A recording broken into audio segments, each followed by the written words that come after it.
The following program is of adult nature and may be inappropriate for persons under the age of 18. Last week, I told Rudy and Jamie that the private part starring Howard Stern would be a family movie. Well, just so your family is all under the age of 16. It has an R rating, but I am told there's a little bit of language, a little bit of nudity, but beyond that, there's a good storyline, and again, it could be the blockbuster of the year. I'll have another update tomorrow, Rudy and Jamie, about that premiere that we might have right here in Baltimore.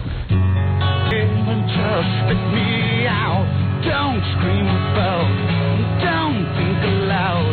Or turn your head now, baby. Just spit me out. Don't worry about. Don't speak aloud. Or turn your head now, baby. Just spit me out.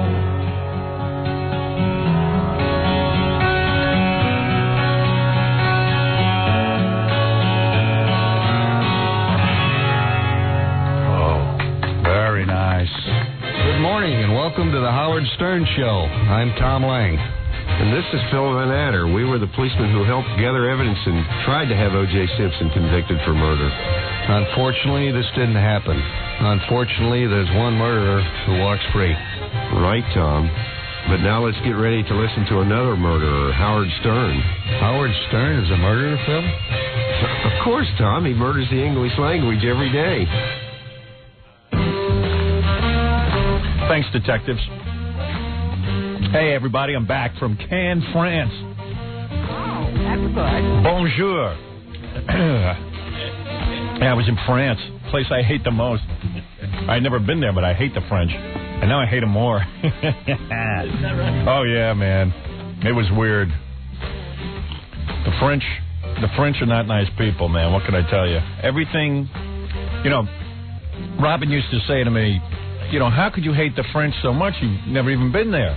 It turns out I was right. You don't have to go there to hate them. I hated them from the moment I stepped off the plane. Is that right? Yeah. It was weird, man. I mean, you know what I hate about the French? What? Like... They speak another language?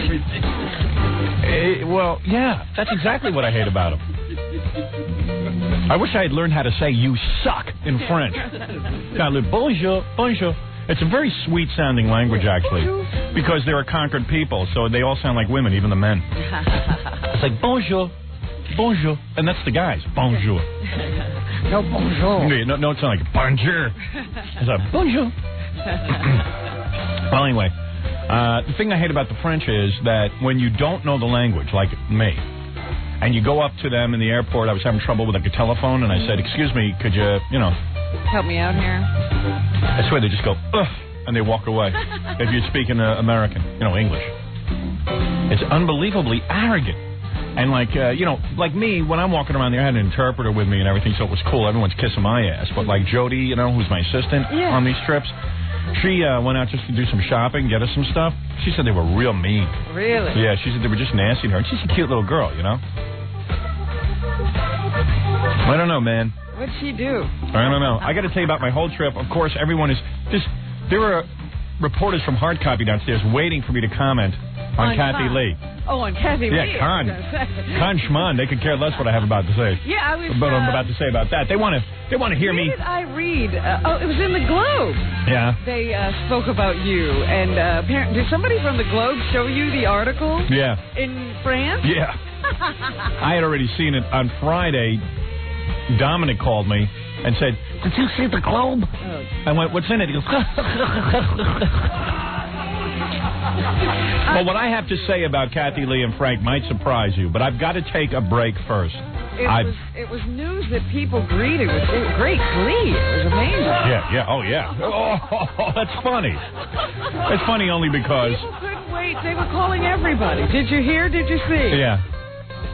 Well, that's because everybody hates Kathy Lee. And you can understand gift cheating because, quite frankly, she can't possibly be good in the sack with all that Christian crap she's going through. Well, Norm Macdonald had one of the greatest lines this past weekend on Saturday Night Live. What did he say? He said that Kathy Lee, when she was confronted with these first pictures from the Globe, said that Frank always does the right thing, which leads people to believe Frank beats her. Yeah. What's up, Baba Fluli? I missed you. What is it? You left last Friday, probably, I don't know, around 11 or noon. Yeah. And probably about 1 o'clock, the people from the Globe started calling to tell me that they were sending something. Yeah. And they were practically suicidal that you were on vacation. Yeah. I know, everybody was calling and saying, how could you be off this week? I know. Something big always breaks. When we're off. Yeah. And I read that, like, Eddie Murphy is suing a whole bunch of newspapers for printing stuff about him. He's suing the Inquirer. Yeah, and the Post and some other papers. But the best was the Inquirer's response. Come on. But, you know, it's funny. I would have, if he would have consulted me, I would have said, Eddie, drop it, man. You got the Kathy Lee story. Everyone's already forgetting about it. Give it up. This is only going to drag it up again. And the best was he's suing one of the relatives of the guy. I know. Like Just they leave got it. any money. You got Kathy Lee now. Everyone's completely consumed. Kathy Lee goes on TV and went on the Regis show and just acted like nothing was going on. It's cool. It's the best. You know, I was going to say, you got to watch this morning. Yeah, we're going to watch it together. Well, let's watch the Kathy Lee show together. Absolutely. Kathy Lee. Yeah. I said the one thing about this is it'll be good for ratings. Yeah, okay. 9 o'clock, Robin, we put on Regis and Kathy for that little 15-minute conversation they have. Right. You know, on Friday, usually, you know, Regis holds up the covers of the newspapers. Yeah. You know, they flip through the headlines. None of that on Friday. Meanwhile, Regis loves all of this. Oh, you got to believe it, because earlier in the week I had watched the show. Right. He hardly got to say anything anymore. Yeah. Kathy Lee would do these monologues that would go on for about 20 minutes. And then say, and what's going on with you, Reg? And he'd go, well, it's time to go to commercial. Yeah. Now he gets to talk again. Yeah, he gets to say everything. She has nothing to say. Keeps that big yap shut. I saw him interviewed. Hey, would you ever think that... Oh, you saw Regis? Yeah, I saw him too. Hey, you know what? Let me take a break because I'll fall behind. We're getting all carried away. Because I got plenty to say on all this, and I'm kind of holding back. Also, there was a story about you in the Post about what happened in France. And we're all betting on whether it was true. Well, let me tell you everything that happened to me in France. Some things were in the Post, some weren't. There was a million things going on. I thought it was really interesting coverage of you going to France. Yeah, awful coverage. Yeah. I mean, just everything to just, like, knock me and all that kind of stuff. I said, what is this? I'll tell you everything, Robin. There's tons to talk about. In fact, the show might go to 5 o'clock tonight. All right. Because there's so much to talk about. We'll be back right after. We'll return to the Howard Stern Show after these messages. 97.1 The Eagle. Ready, set, and begin. We're back with the Howard Stern Show.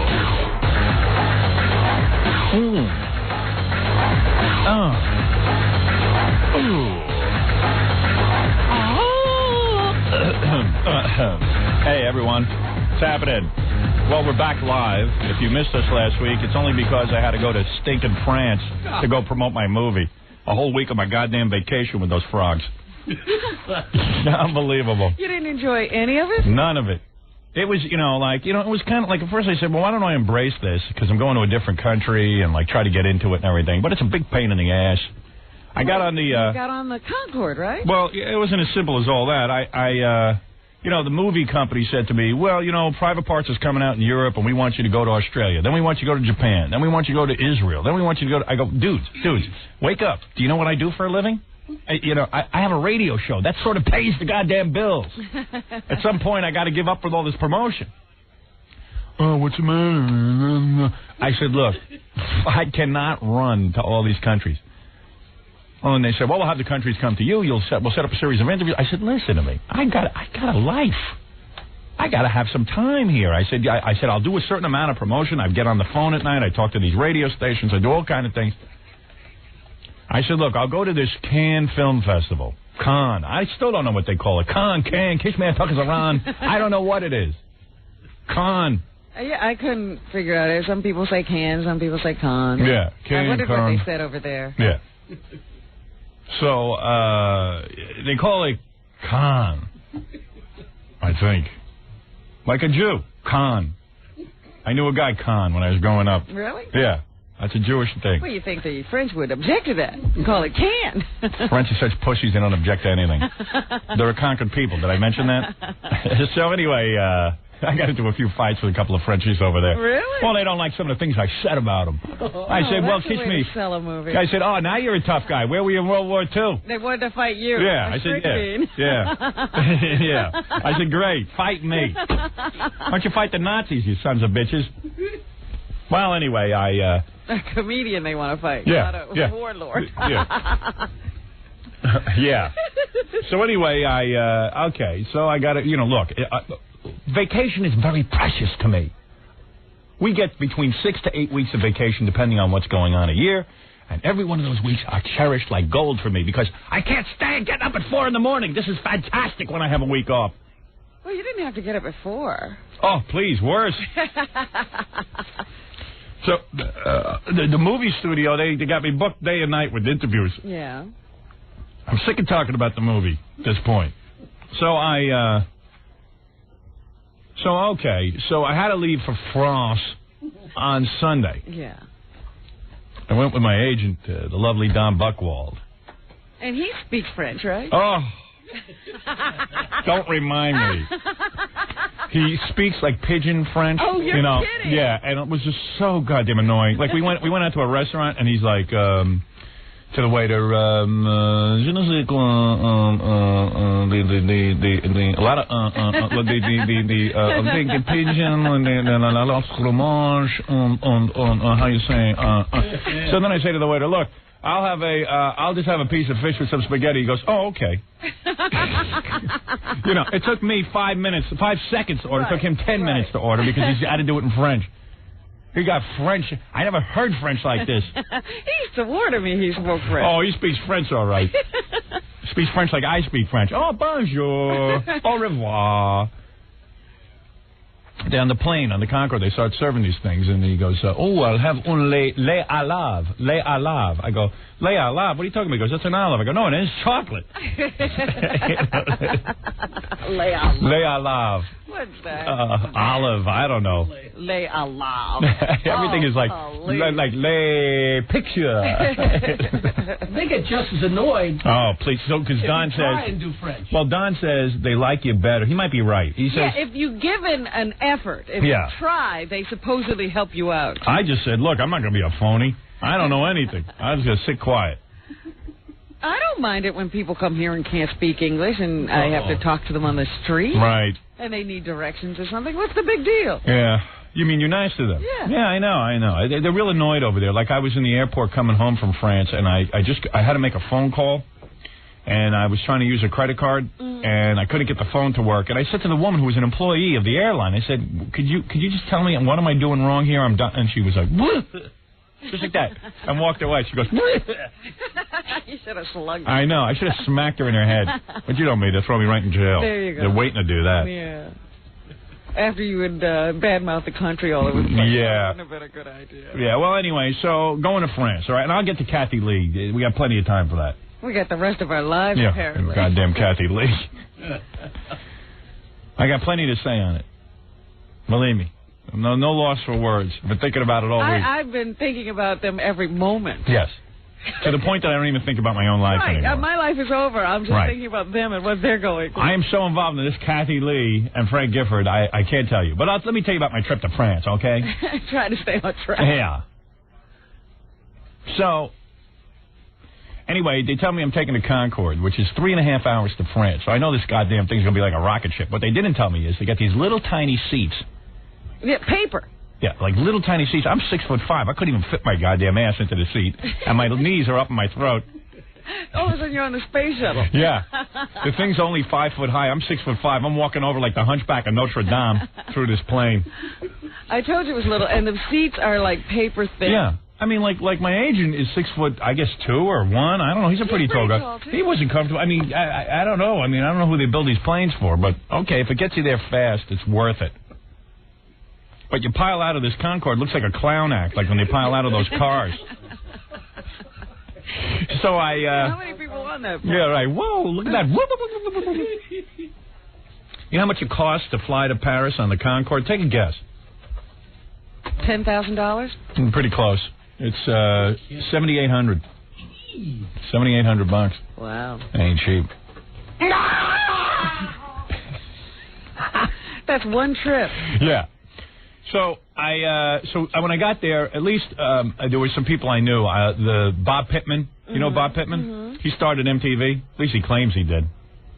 Personally, I think somebody else started and he just got a whole bunch of stock. He always gets credits for a lot of things. Yeah, but he's a pretty cool guy. I kind of dig him because he got a cool career. Like he used to run like NBC Radio and do some cool stuff with that.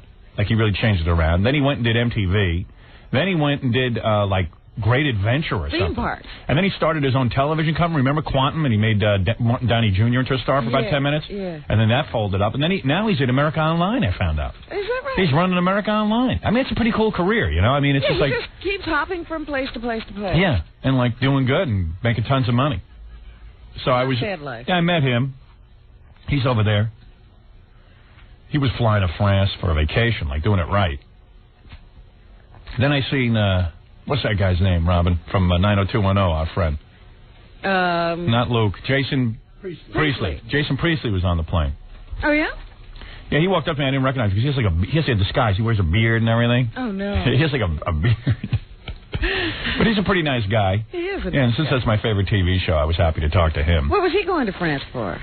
Oh, man, he's got some deal. Him and his wife, like, they hang out in France, and then they, like, come back, and they do TV shows, and they go back to France, and they hang out, and they got a whole bunch of friends over there, and they got, like, a little villa or some crap. Don't even tell me that crap. He goes, man, you've never been here on vacation. It's great. What you just got to do, man, is get on the plane, and, like, you know, like, if you're not doing a movie or something, you go over and you hang out, and... Yeah, you want to grab him around his neck and strangle Yeah, I want to smack the little prick.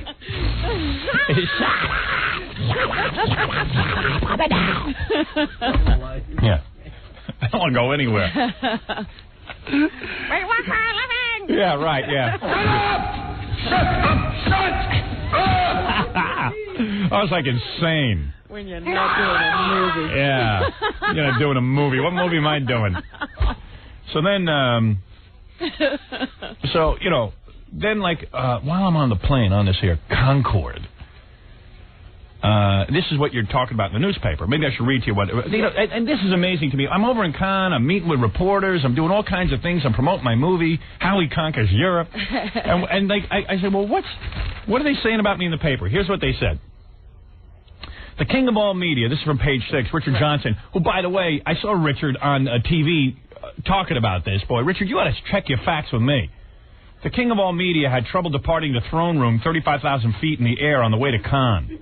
Our spy on the New York-Paris Concorde says Howard Stern couldn't get out of the tiny lavatory under his own power. A fellow passenger took pity and finally helped open the door, which Howard had been pushing instead of pulling. Exclaimed Stern, I thought for sure they were going to have to break the door down. I mean, what happened? Okay, here's what happened. You ready? I know you guys were betting on whether this was real or not. Well, I wasn't included in the betting, so I don't know. Okay. So, the whole time I'm on there, I'm dreading going to the bathroom. Because... I didn't even know there was a bathroom in there. There is a bathroom, but literally, you know how small a regular airplane bathroom is? Yeah. Well, this is half the height and half the width. Oh, my goodness. All right, so there's just a bowl, and, like, you get in it, and I'm like scrunched over, right? You know, I couldn't even, like, get my... Like, I couldn't even... There's no standing up in there. Well, yeah, I stood up because I had to pee, and I'm not sitting down on a seat. So there was like kind of a little line for the bathroom, and I was getting uncomfortable. So I said I better get in line instead of trying to just pop up out of my seat and get there. So there's this there's this really hot chick in the line. So I figured, well, let me get online, see what's doing with this hot chick. I said she's pretty cute. That's a good time to get online when there's hot chicks on there, and right? Maybe she's heard the name Howard Stern, and maybe. Like Frank Gifford, I could meet her on a plane, and we could screw. And for 4 years, you can talk to her on the phone. Right. 4 years? Is that how long they talk? Yeah, I keep thinking I read that he met her 4 years ago. And they had this phone thing going for a while. Yeah, it was. It was 1993. You're right. Yeah, that is 4 years. Yeah. I thought this was like 1994. I didn't realize. I think I put in 4 years. Well, I would guess that Frank Gifford is probably, I don't know. I would take his black book because he might be working on several. Yeah, I mean. Some old juggled. We all, for years I'd been saying about Frank Gifford's marital history that this is a guy who left his wife when she had multiple sclerosis. I mean, what do you expect? Why has this come as a shock to anybody? Or Kathy Lee especially. Yeah. No wonder they're in their mansion today. They're taking a nap. She's not going to react to this. Frank's on good behavior. At least he didn't leave her when she had multiple sclerosis. Why does this come as a surprise to anybody? The guy's a womanizer. The thing that makes everyone sick is they're on TV specials talking about what good Christians they are. And that marriage counselor thing. Yeah, well, talking about how to keep together a good marriage. I know. Ooh, that's the best. I got some of that. You know what? No one could find that tape for me. Well, they did an infomercial. It wasn't really like they were on the guy's video collection. Yeah, I know. I wish we had the infomercial. I'm wife. I adore my husband. Let me see if I get any of these, right? See if any of these make sense. Oh, Frank's fair game because he's an adult. He loves me. He knows my heart. He's not. He's an established person. People know who he is, and he takes the needling and the teasing beautifly. He's taking it real well. He's 64 years old, and he's known as a human love machine. Who wouldn't be glad? You know, he is. Are we talking sexually, emotionally, spiritually, or what? Just to ask. He is wonderful in every way. And at lunch, I'll give you details. Yeah, he is wonderful. Meanwhile, baby, while you're having lunch, Frank is giving somebody else details. Listening to Kathy and me or to other couples who have watched Gary's tapes, it's really hard to believe that a set of videos could make such incredible differences in a relationship. And yet, they have for us, and they can for you. Nothing is more important than our relationship with our spouse. The quality of our relationship affects everything else we do in life and how well we do it. Gary doesn't give you theories or psychological mumbo-jumbo. No. He gives you specific steps that you can instantly apply and begin to see results literally overnight. Wow. Frank and I had a really good relationship before we watched these tapes, and yet both of us have gained tremendous insights and help to make it even better. I think a whole lot better than we even could have hoped. If Frank cut his cheating down somewhat. Yeah. While he was talking to you, he wasn't cheating. Right. As long as we do these infomercials, Frank doesn't have time to cheat. If you keep him busy, I'd give, the Globe did some pretty good reporting there, but I would give anything if they had a hidden camera in the mansion this weekend and what went on. That's where the camera should be, because now they're holed up in there together. Yeah. There's got to be a housekeeper who's ready to squeal. Oh, my goodness. That's what I thought about all weekend, that they were closed up in their house together. Hi, I'm Frank Gifford. We have a new tape, Frank's Steps to Good Relationship. Number 1, meet a strange broad. Number 2, boffer. 3, get caught. 4, make up. The best? Yeah. The best thing about the whole thing was Frank did the male thing. He denied, even when the first pictures came out. Yeah, and Kathy Lee was dopey because she comes out, she starts screaming about the press, and she's like even when she had that whole scandal with her clothing line, right? She's screaming she's going to sue. She's getting her lawyers involved. Meanwhile, it's all true. Mm-hmm. And then with Giff, if she didn't open her mouth and start screaming she's going to sue the Globe, they were being nice. They weren't going to release the actual photos of him screwing around. Right. They said, hey, screw that. And she went on the air saying it's fake, it's phony. All they can do is print rotten things about us because they have nothing else to say. It's not true. Yeah, but we have pictures. Oh, okay. Well, we're in a lot of pain then. Excuse me. We're going home together, and we're going to work this out. We're in the pain mode. All right. Before we talk about Kathy Lee and Frank Gifford, though, I want to. I know it's hard to say. I want to systematically dissect that, but I just want to get through with this article. So. It says on this article that I was stuck in here's what happened. Yeah. So I go up online in the Concord, and there's this really hot chick, and she's, and I'm like rapping to her, and she's like telling me how great I am and everything, and I'm like, was she American? Yeah. And, she's really a knockout. And I'm like, yeah, she's like digging on me, I'm digging on her. I go, so she goes, yeah, I have to go to Germany. I go, what are you doing over there? She goes, oh, I'm a model. I go, like, what kind of model? She goes, oh, print and TV commercials, stuff like that. I go, whoa. No kidding. Yeah, she's from Oklahoma. Her name's Amber. I don't know her last name. Anybody know? Amber's a model name. Yeah, I want to give a shout-out to Amber, because I like to go meet her in a hotel. And I'll bring the Globe along to photograph, because I want a memento. You'll need that tape. Yeah, I'll need that tape, baby. I'm going to need to watch that. Anyway, she's like, I don't know, like 20 years old. She's a model. Really cute. So I'm rapping to her and everything, and I go, hey, look at the size of this bathroom. Because she was kind of tall, too. I said, look at the size of this bathroom. Listen, if I get stuck in here, you make sure, if you don't hear from me in 5 minutes, you don't kidding around. Yeah. Yeah. So she goes, oh, okay. And can I have some autographs after you're done in there? I go, yeah, if I don't pee all over my hands in that little space. Sure. So, it was kind of cute and everything. So I get in the bathroom, and I'm freaking out because I can't even, pee in this Concord bathroom. You know what I mean? Because it's like, first of all, I got the model waiting to get in next, and I'm feeling pressure to pee fast. Because if I'm in there too long, she's going to think I'm dooting. And I don't want to get blamed for somebody else's duty smell, because the place already smelled like duty. Oh, God. But if I can get out of there fast, she'll know I peed and I didn't make duty. All right. So you have this whole... I have this whole agenda going on in my head. I don't want some model thinking I'm making duty. All right? I want models... You do. I do, but I don't want models to know I make duty. So I started multiplying in my head because this guy wrote in and said if you multiply, you pee fast. Yeah. It doesn't work. You didn't go at all. I find when I talk to myself out loud, I pee. What'd you say? I was just like, okay, everybody, how you doing? It doesn't matter what I say. And I start peeing like crazy. But people could put their ear to the door. Yeah. So I'm mumbling, so they probably think I'm locked in there. So I don't know what. So I'm mumbling and everything, I'm talking to myself. After I'm done talking to myself, I peed pretty quick. I go to open this door. The door pulls in, which I've never seen on an airplane before. It always pushes out. You know what I'm talking about? Yeah, I know exactly what you're talking about. I have seen occasionally one that pulls in. Yeah, so I start pushing out for like a second on the door. So, like you figure, my first inclination was to push out. So I start pushing out. And so the model yells out, you got to push in. So she pushes the door in, and I just come out. I wasn't stuck in any bathroom. So then I came out, and I just stood up, and I said to my agent, hey, man, I was in there for 5 minutes. I was stuck in there. You should have come in and got me. I was kidding around.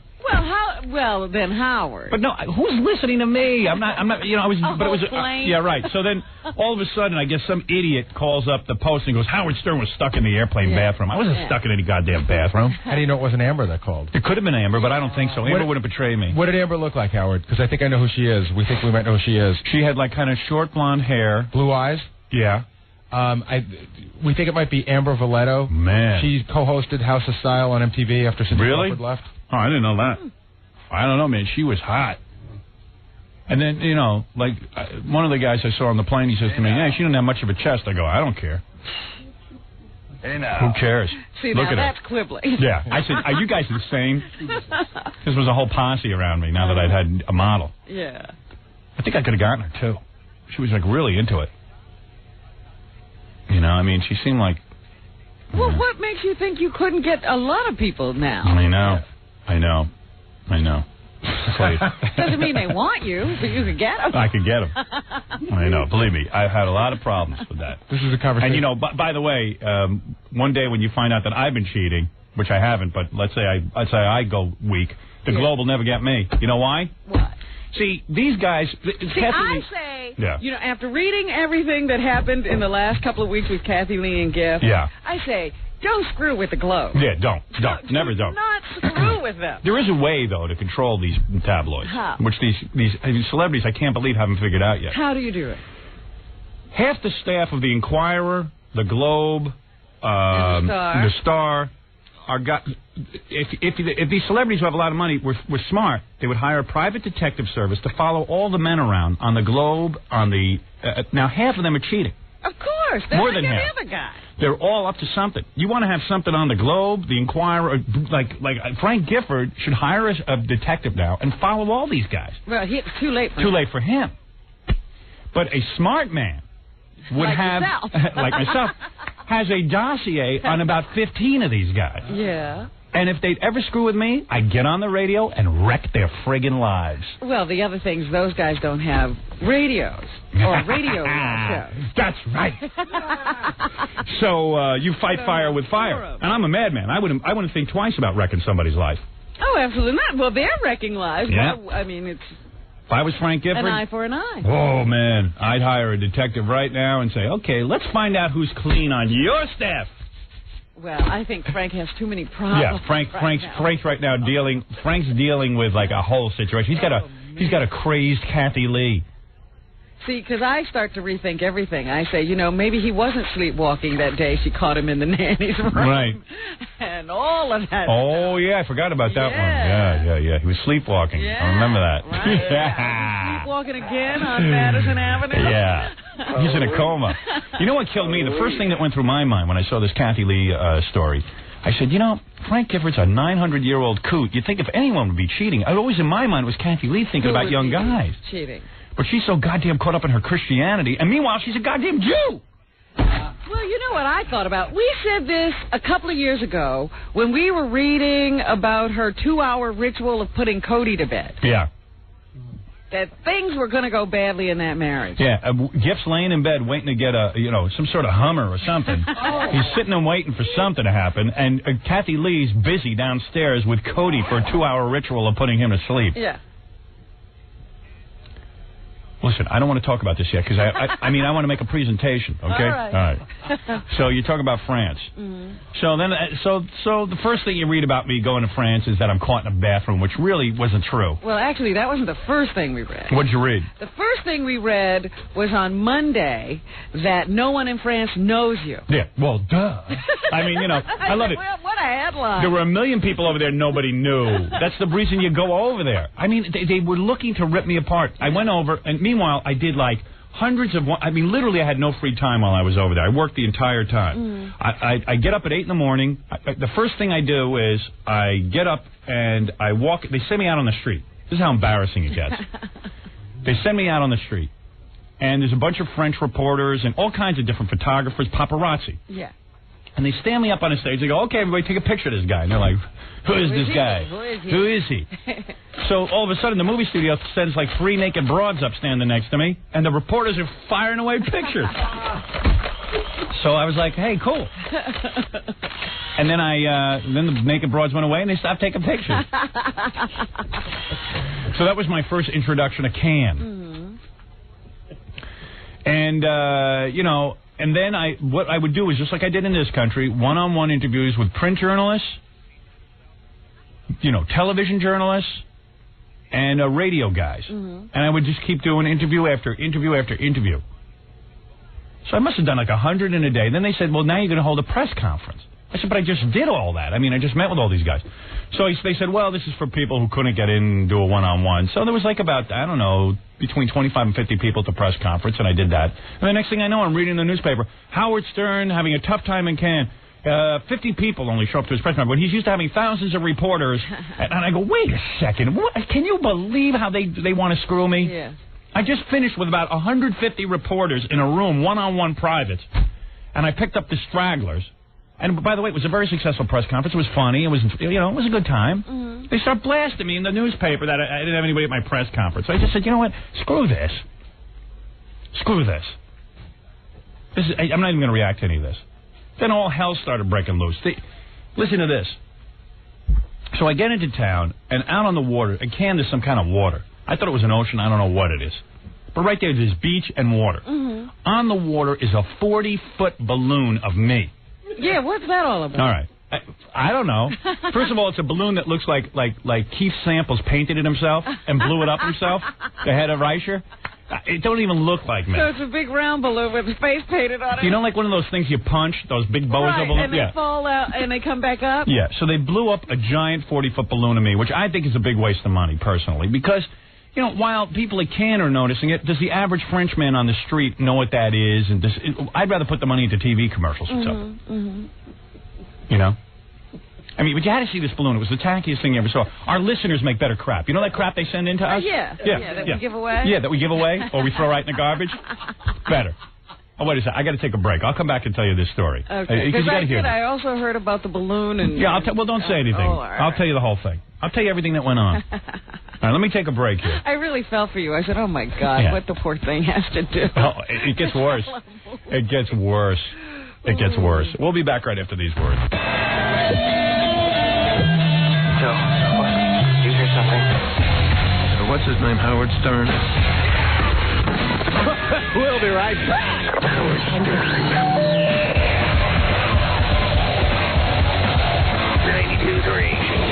97.1, The Eagle. Howard, you stink. I don't mix words. You will never be a greatest jockey. You have lousy voice, lousy personality, and this will not change. So on the air is not for you. This is the Howard Stern Show. Just a little bit of dialogue from the Private Parts soundtrack, if you want to pick that one up. That has all the little clips from the movie that are cool, as well as some cool music. You know, I went and saw the movie in Paris with French subtitles with a French audience, and you get bigger laughs with subtitles than you do in English, because while they're laughing, they can read stuff. Fred is like a god in France. Really? I'm not bold. He is now going to be a megastar in Europe. I am not BSing you. They're like Vive la Fred, or whatever they say in French. Not Viva. But he is huge in France. Well, you know, they like that. He's like Jerry Lewis, I swear to God. I swear to God, you had to see him. When he gets off the bus in the movie and he's just standing there, you know, they start cheering and standing. And, oh, wow. Yeah, they love Fred. They're big Fred fans over in Paris. Fred, you're going to have to go on tour. Have to move. Have to move to your country.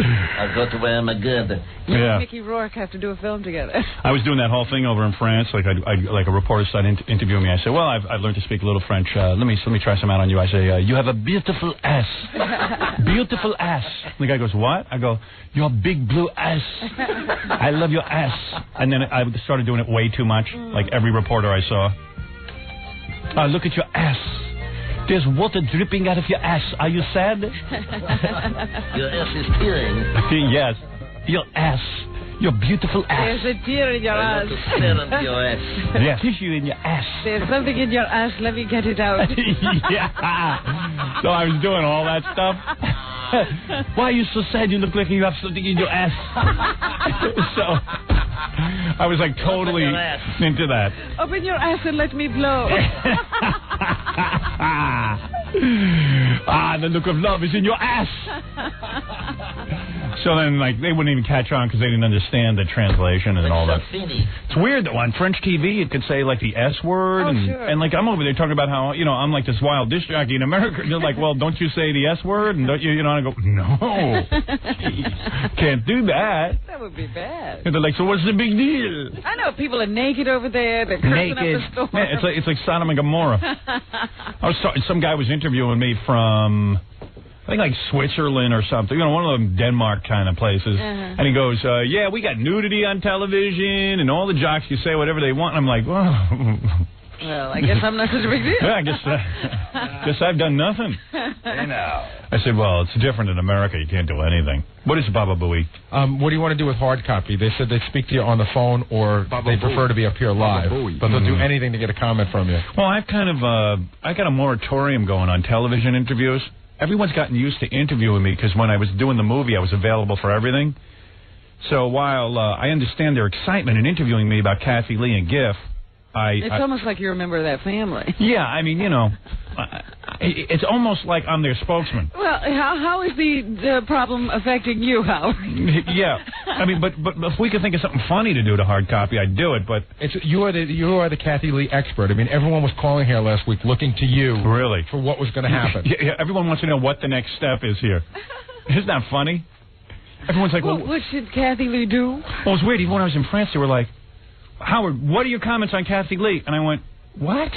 Get out of here. I mean, like, what do you mean, what are my comments? What friggin' GIF is a womanizer. He's been a womanizer his entire life. Why would any of this be a surprise to anybody? But you've been explaining to her as well what men are like. Yeah. For the entire time you've been on the radio, she hasn't wanted to believe it, and now it's there. She has to live with it. I mean, GIF left his first wife. She had multiple sclerosis. You would at least hang around and let her, like, get better for a while before you left her. Yeah, I mean, even if you're going to cheat, stay with the old bat just so that you can, you know, so she'll feel a little better about herself. She's got multiple goddamn sclerosis. You know, he's a womanizer. This is what he does. Would I be surprised if they dug up 10 other broads he screwed? This is not the first time he's cheated. Yeah, I mean, this guy's a known cheater. And what was funny about it, the reason we all hate Kathy Lee, is that she told, and, you know, and Kathy Lee, you know, they deny this, but, you know, Frank was married and met Kathy Lee. Yeah. Oh, sure. Yeah, I mean, you know, they can't deny that she knew him when he was married. Yeah, right. They deny that they started up a relationship until after his marriage was over. Yeah, for some reason there seems to be that's okay if you wait till it's over. You know what I mean? You know what she did that was really weird? After this thing came out at first, before they had the video, she went to some, like, college commencement where you're supposed to be helping these kids. And she berated the media. Yeah. And talked all about herself. You have tapes of that, too. Oh, do I? Yeah. Oh, no kidding. And everything the media does to her. Yeah, it was all about her. Where do I have that tape? It's like, who would ask her to speak to a college? Oh, I see, over here. Let me see. Today we live in what I call... Yeah, how dare Kathy Lee Gifford give a commencement speech and I don't? Yeah.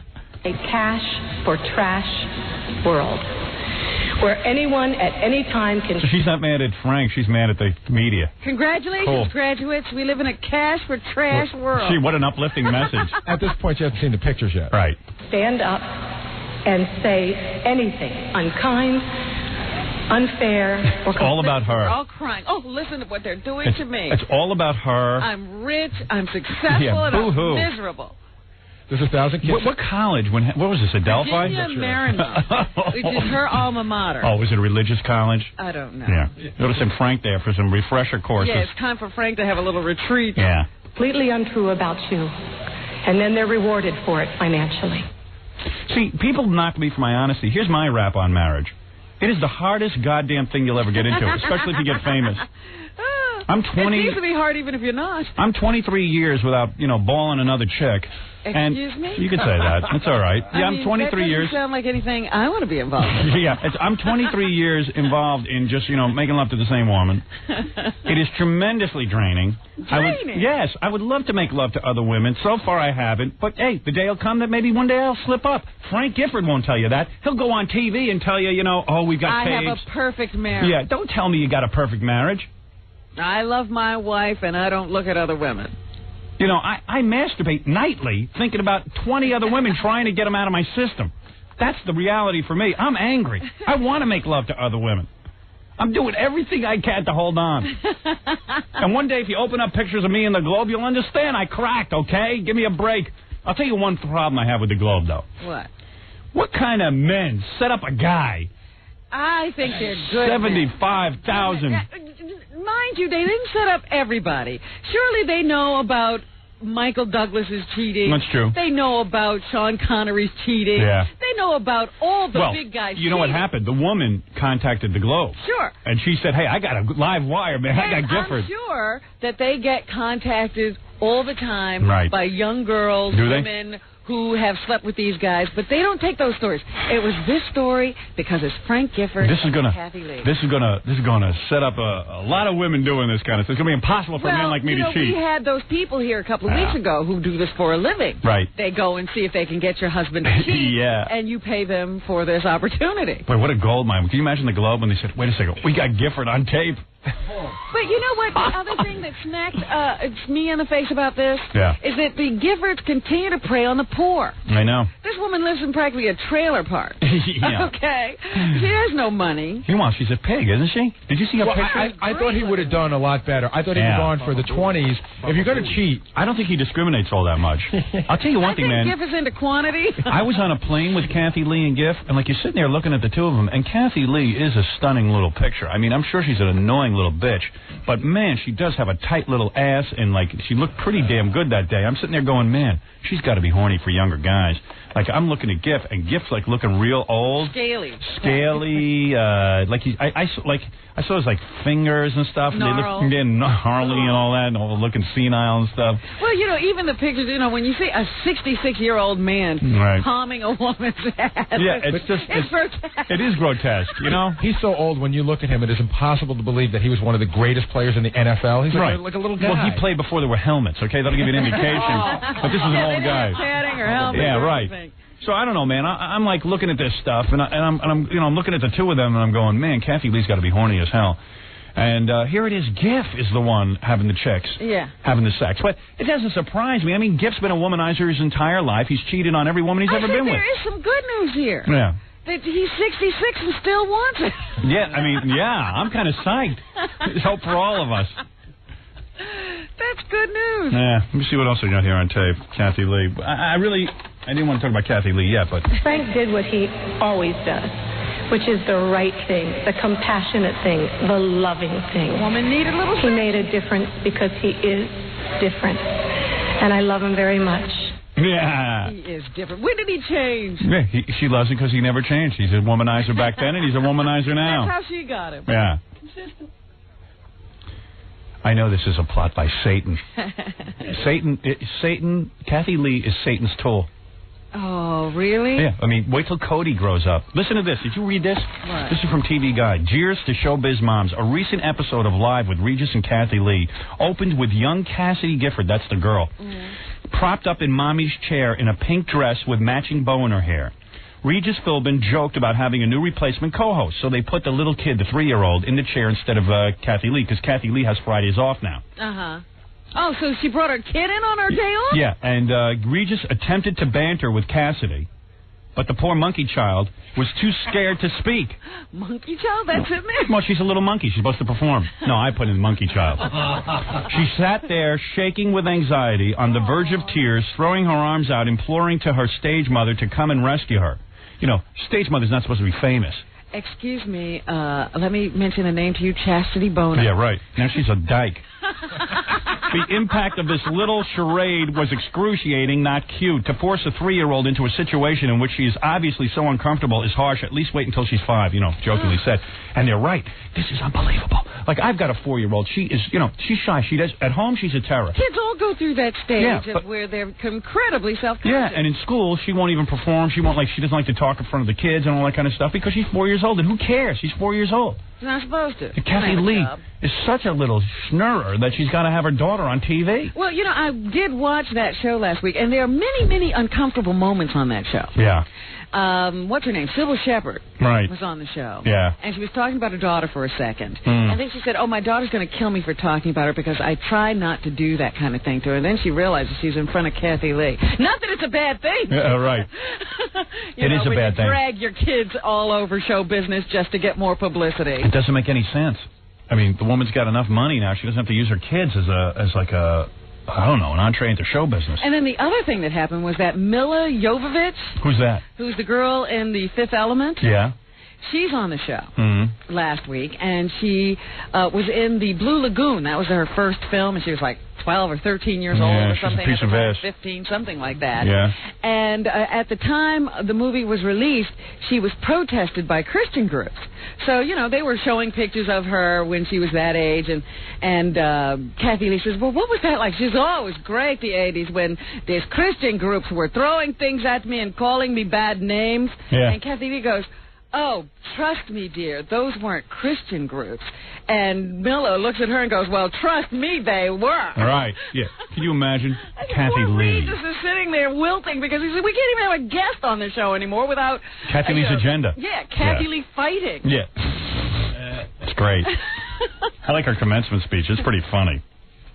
But this is funnier. Listening to Kathy and me or to other couples who have watched Gary's tapes, it's really hard to believe that a set of videos could make such incredible differences in a relationship. And yet, they have for us, and they can for you. Nothing is more important than our relationship with our spouse.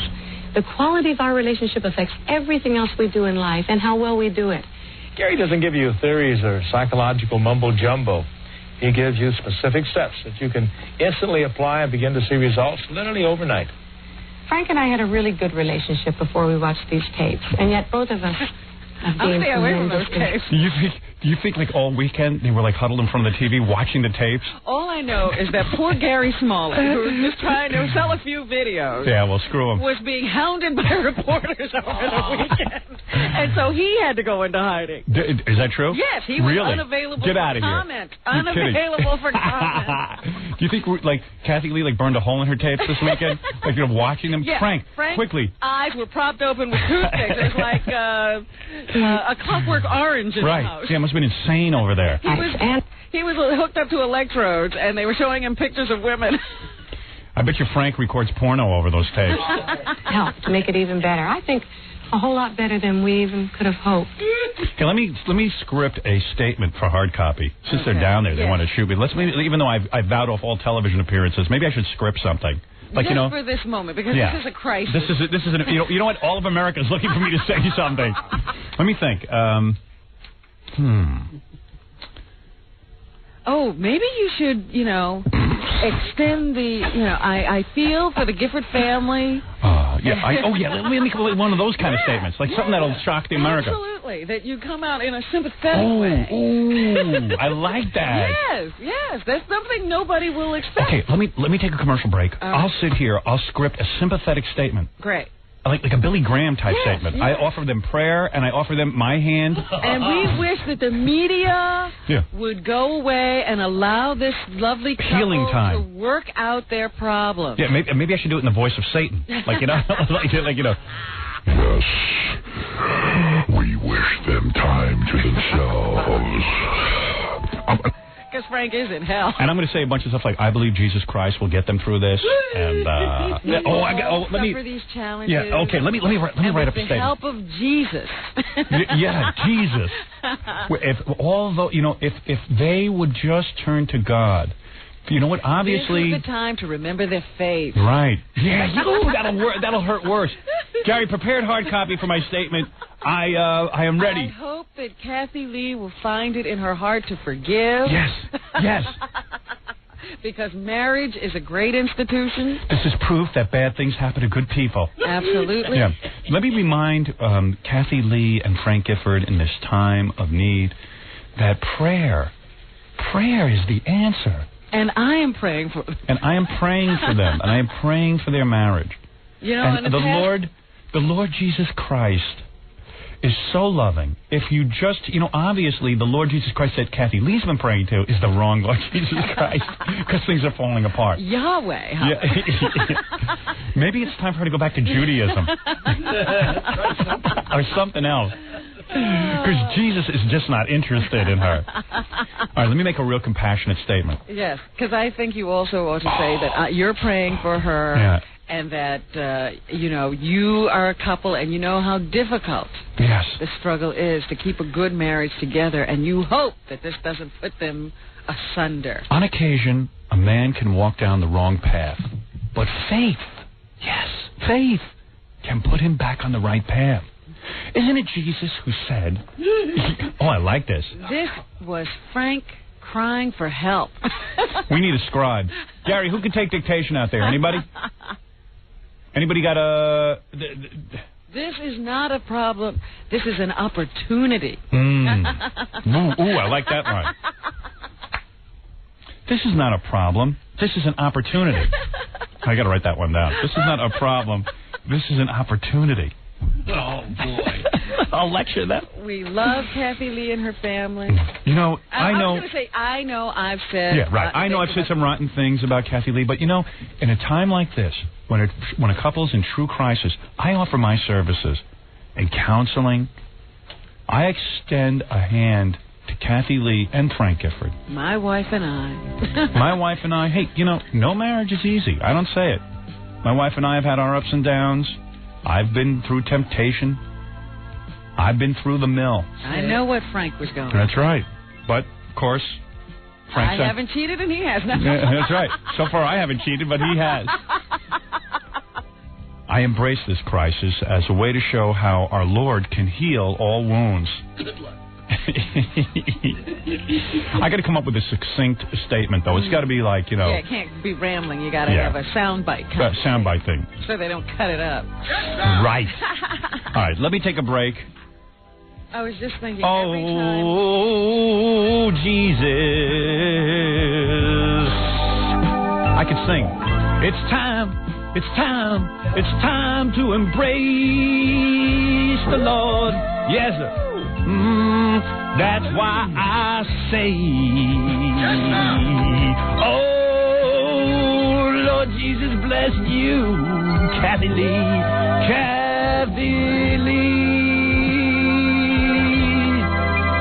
and give, yes, sir, Frank, Jesus loves you.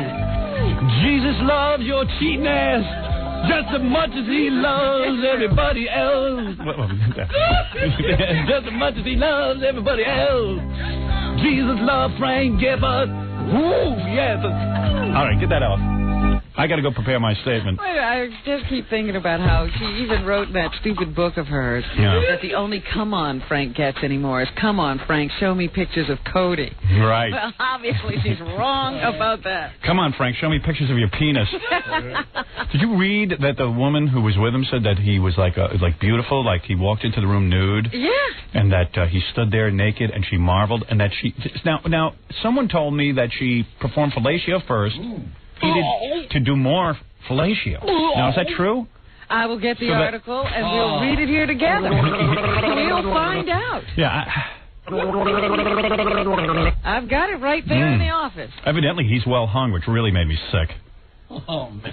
You know what? God is always doing things like that. God, that's why I'm going to start praying. That's why I gave up religion. Yeah. I mean, God gave me a small penis and gives a big one to Frank Gifford. Richard Gere a small one. Yeah. What's that all about? Well, you see, that I think is good. No. That's why I believe in God. No. Why should Richard Gere have everything? All right. Gives a big one to Frank. You know what? Let's do this hard copy bit first because I'll prepare a statement. Okay. All right. I wish there was... Do we have anybody who takes dictation? Do I have to sit here and scribe this out myself? I guess I do. All right, I'll do it. Okay. Understood. Just because you just came back. Yeah. I'm used to having people. Simply by pushing a button and turning a dial. You're listening to the Howard Stern Show. Howard Stern.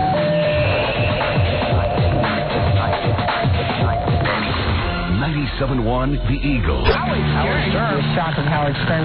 This is a journey into the mind of Howard Stern. Hi there. Remember me? All right, baby. Jackie Penthouse Show, Paige Martling, Friday night, June 13th at Town Hall on 43rd Street in Manhattan. For information and filthy jokes, visit JackieJokeman.com. Sergeant Pecker and the Joke Man are each 78 wild minutes, only $12 plus $4 shipping and handling. CD or cassette, buy two, get one free. Call 1-800-323-KING. Jackie is on a roll. Everyone knows it, and all of show business is trying to deny it, but it is true. He is on a roll. I got a tape of Jackie. He was on Access Hollywood while we were on vacation. Yes. And he was obviously one of the Star Search losers. They did a whole retrospective, and it was... Jackie makes statements. I can't wait to play this for you. Jackie makes statements on this. I don't even know what Jackie's talking about. There is no way you could decipher what Jackie's talking about. That's the beauty of Jackie. Yeah, he is it's an great. enigma. No, come on, I got to play it. He is an enigma. I got to play that on the air tomorrow, Jackie. Well, he's not the worst Star Search loser. No, it's bigger. You know, there's a guy who was on Star Search who they now think is a serial rapist. Really? See? Jackie didn't do that bad. All right, Robin, since Hard Copy has been down there for over an hour and a half, they've been waiting for some sort of statement from me. And I have vowed not to be on TV anymore. Because after the movie promotion, obviously I had saturated. It's enough already. I need to go into hiding. But this is such an extraordinary circumstance that I've agreed to make a statement. Because through Hard Copy, all of America is waiting to see what my statement is. Because I was one of the first people to make fun of Kathy Lee. And now, here it is. Everything has come to fruition as I have predicted. Yes. And my statement will shock and amaze you. Really? It will amaze all of America, because you will see. Now, I'm going to ask Fafa Fui to bring them in. I will make my statement, and then he will usher them out. I do not want to get into a long... No questions. No press conference. Yeah, I will tell them, no press conference. Where are they, Baba Booey? We have to wait just a few more seconds because we didn't let them in the building, so we have to go downstairs and get them. Oh, I see. Perfect. Perfect. Well, I told you during the break. I'm sorry. What did you tell me during the break? I said, do you want me to bring them up? Yeah, I said yes. Yeah, but it can't happen in 3 minutes. It can't? They were downstairs. I get up here in 3 minutes. Well, you know the way. Well, no. Letting them come up I sent Grillo down to get them. All right, exactly when you said they're on their way. Should be any Something's second. never changed. You're on the air, Carl. Go talk quickly before Hard Copy gets up here and I have to make my statement. Yes, Howard, the regular guys who follow you here in Los Angeles on KLSX, I have a tape of them bad-mouthing you after the show. Quickly play it for me. If I hear it and they're bad-mouthing me, I'll have them fired. Go ahead. Called the regular guys? Yeah, Here it is. More jealous disc jockeys. I got you, babe. Are these the guys who do my show essentially after I get off the air?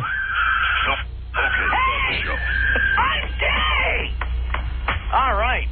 Hey, how are you? Good morning to you. Our worst moment today will be funnier than that last song. Hey. 520-9710 from L.A. in the Valley, Orange County, 977-9710. Who are you to sling arrows? Who are you? Who are you in this town? Who are you in this industry? Who are you in this business? You're a nobody. You have nothing. I am me, and I'm in an arrow-slinging mood. So screw all of you. Just got... There it is. Well, what was it? Well, basically, the Fred the Elephant Boy, Crackhead Bob it ends, and they... Oh, is that one of our bits? I got you, Ben? Yeah, I didn't catch that. Yeah, well, let me tell you something. Here's my statement on all this. Those two bitches better keep their mouths shut, because from what I understand, I've never heard their show, but from what I understand, it's basically a rehash of my show. Yes, it is, Howard. And even listening to it, it sort of sounds like me. You know what I mean? In some bizarre way. Yeah. And let me tell those two bitch monkeys something. I've seen their ratings. There's nothing to crow about on this station. All those little freaks that follow me the rest of the day are bringing me down. I told them to stick to a music format, but they couldn't listen. Yeah. Well, Howard, I even have more violations. You can catch it on MelroseLarry.com. Whatever. I don't care about MelroseLarry.com. Just tell the two bitches to keep their mouths shut. Let me hear one funny bit. Why do you think they have those jobs? Yeah, they got those jobs because of me. My two bitches. Yeah, who cares? I got to get out of this business. I got a whole station of monkeys that follow me that all do me. And then resent you. Yeah, 24 hours of Howard. Hey, man, that last bit, I hope our show will be funnier than that last bit. What bit did you do that all of America's waiting for? Two creeps can't even get a 1 rating share. On midday when there's no competition. Don't be crowing about yourselves, you little... Oh. I want to say the F word so bad. I love all these guys, original thinkers, who've all somehow convinced themselves that they started all of this. What do you want? Yeah, who's this? It's Howard. What do you want? Hey, Howard. You've been trying to get a hold of me about 2 weeks ago. Why would I try to get a hold of you? Well, let's put it this way. You called Johnstown, New York Police Station. What did he say? I don't know. What do you want? Why would we be looking for you? What do you want from me? Remember that guy that you've been trying to get hold of that cut his thing off? Yeah. Well, that's me. You cut your own thing off? You cut your penis off? Yeah, that's who's calling. Well, what do you want? Well, I've been told you've been trying to get a hold of me. Oh, all right. Thank you for the call. Huh? What guy did cut his penis off? Are you the guy who cut your penis off to stop your roommate from coming after you? Yes. I don't think we tried to get a hold of you. How do we know this is the guy? Yeah, I spoke to him. They got my number. Is it really the guy? It's hard to tell. He called me and said he was, but then he was looking for money to be on the show. Howard? Yeah. I can tell you just what they told me up here. You called Johnstown Police Station trying to get information. No, we didn't. Well, somebody there did. Did we, Gary? You know what happened? No, we didn't. But what happened is you said something like, Gary, book that guy. I'd love to have that guy in the show. So who knows? I don't even remember the story. The guy originally he claimed that somebody broke into his house and cut his penis off, and then later he admitted that he cut his own penis off because a gay guy was stalking him. So he figured if he didn't have one, the gay guy would leave him alone. Hey, good. Pretty much like that. You're pretty logical. Well, and he's not gay. He'll tell you every 3 seconds. What other great thoughts have you come up with? Sounds to me like you're a really disturbed gentleman. No, I'm not. Anyway. Do you have the radio on? Is that why you're so annoying? No. He says no, but then he says, "Wait, I'll turn it off." Goofing around. I'm just trying to. Well, wait a second. Let me get this straight. So you have a penis, dude. Listen to me. Yeah, go ahead. You have a penis. Right. Okay. Anyways, I was gonna say, if you want to know a little bit more of what's going on, I can explain it to you. All right, explain it to me then. Okay, this guy has been stalking me for about 5-6 years. Okay. Okay, he's queer. I'm not. Yeah, sure. The way I know this guy, I was with his sister-in-law for about 3 years. All right, you had sex with a woman. Right. You had a relationship. Right. All right, so go ahead. Anyways, because I was with her, that was her ex-brother-in-law, right? Yeah. Okay. And he took a liking to me over, I guess, that time frame. I don't know. Well, I can see why you have a dynamic personality. Yeah, right. Anyways, for the past 5-6 years, since I broke up with her, he's smashed windshields in my vehicles, broken into my house, all kinds of stuff. Followed him around to different cities, Howard. Yeah, he's followed me from New York all the way to... All right, so go ahead. I just got to hear why you cut your penis off. This so far. Okay, all right, so far I'm with you. Okay, that day when it happened, he had broke into my house again. Yeah. And somehow I just freaked out, and I don't know how, why it happened. All I know is it happened. Wait a second. No, I mentally blocked it out. Dude, Earl's your name? Yeah. Okay. So the guy who's been stalking you breaks into your house. Again. All right. Well, are you there nude or are you having clothes on? I think I had jeans on. Okay. It's hard to remember. All right. He comes in and he goes, I got to have you, right? Well, all I remember from that night, okay. You know you're the Polish John Wayne Bobbitt? What? I call you the Polish John Wayne Bobbitt. Hey, I should be... You cut off your own penis. Well, anyways... Why don't you cut off his penis? Why are you cutting off your own penis? The guy broke into your house. Let's put it this way. I told the cops that night what I remember. I remember hearing his voice, and I vaguely remember seeing him going out my house. All right, what did he say to you when he came into the house? I don't know. That much I don't remember. He said probably he wants to have sex with you, right? I don't know. Could be. But anyways, after it happened... I don't believe, by the way, that you blanked out. I did. Now, you're lying to me. Don't you lie to me. I'm not lying. You didn't blank out. You know exactly what happened. Were there any substances? Were you drinking or smoking? I don't drink or do drugs. Right.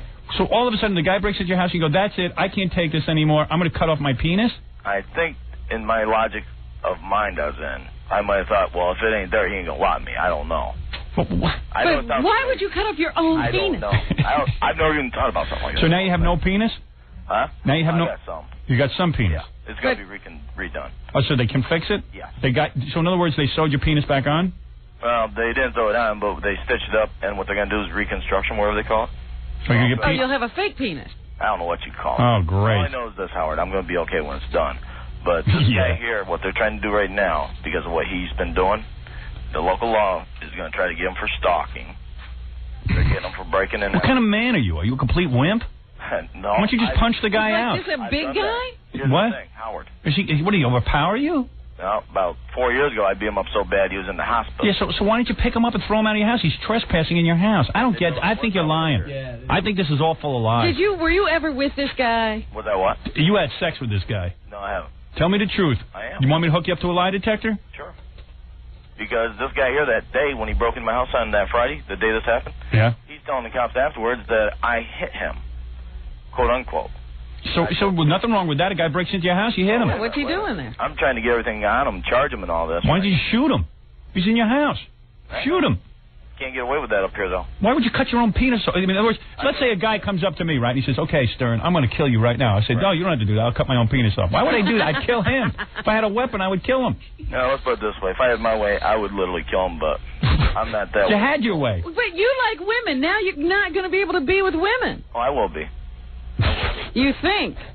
Are you a white guy? Put it this way. I'm hoping. Are you a white guy? Yes. You sure? Black guys would not do this. No. I didn't say he was black. Just saying, are you a white guy? Oh, yeah. Really? I'm right down there, and you can see who I am. What are you, Polish? No, Italian and German. No, That's you're a not. bad mixture, apparently. You got so angry you cut off your own penis. You conquered your own penis. I don't know who your show to. Who's the girl in the background? Is that Robin out here? Yeah, that's Robin. Oh, how you doing? No, I'll tell you. He doesn't know the show, but is that Is Robin? that Robin? I've heard it a little bit. Not much. Yeah, enough that you know Robin's name. You know what? You don't know anything that you know. Yeah. That's what I've heard. Why don't you come down here and cut your own penis off again? No, I don't think How much did you cut off? Huh? How much penis did you take off? About half. Half of it? Yeah. I'll tell you what, though. God, that must hurt. If I go back to that night, yeah, I would blow him away. Now you're thinking. Gee. If I could go back to that night, I would, honestly. Okay. Put it this way. A lot of people up here that know about him have told what he does. You know, he's been stalking me and all this. Now, where what is is so great about you? You got to come down here. We want to see you. I think you're hallucinating. I think you're just angry at your penis. The reason I called is, like I was saying, when was the last time you were with a woman? Huh? When was the last time you were with a woman? Probably about less than a month ago. Dude, what did you cut it off with? Like you grabbed the kitchen knife? I had, you ever see those shears you use to cut branches with? Yeah. They're saying I used those. They're saying, what did you use? That's the only thing that could have been used. He says he blanked out and doesn't remember it. He knows. He's in denial. There has to be blood on something. He knows everything that went on. That's my of denial. I tell you what, why don't you come down here and be prepared to be totally honest about all this? I got no way of getting down there right now. Where are you? I'm in upstate New York. Small town called Johnstown. Johnstown. Johnsontown. Yeah. Mayberry, you know what I mean? Yeah, well, hold on. I'll have Gary bring you down. I got to look at you. I got to see what's so great about you that guys are stalking you. I bet you I'm cuter than you. Hey, Howard, I'm just average, you know what I mean? Yeah, well, I don't know, man. This whole thing reeks of something BS. Wrong. Something wrong with the story. Like I said, if you want, I'll come down there and I can give you the whole story. I've got all kinds of newspapers from up here that tell what's going on. Mm-hmm. I mean, if you want to know the whole story, because you've been calling up here, or somebody from your station did. Will you show us your penis? Okay, let me tell you what's being told up here. It's even in the paper up here. Okay? I think you'd like all the publicity. Howard, this is you supposedly talking. Yeah. In the Leader Herald, local paper up here, yeah, it says, quote unquote, that you want me to get down, do your show, come down there. Right. That, now get this, this is quote unquote, that you would pay $15,000 for me to go on your show. Now remember you said you wanted to see it, right? Right. It says also that you double that, no, it's make it 30 if you get a Polaroid of it. And that's in the paper up here. I don't know who made that up. I never said that. Well, it's in the paper. I don't care what's in the paper. I never said it. I got a radio show here. I know I didn't say that. Well, I'm just saying I can show you the newspaper. You can show me whatever you want. I ain't paying you 10 cents to see the goddamn penis. We might pay to get you here, but that's it. Yeah, I'll pay to get you here. Howard, did I say that? I'm just saying what this says up here. Like, don't you hold me up. Because if you want me to come down there, I'll come down. I got no problem with that. All right. Hold on, okay? I'll arrange for it. All right. Guy's a screwball. I got to meet him. Jeez. Cut off his own penis. Can you imagine? No. And listen to the story. The guy broke into his house so he cut off his own penis. And then, like... That's it. You know, if you don't leave, I'll cut off my penis. Okay, go ahead. What do I care? It's sort of like a Blazing Saddles. Yeah. What was that in Blazing Saddles? The guy held the gun to his own head. This is it. If you people don't back up, I'll shoot myself. Yeah. They were going to lynch him. Hey, should I make my statement a hard copy or should I take a break first? Break first. All right, take a break first, and then I'm going to make my statement about Kathy Lee and Regis, or, Frank Gifford or whatever. All right, we'll be back right after blah, blah, blah.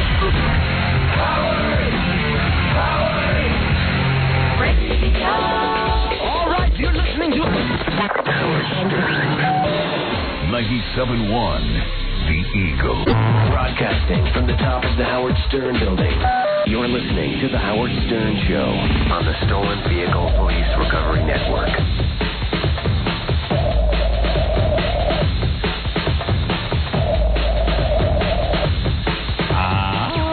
Yeah, baby. Well, you don't need this back. Just take your computer and print it back. Oh, here. Baba Booey. Baba Booey. Baba Booey.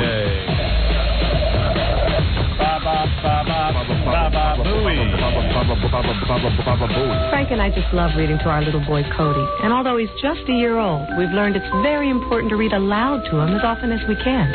As a parent, you are your child's first and most important teacher. Your attitudes towards reading, learning, and school affect your child's interest and success. So no matter what their age, start your children on a lifetime of learning. Read Frank today. I got to get the special. That infomercial? Not even the infomercial, Robin. The last Kathy Lee Christmas special? Because my favorite thing is Kathy Lee is standing at the door with Frank Gifford, and Frank has to go away for Christmas. And in baby talk, Kathy Lee goes, "Oh, please, Frank Gifford, don't leave me on Christmas morning." Well, honey, I got to go be with my bimbo. Well, that's what I was thinking. I said, what are they going to do for the Christmas special this year? Yeah. Have Frank, the mistress, and Kathy? That'd be great. Cody, like, banging his head against the wall. Cassidy smoking reefer. It'd be really cool, doing lewds. I told you my prediction. That family is so dysfunctional. You know what? You've been so uncannily right so far. I would bail on the children now. Yeah. Kathy Lee read the Globe out loud to Cody for reading week. Show and tell. Listening to Kathy and me, or to other couples who have watched Gary's tapes, it's really hard to believe that a set of videos could make such incredible differences in a relationship. And apparently they do. And yet they have for us. They don't work. And for you. Nothing is more important than our relationship with our spouse. The quality of our relationship affects everything else we do in life and how well we do it. Gary doesn't give you theories or psychological mumbo-jumbo. He gives you specific steps that you can instantly... I'm afraid to get the tape, you know? I really am. Why? I begin to see results literally overnight. Frank and I had a really good relationship before we watched these tapes, and yet both of us have gained tremendous insights and help to make it even better. I think a whole lot better than we even could have hoped. Police. America's couple. Oh, boy. Always holding out yourself as an example, aren't you, Kathy? This is going to be great. I'm going to make my statement to hard copy. They've been waiting downstairs since 4 in the morning, evidently. Boy, this is big news. Waiting for a statement from me. But I'm giving them this really whacked out statement. Wait till you hear this. All right, Gary, bring in hard copy. Wayne is coming in. He's a producer at hard copy. Okay. Very proud of himself. Listen to this news music. I love news music. There's Wayne. All these guys from Hard Copy and like the Globe and stuff, all these guys who like wreck people's lives, they're all Australian. I wonder what that. I don't know. What's that all about, man? Wayne, how come all you guys who like, wreck everyone's life? How come all you gossips are Australian? It's a tradition. Is it really? Yeah. Wow, you guys are amazing. And we had to import. We have a very good success record with it, I guess. By the way, as you know, I have agreed. I have agreed to a 3-year moratorium from doing any press, especially electronic media. Except for statements about the Giffords? Except this is such a big deal for me to make my statement. I'm going to give it to hard copy, okay? We appreciate it. I know you do. You're one of the few people that willingly talk to us. Yes. This might be a very slow news day. Won't be forgotten. Right. All right. Please kill all music while I make a very important statement. All right. I don't want my statement edited either. I know you will, though. You guys don't listen. We'll see. All right. No, we want every second we can get of it. All right, here's my statement in hard copy. I have a camera trained on me. I have Wayne over there from hard copy. What is your title? Segment director. Segment director? Mm-hmm. Very proud of that. Did you go to school for journalism or not necessarily? No, I dropped out of school for this. I believe it. Do you cheat, by the way? Do I? Are you married? Are you married? No, I'm not married. Are you divorced? Several times. Yes. So he does cheat. So you do cheat. That's not necessarily the reason. Are you gay? No, I'm not. Have you ever had a homosexual affair? No, I haven't. All right, because I'm going to have everyone investigated. Would you cut off your penis if a man was after you? Yes. I would do that. So. All right. Anyway. Oh, really? How many times have you been married? About 3. Really? Yeah. What happened? You cheated and your wife caught you? Oh, no, it's hard to remember them all now. Right. Yeah. In other words, yes. Yeah. So in other words, you did the same thing Frank Gifford did. But at least you didn't make up, you didn't try to be America's couple is what you're saying, right? Yeah, I don't think there was ever that illusion. All right, here I go. Let's put it this way. Every guy in America seems to be cheating. It's just that it's more fun to make fun of Frank and Kathy Lee. Because they claim not to be. Right. All of these women you married were white women or any black women? Aborigines? Any Aborigines? No Aborigines. All right. They wouldn't have me. They would. Just to go on record, I won't have you either. All right. Here's my statement in hard copy. I am prepared now to make my statement. Okay, here we go. You might think that I, Howard Stern, would gloat at a time like this, in light of recent events with Kathy Lee and Frank Gifford. You would think that I would be the first to laugh at the misfortune that has struck at the heart of what we were all led to believe was the perfect marriage. But I'm not gloating. No, I'm not gloating today. I know how difficult it is to keep a loving relationship going. And, having said that, I now urge Kathy Lee and Frank to turn to their faith. Yes, faith at this time of crisis, and to cling to one another. Cling to one another in prayer, Frank and Kathy Lee. That is what I encourage you to do. Yes, I am urging all of my Christian brothers and sisters to pray for this wonderful family. I know that for myself and my prayer circle, we will be including Kathy Lee and Giff when we come together this Wednesday evening. Yes, we will pray for the two of them and their family. Yes, I'm coming out of the closet too. I'm a born-again Christian and attend church regularly. I attend Bible study, and I'm a member of a prayer circle. So let me just turn to everyone now in the hard copy audience and all over the world and join me in prayer. Dear Lord Jesus Christ, help me pray for America's most loving couple. They need our understanding. And we should not judge them.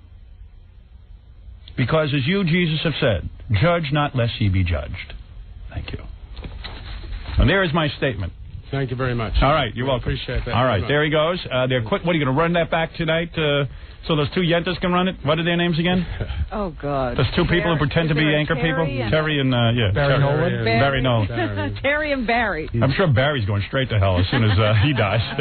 All right, you guys. I'm sure they'll appreciate this very much. You know this is going to look good on TV, that's for sure. It'll be fabulous. Thank you. All right. Thanks a lot. All right. All right, you're welcome, guys. And there is my statement. The hard copy camera backing out.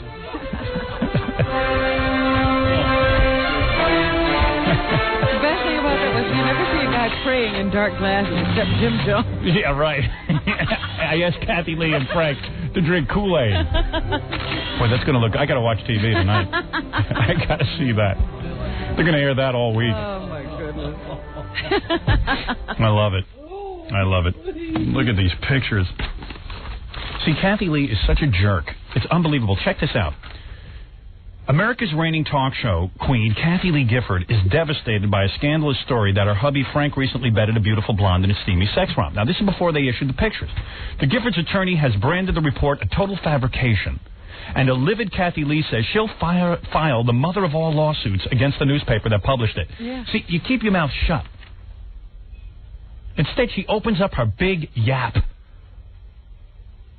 I mean, first of all, she had to know it was true. I mean, Giff is the womanizer of all time. That's why when I watch those Christmas specials, I go out of my mind when they're all she's singing to him. I mean, let's get Frank Gifford's first wife, the one who had multiple sclerosis and Frank walked out on. Let's get... Or the second one, who actually says, he cheated on me with Kathy Lee. Yeah. The only time Kathy Lee should open up her big yap is when Frank needs oral. You got to figure Kathy Lee really sucks in bed, too. I mean, you got to think. You think? Oh, yeah. She's not a little whore in the bedroom. In her first book, yeah. she claimed that the first husband couldn't do it right. Yeah. Well, because if you have some, good Christian in bed with you, what fun is that? I need a whore. You know? That is no time to be bringing up Christianity. I got to admit, Kathy Lee's a hot little piece of ass, but you got to be a special kind of man to unleash the power of her vagina. What do you got to be, a dirty dog? Yeah, you got to be a dirty dog. You need someone like Ronnie the limo driver, Jackie the Joke Man Martling to twist her around in bed, turn her into a little slut. Dirty dog. Yeah. You got to go places where she don't like it. Right. That's the way to a woman's heart. Yeah, flip it over. I didn't know I liked this. Well, honey, there's a first time for everything. I didn't know I could be this way. Yeah, I didn't know my buttocks could handle this. Woo! That's a man. Yee-haw. Diff probably just lays her down on the bed. She probably gets nice to yeah, her. Yeah, nice. Makes nice love to her. I don't make nice love. Gets it over with. Yeah. Never even mentions a dirty word while they're doing it. You got a broad like Kathy Lee who's all frigid. You take her, you get her a vat of Crisco and you fist. You got to get to a dark side. Yeah, you get down to it. Yeah. Make her experience things she never saw before. Nice Christian girls, those are fun. Make her say dirty words. Yeah, you foul that. Get them braying like a donkey. Those little bitches don't know the power they have inside of them. You got to unlock it. She hasn't been unleashed, you can tell. No, she's with an old man. Well, now this is her opportunity. Yeah. To let go. I'd like to have an affair with her and let the Globe photograph it. I'd invite him in. Let him see. There'd be a press conference. Yeah, here's Mr. Stern unleashing her. That'd be funny. Yeah. Press conference in bed. Yeah. Smoking a cigarette. Smoking a cigarette. 3-camera shoot. Quote, so she says she's going to get her lawyers. This is what she did during that other scandal. The children labor scandal. Well, figure it out. You're selling your stuff at Kmart. A dress, a brand new dress. Label. It was Walmart. Walmart, sorry.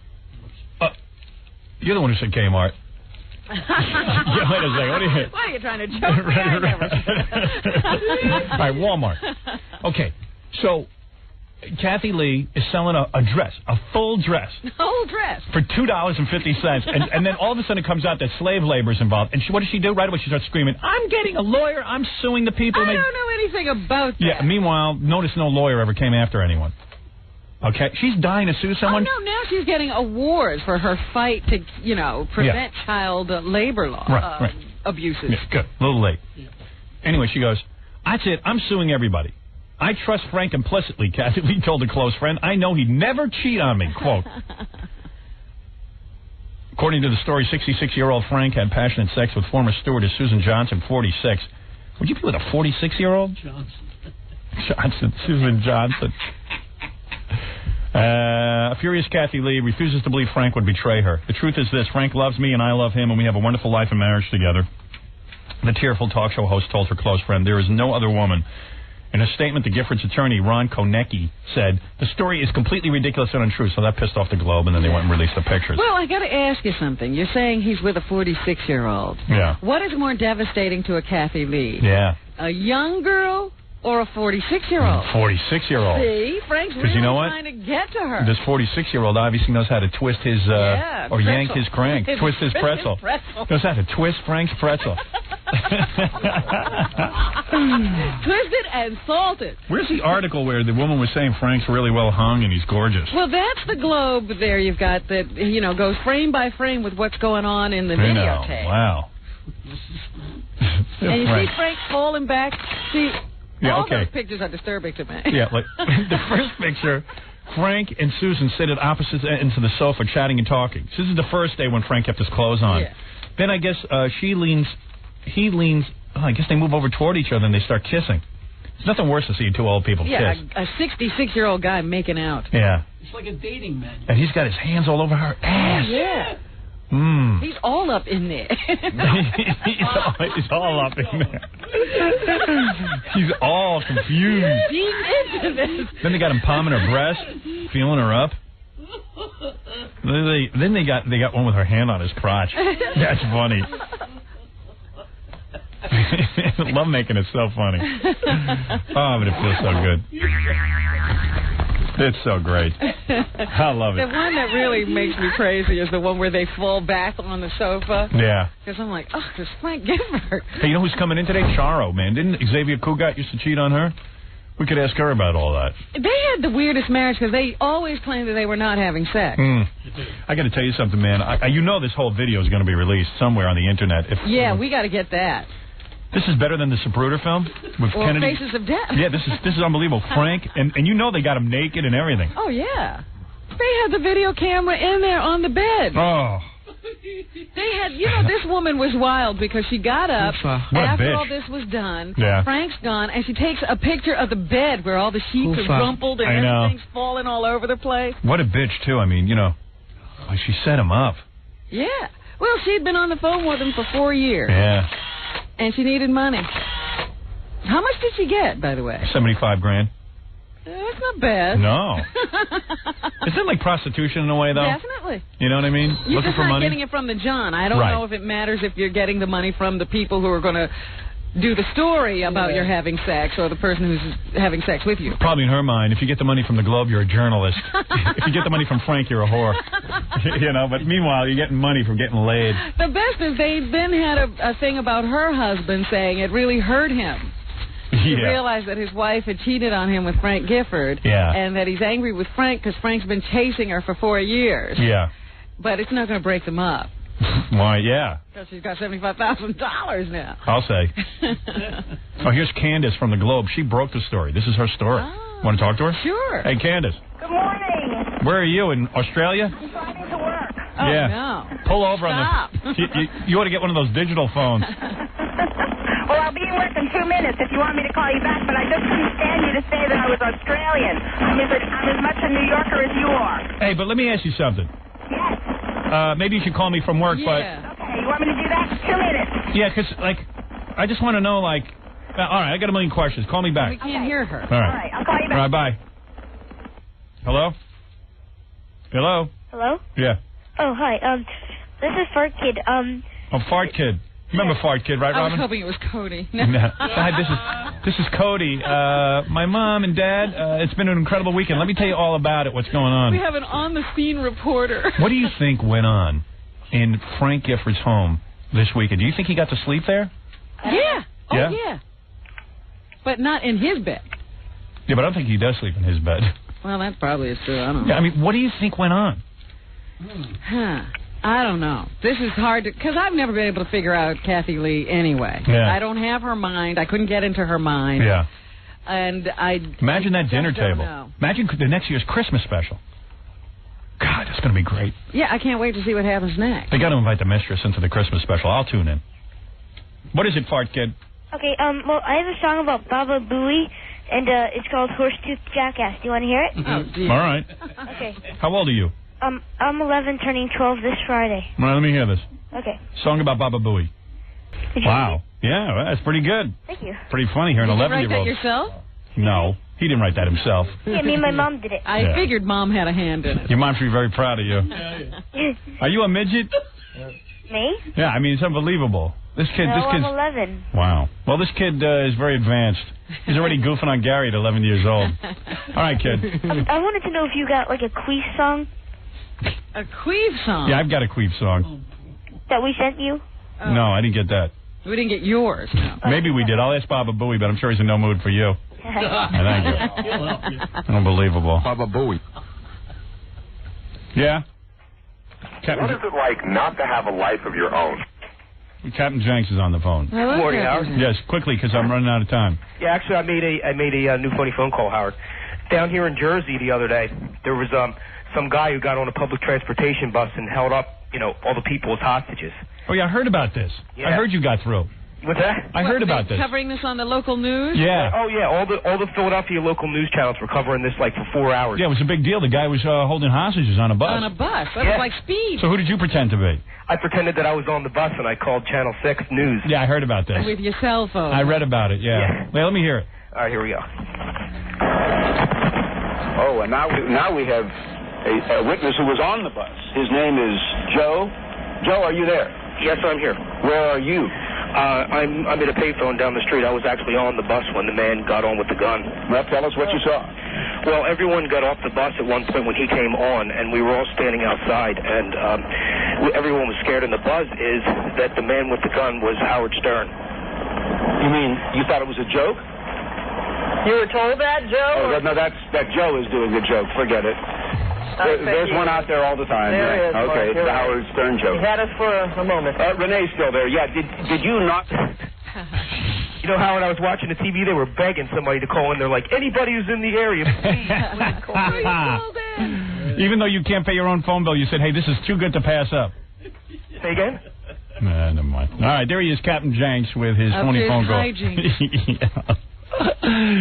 All righty, well... You know, I thought about Captain Jenks while we were away because of what happened with A.J. Benza. Yeah, well, I'll talk about that. I got to talk about my trip to France with friggin' French pains in the ass. A lot of stuff to talk about. Yeah, I'll tell you all about it, and Kathy Lee stuff. And at 9 o'clock, we're going to watch Kathy Lee together. Yes, because we got to see them go through the newspapers. Yeah, it's going to be good. Read just a special segment where he talks about what's in the news. And I want to talk about basketball, Tiger Woods, and also the Rangers. But I got to take a break. We'll be back right after this. Well, you can put me in the booby hatch, too. There's something very, very wrong with us. 97.1 The Eagle.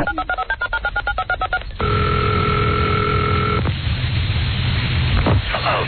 Hello. Yes. It's Miller. Graves. D. Graves. Who do you want to talk to? Phil. D. Graves. Phil DeGray? Phil is not here. D. Graves? What are you trying to do? Make a shake out of yourself? Who are you talking to? Who do you want to talk to? Phil. He's not here. Not the one that works there, D. Graves. But is she going to drop dead? Yeah. Drop dead. Hey, now. Yeah, Charo's coming in a little later in the show. Remember her, Charo? Sure, Coochie Coo. Coochie Coochie girl. I'd like to throw her a bone. Oh, now she looks. I can never figure out how old she was. Like, when I used to watch her Merv Griffin, I used to say, is she 26 or 46? Well, she was supposed to be like 19. Oh, she was? She looks good on this CD cover, but, you know, she's just funny because she got an accent. I love it. So listen to this. So should I tell you about France? I mean, we've been talking about Kathy Lee the whole goddamn day. You can't get off it. It's hard to get off it. Everything leads to Kathy Lee. First of all, let me just say, though, I spent the day yesterday being a man. How'd you do that? I watched simultaneously Tiger Woods, Rangers, and Knicks. Wow. Yeah, simultaneously. Let me say something about these big screen televisions. Yeah. TV is great on a big screen. Well, I'll tell you what. I watched a Mario Van Peebles movie called Solo. Might be the worst piece of garbage I ever saw, but as long as you got a big screen TV, it's good. You'll watch anything. I watched it don't make a difference. Third Rock from the Sun. And laughed. I know. And liked it. Yeah, big screen TV is dangerous. What is it, Baba Booey? I'm in the middle of a rap. I was just going to join you if you were going to talk about the Knicks and you needed... Okay, well, I don't really need you, but I'll talk about it anyway. We figured out basketball. Yeah, without your help. You put the ball through the hoop. Let me just say... I'm not happy while you were gone, that's why. Yeah, I know exactly what happened. I was in France, but I know what's going on. I know John Starks was dropped on his head. What I can't figure out... Charlie Ward. Oh, Charlie Ward. See, I told you I don't know what's going on. Former Heisman Trophy winner. Right. Yeah, I couldn't believe he used to play football for. He was a quarterback. College. Yeah, he was real good. So anyway, I just want to say that the Knicks lost, of course, to the Miami Heat. Yes. Which nobody in New York likes because everyone hates Pat Riley. Right. Because it's just annoying to see him. I went to the game that Pat Ewing had to sit out. Yeah. And it was fun being with the crowd. They were just booing Pat Riley and just carrying on with the Heat. Well, the whole time I'm watching the game, I'm going, hey, this isn't right. I wanted to see the real Knicks play the real Miami Heat. Absolutely, and that was the sad thing about the series. And it would have been great to see the Knicks play Chicago. Even though Chicago would have won, it just would have been a good rivalry, and it would have been fun, and Rodman would have been like, screwing with the Knicks' head. head, which would have been really good. They were doing so good before this all happened. Yeah, it's ridiculous. And now I've heard one theory, and maybe you've heard this, that Pat Riley masterminded this. That that's what everybody was saying. He took one of his worst players and he said, hey, just go punch that guy in the face or something, and then we'll get them all off the bench, and then they'll all... I'm telling you, some people believe in a conspiracy theory. Yeah, but it wasn't one of his worst players. It was a pretty decent player. Yeah, well, it was one of the best. Not the best, but a decent player. You know how black people think, like,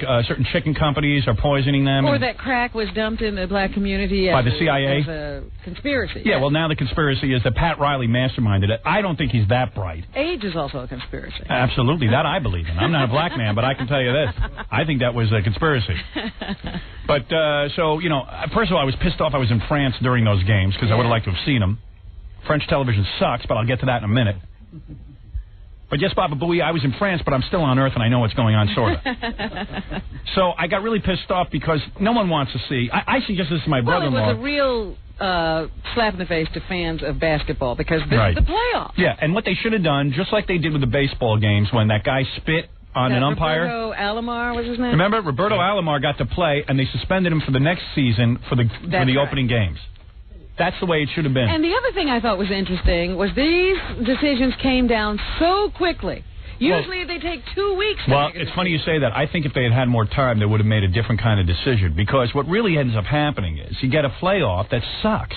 And now you're stuck with Miami playing Chicago, which is going to be a complete romp. Because Chicago is going to kill those guys. It's not even going to be a contest. Yeah, but the Knicks played so poorly in those last 2 games. Yeah, but they had half their team. They were incomplete. Yeah, they were incomplete. I don't want to see a game like that. Now, here's what I suggest.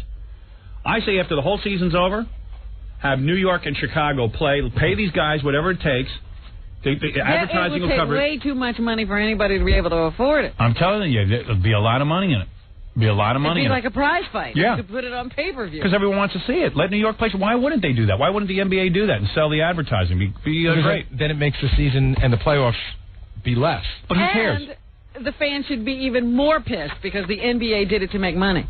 Yeah, I wouldn't be pissed. I would want to see the game. A lot of the sports guys are saying that actually the NBA did a good thing because this is the way that you should react. Like, in other words, they're saying, like, Alomar should have been suspended for those games. I was watching the Rangers game. Well, every minute there's a fight breaking out. Yeah, but didn't you see the guy that got his arm broken last week? Yeah, it's unbelievable. They had video of it. You know what? It's almost difficult to watch hockey now because there's so many fights that it's like... They hardly play a game. They hardly play a game. I find it boring. And I can't believe I'm saying that. I love fist fights.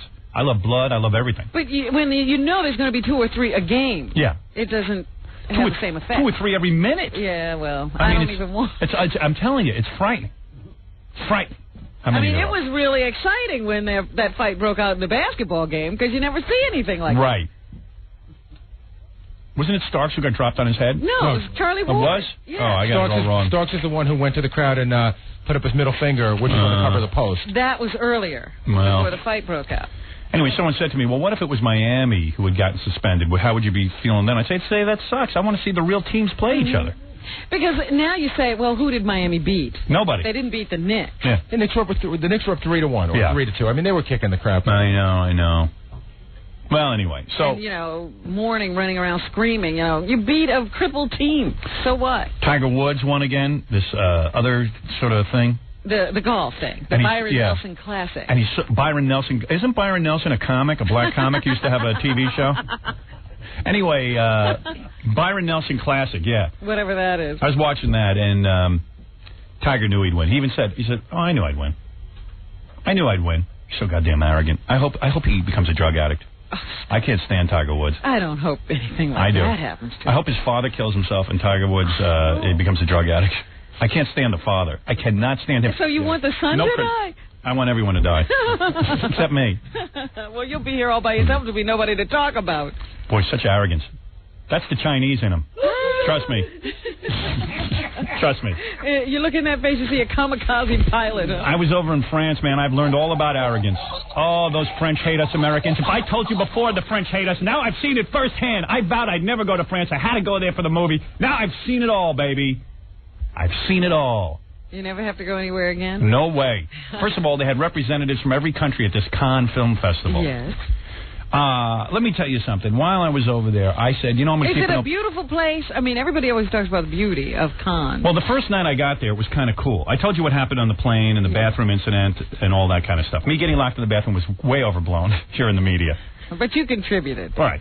So, anyway, I get over there. There wasn't 5 minutes gone by that I wanted to crap in every beret of every Frenchman. Did you see a lot of berets? Yeah, that ugly, disgusting hat. You can't escape it. It's the sickest thing you ever saw. Doesn't even fit on their heads. So, anyway, you get over there, and listen, I'll be honest with you. I worked most of the time. I was in a hotel room doing one-on-one interviews, press conferences, this kind of thing. Did you stay at the Hotel du Cap? I see at the Martinez, or something, Hotel Martinez, which, that was cool. I mean, you know what? Their nicest hotel, this was the nicest hotel in Cannes, in France. It's about as nice as a Ramada. I thought the Hotel du Cap was supposed to be the nicest one. I don't know about no Ducac. I just, I was over at the Martinez. And it was like a Ramada Inn? Yeah, I mean, yeah. It's like they have ugly green walls and, weird. Yeah. I don't know, man. It's a little tacky, and, like, the shower isn't all that great. Yeah. Well, the French are big on bathing. Yeah. That's what I heard anyway. The chicks are hot. I got to say, the French are really good-looking people, but now they're starting to get fat because all our fast food is getting over there. Oh, really? Yeah, so they're starting to get ugly like us. Ooh. It's kind of cool. Yeah, because it was very funny. The last time I was in London, one of the cab drivers said, I was in the United States once. I went to the States. Yeah. And all those people are very big there. So I go over there, and the first thing I learned, already I'm, like, causing trouble. Reicher and Paramount bought a balloon. Now, they've never had a 40-foot balloon except for once when Arnold Schwarzenegger was promoting Last Action Hero. Right.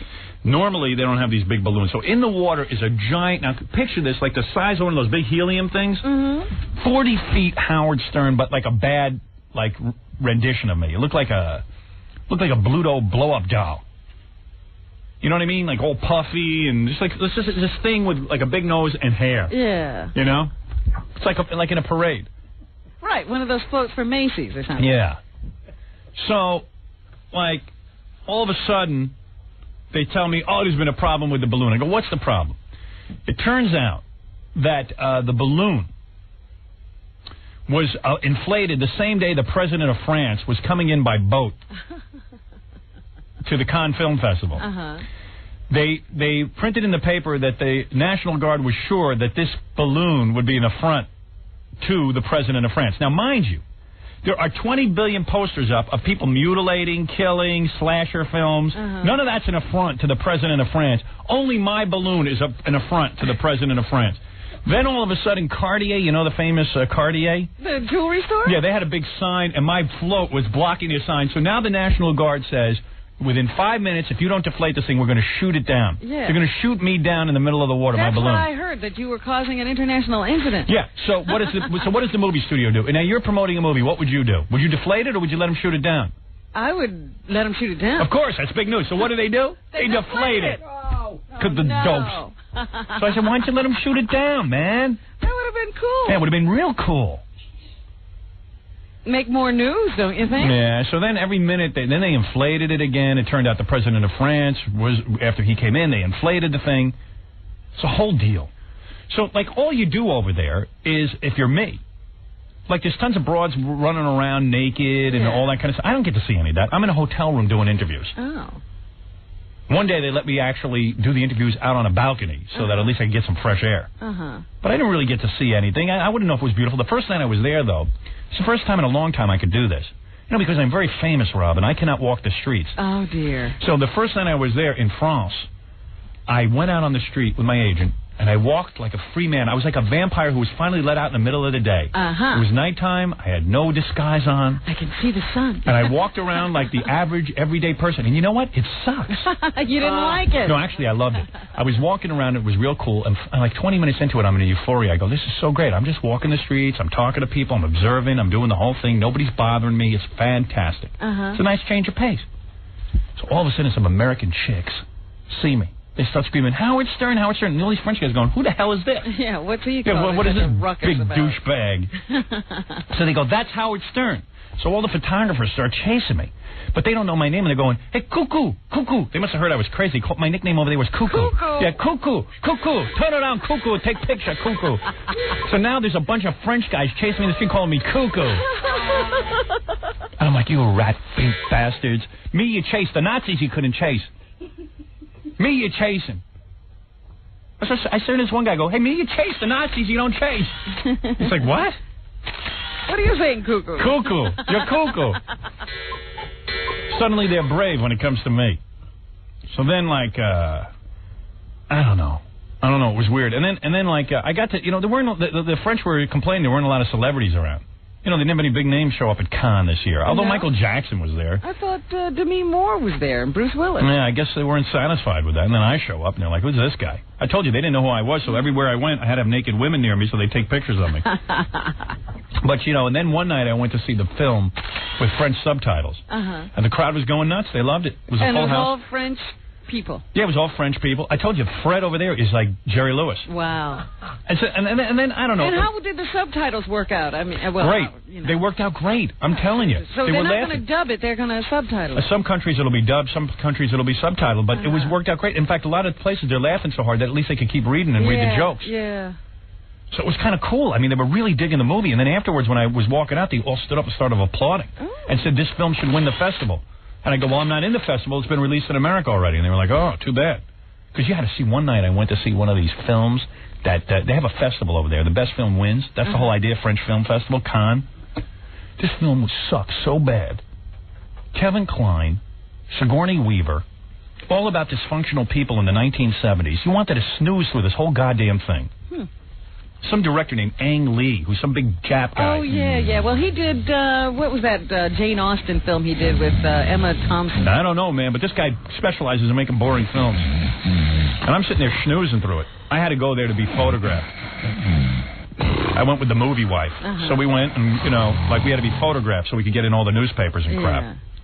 And then you sit there, and then all of a sudden, you have to go in a tuxedo. You got to watch the goddamn movie in a tuxedo. You got to be dressed up to watch. Yeah, I mean, could you think of more hell? You're seeing a bad movie in a tuxedo, and then all of a sudden, like Kevin Kline and Sigourney Weaver, and Ang Lee, the director, they all walk in late, and they have special seats for them. And then after the movie's over, bodyguards come rushing up to protect them from this crowd of millionaires that are all sitting and watching the movie. And I'm laughing my ass off. I go, what, man? Is everybody pretentious or what? Oh, that's funny. Then I had to go to parties, but I didn't stay at the parties. All I have to do is walk up a red carpet and be interviewed. So you just make your entrance to the party, and then you go to the next one. And then you go to the next one and the next one, but you don't ever actually go into. You go into the party for 2 seconds and you leave. I saw Roger Ebert over there. Yeah. He was the only normal guy to rap to, except for I met the coolest guy in the world at the party, at the New Line party. Who's that? The great director Tim Burton. Oh, you did meet him? Yeah, we hung, and then the first night we met. We met up at this party, and we rapped for a little while, and turned out he was a big fan of the radio show and the movie, and you know what a fan I am of his. Of course. And I told him I'm even trying to buy, I'm not a big memorabilia collector, but I'm trying to buy the glove from Edward Scissorhands. And he said, don't buy it, man. Either I'll get it for you, or if you buy it, let me check it out, because there's a lot of fake hands running around. Yeah, you don't want to get duped. But he was a real cool guy, and he was there with his girlfriend, a real hot piece of ass named Lisa Marie. Does everybody have that name? Or something, yeah. I don't know, but I think that was her. I don't know. He seemed like he was with some chicks, but maybe they were just digging him. And then I was rapping to him, and then he ended up coming over to see me the next night. I'd rap to him some more. We had actually a pretty cool conversation. And then we might even get together sometime and talk or something. I don't know. Like I could have a new show business friend. Wow. Beside Dee Snider, Twisted Sister.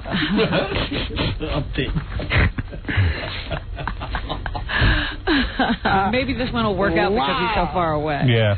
I'm like Mr. Showbiz. Right before I went to Cannes, Letterman called me at my house. We talked for over an hour. You're kidding? Yeah. What did he want? Just a rap. Abby. We just rapped. We were just rapping. For the first time? Yeah. No discomfort? No, you actually were able to talk? Yeah, we had a pretty decent conversation, actually. We could almost be friends if we both weren't so miserable and locked ourselves in our own homes. Yeah, you're talking from your respective bunkers. Yeah. It's pretty weird. He's in his basement, you're in yours. But these French are so goddamn arrogant, man. You have no idea. You just ask them for a little help and you speak English, and these pricks, man, they just give you a hassle. Oh, don't ask. Hey, honey, can you help me with this phone over here? I mean, I can't figure out how to dial out. You got to dial 001. Right, and then, you have to have a country code. Yeah, you got to have country code. I don't know from country code, and then I'm trying to use my credit card. Get out of your house every once in a while. while. You get out of your house. I'm not getting out of my house. So, it's wild. It's wild. between the goddamn balloon almost getting shot down. Hey, now. And then, like, you go to this place to eat lunch, and, like, everybody who's, like, sort of famous or wants to be famous sits and eats lunch. Mm-hmm. And then this guy, Ang Lee, the director, he had a whole Japanese camera crew filming him while he ate lunch. Like, talk about pretentious. Well, he's probably doing his own documentary. Yeah, I mean, it was just obnoxious. I got it in for that guy, Ang Lee. Although they tell me Kevin Kline came up to say hello to me, but I just wasn't around. I dig him, man. I think he's real cool. It's not his fault he's in a boring movie.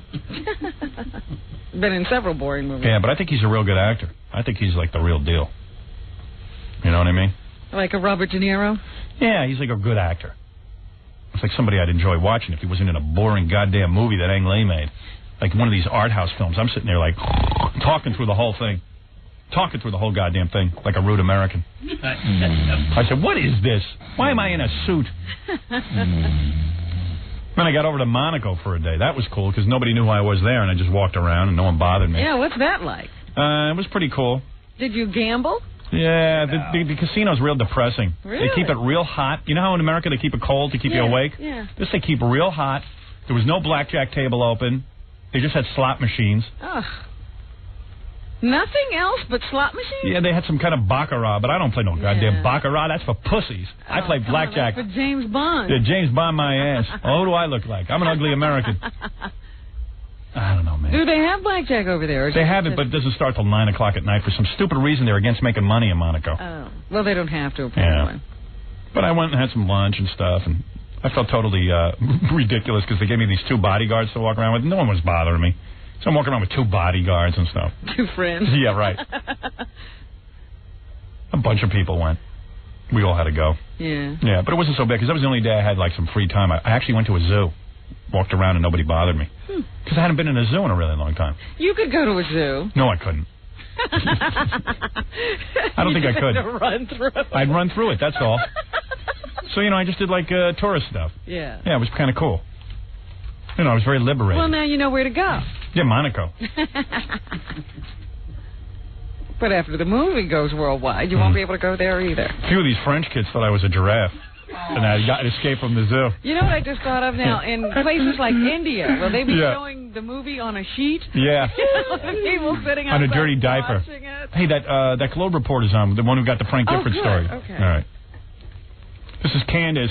So, Candace, were you the one who got the call from Susan Johnson? Susan? Actually, the call came from a source of mine, a long-term source, who tipped me off to the fact that Frank might be having a relationship with a woman named Susan Johnson. So that's how it started. Uh-huh. Oh, you guys are devils, man. I know. You know, Howard, when I was doing this story, I was thinking of you the whole time. Let me ask you something. Yeah. Have you heard rumors before about Frank?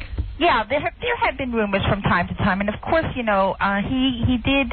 The story is that he did cheat on his second wife, right, and his first, right. So, and he's known for a roving eye. Yeah, I said I don't know why Kathy Lee's surprised. I wouldn't be surprised if he was doing this all along. Well, you know why she's surprised? Because she thought she was Miss It. Yeah, well, I'll tell you something. When you look at Frank, because I've seen them up close, and you look at her, he looks like the crypt keeper. You would think he'd be grateful for having a young thing like that. But you know what? She must suck in the sack. All that Christian crap is really ruining her bedroom performance. No, I'm sure she was just fine. She probably gives just that, just like every other woman, it gets old after a while if all you're into is, the new conquest. Tell me about it. Well, and as good as Kathy Lee might be, from what we've seen and heard around here. I got to get a hold of the goddamn. She's about to make a point. Oh, go ahead. Yeah, go ahead. Susan Johnson was really good. Ooh. Oh, really? Yes. Wasn't it? Now, tell me, where did I hear this? Maybe it was in the Globe. That Susan Johnson said that it was great when Frank walked in naked. She was really impressed with his manhood. Yes, she said.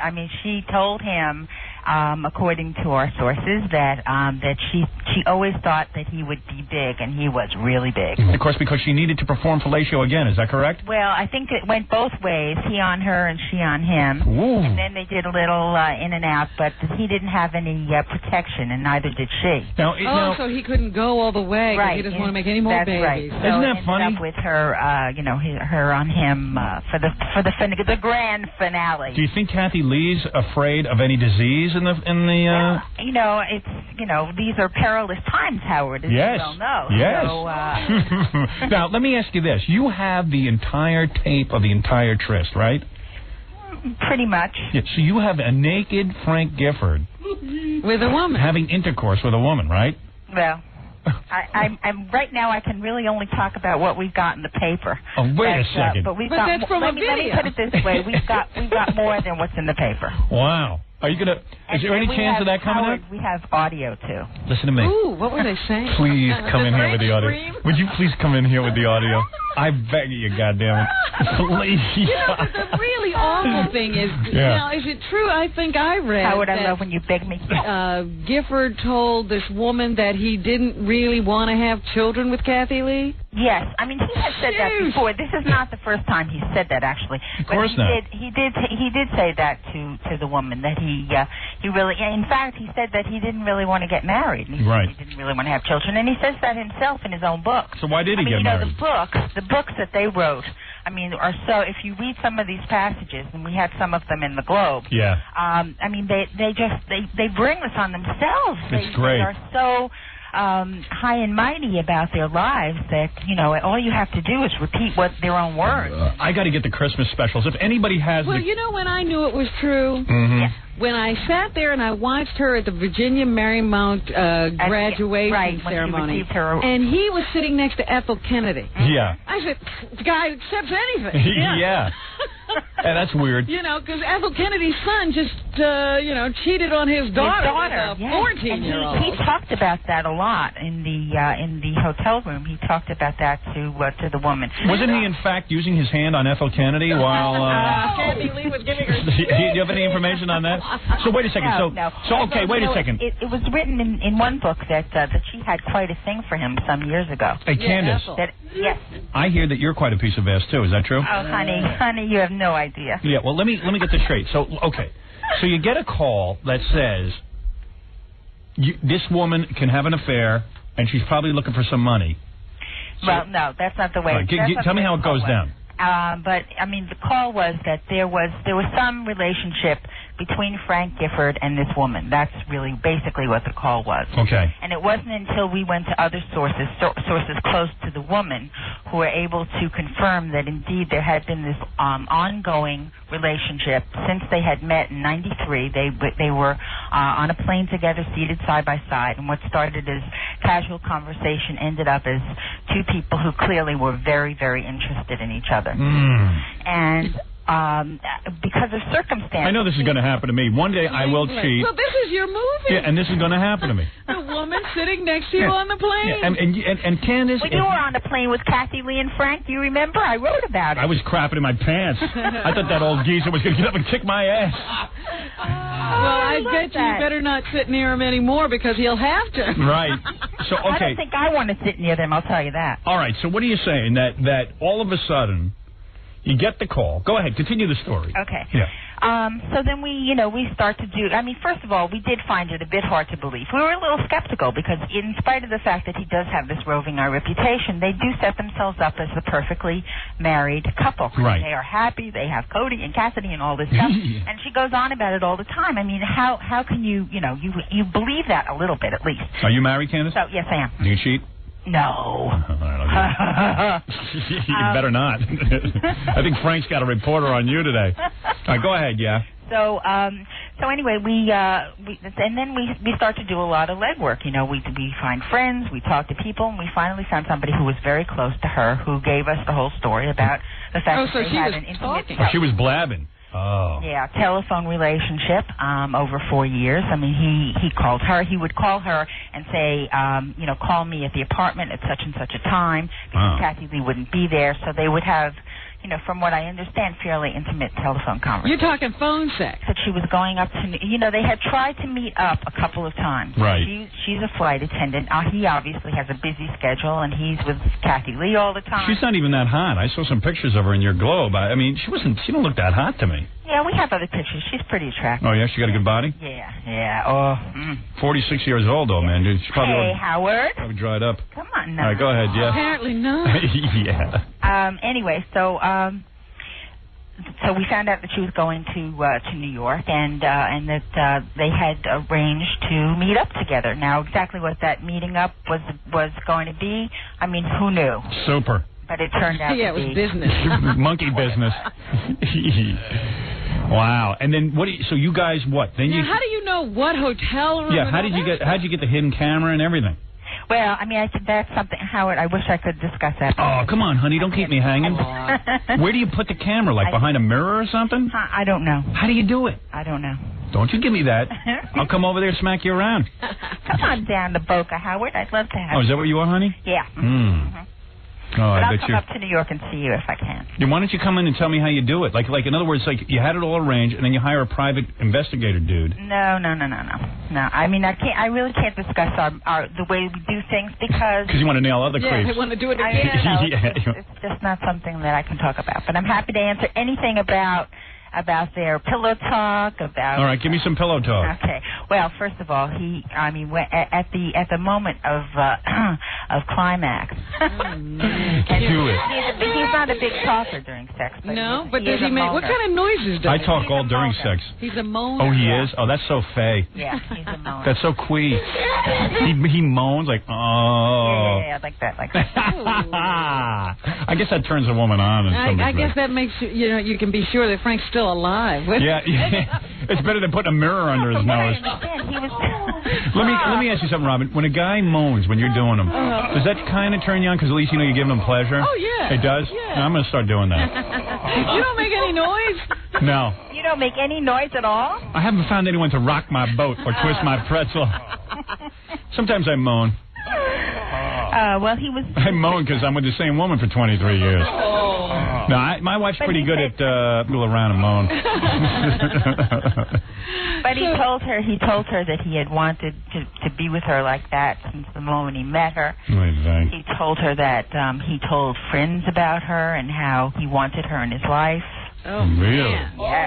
Yes. And are you telling me he's like thinking of leaving Kathy Lee? Well, I don't. Probably just have to say that. I don't know that he would go that far. That's just so he could get some more. Maybe.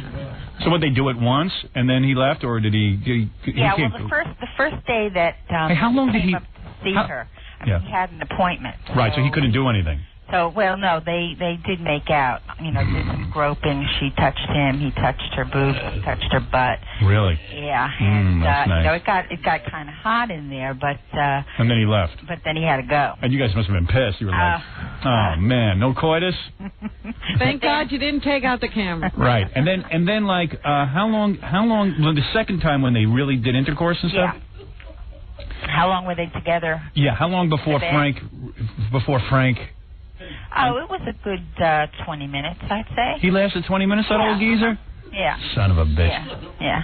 20 minutes? How do you do that? Someone explain to me how you last 20 minutes. I can last 10 seconds. He should write a book. That's what he should write a book about. Video. So were you watching the whole thing while it was going down? No. Tell the truth.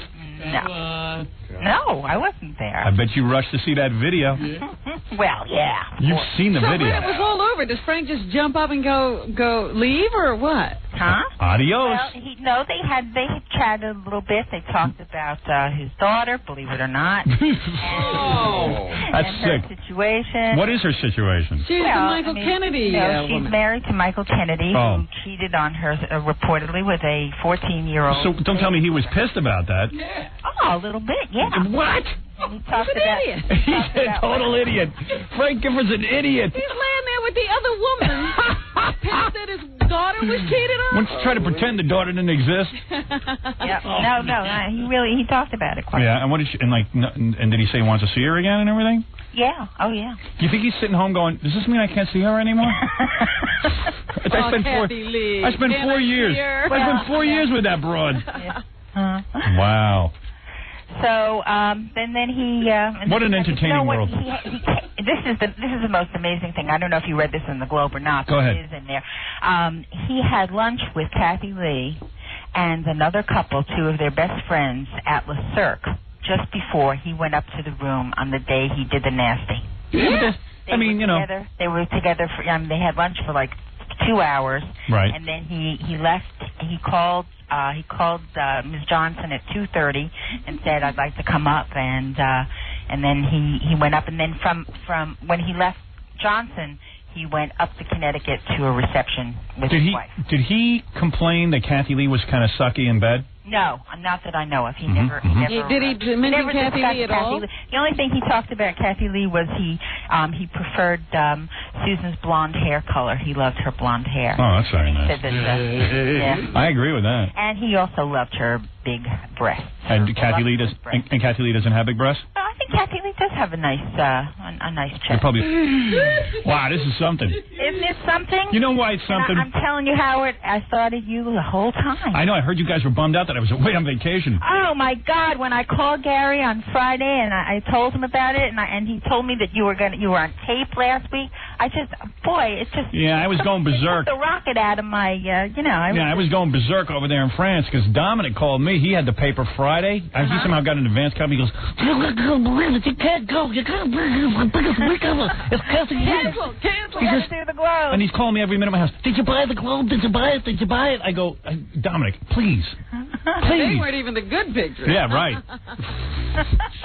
Well, Candace, obviously you'll probably get the Pulitzer for this one. Yeah, the Pulitzer Prize of tabloid journalism. Yeah, I mean, this is a big story. I mean, do you get a bonus for something like this? Oh, Howard, say that again. Are you a well-paid journalist? I'm pretty well paid, yeah. Right, yeah. and so you don't feel bad about doing this. Do you know what's going on? You know something? I didn't make him cheat. No one made him cheat. That's he right. walked up to that room on his own steam, and not only that, but he came back a second time. So, And not only that, they have said they're perfect. Mm-hmm. So anyway, do you know what's going on between them now? I don't. What's wrong with you, like Candace? To be a fly on the wall. Can't you get somebody on the inside? But as soon as I do know, Howard, I'll call you and... what do you think is going on? I'll come back on if you'd like. What do you think happened all weekend? I'd say it was a pretty chilly temperature in the Gifford house. But you don't have any rumors or anything? No. Nobody's talking. And what do you think? And I certainly don't. I couldn't speculate on what's going on. And did you call the Inquirer and go, nah, nah, nah, nah, nah? No, they called us and asked if they could see the tape. Yeah, I want to see the tape. Would you show me the tape, please? I beg of you. Well, we'll talk about that. Really, I swear. Let me just see it. All right, we'll talk about it. Oh, that's going to be great. Can we have a big screening? We'll all get popcorn. We need a screening over at Planet Hollywood. Wow. Were you impressed with the size of Frank? He's very well endowed. I mean, he's not my type actually, but right. He's okay. Yeah, you go for the more feminine type like myself. You're my type, definitely. Thank you, Candace. Congratulations on your big scoop. Thank you. I know all of the Globe staff admires you and praises you for your hard work. All right, Candace. It's a pleasure, Howard. All right. It's almost 9 o'clock. Oh, yeah. Oh, and Charo's here, too. Oh, all right, Candace, thanks. Okay, bye-bye. All right, that's Candace, everyone from the Globe. Charo's here. And then, we have some time with her, and then we got to watch Regis Kathy Lee. Yeah. We gotta tune in right at the top of 9 o'clock. Hey, let's try Charo in here now. All right, because even if he's here, we got to break that interview. Yeah. To look at we got 15 minutes with Charo. The Regis and Kathy Lee live show. I know I got spots for it, but I got to blow off all commercials. It's a big day in the show history. Let me see Charo. Everyone remembers Charo. Coverage. Let me see how you held up, honey. Oh wow! Yeah. What'd you have? A facelift? Look how good you look. How are you doing, honey?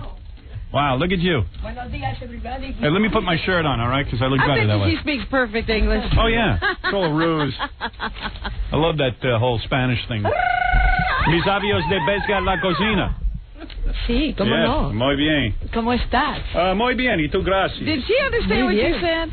Of course she did. I understood perfectly. He don't even have an accent. Look how good you look.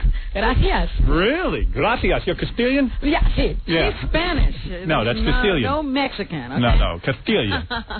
So, are those your real breasts or those implants? Real. Really? Do you see my husband? Oh, Xavier Cougat? No. You got rid of him. No, forget it. This one, the new one. Nice. Take a look. He has stretch marks around the lips. Really? Oh, I see. All right. So now you look terrific. I'll give you. And look at you. I mean, I can't believe it, Robin. It's Charo. Yeah. Now, Charo, you put out a CD. I'll talk about all this. Thank you very much. But I want to go through your history a little bit. When I was a kid, I would watch Charo on TV. The Merv Griffin show, she was there all the time. I always... Wow, hey, take off that jacket. Let me see that dress you're wearing. Why hide it? Oh, nothing in particular. Let me see. I'm wearing that for you because, you know, I know that you are a little sex maniac, so I put that from... You look good. I'd like to make love to you. Oh. Did you ever have sex with Johnny Carson? No. You never did? Did he come on to you?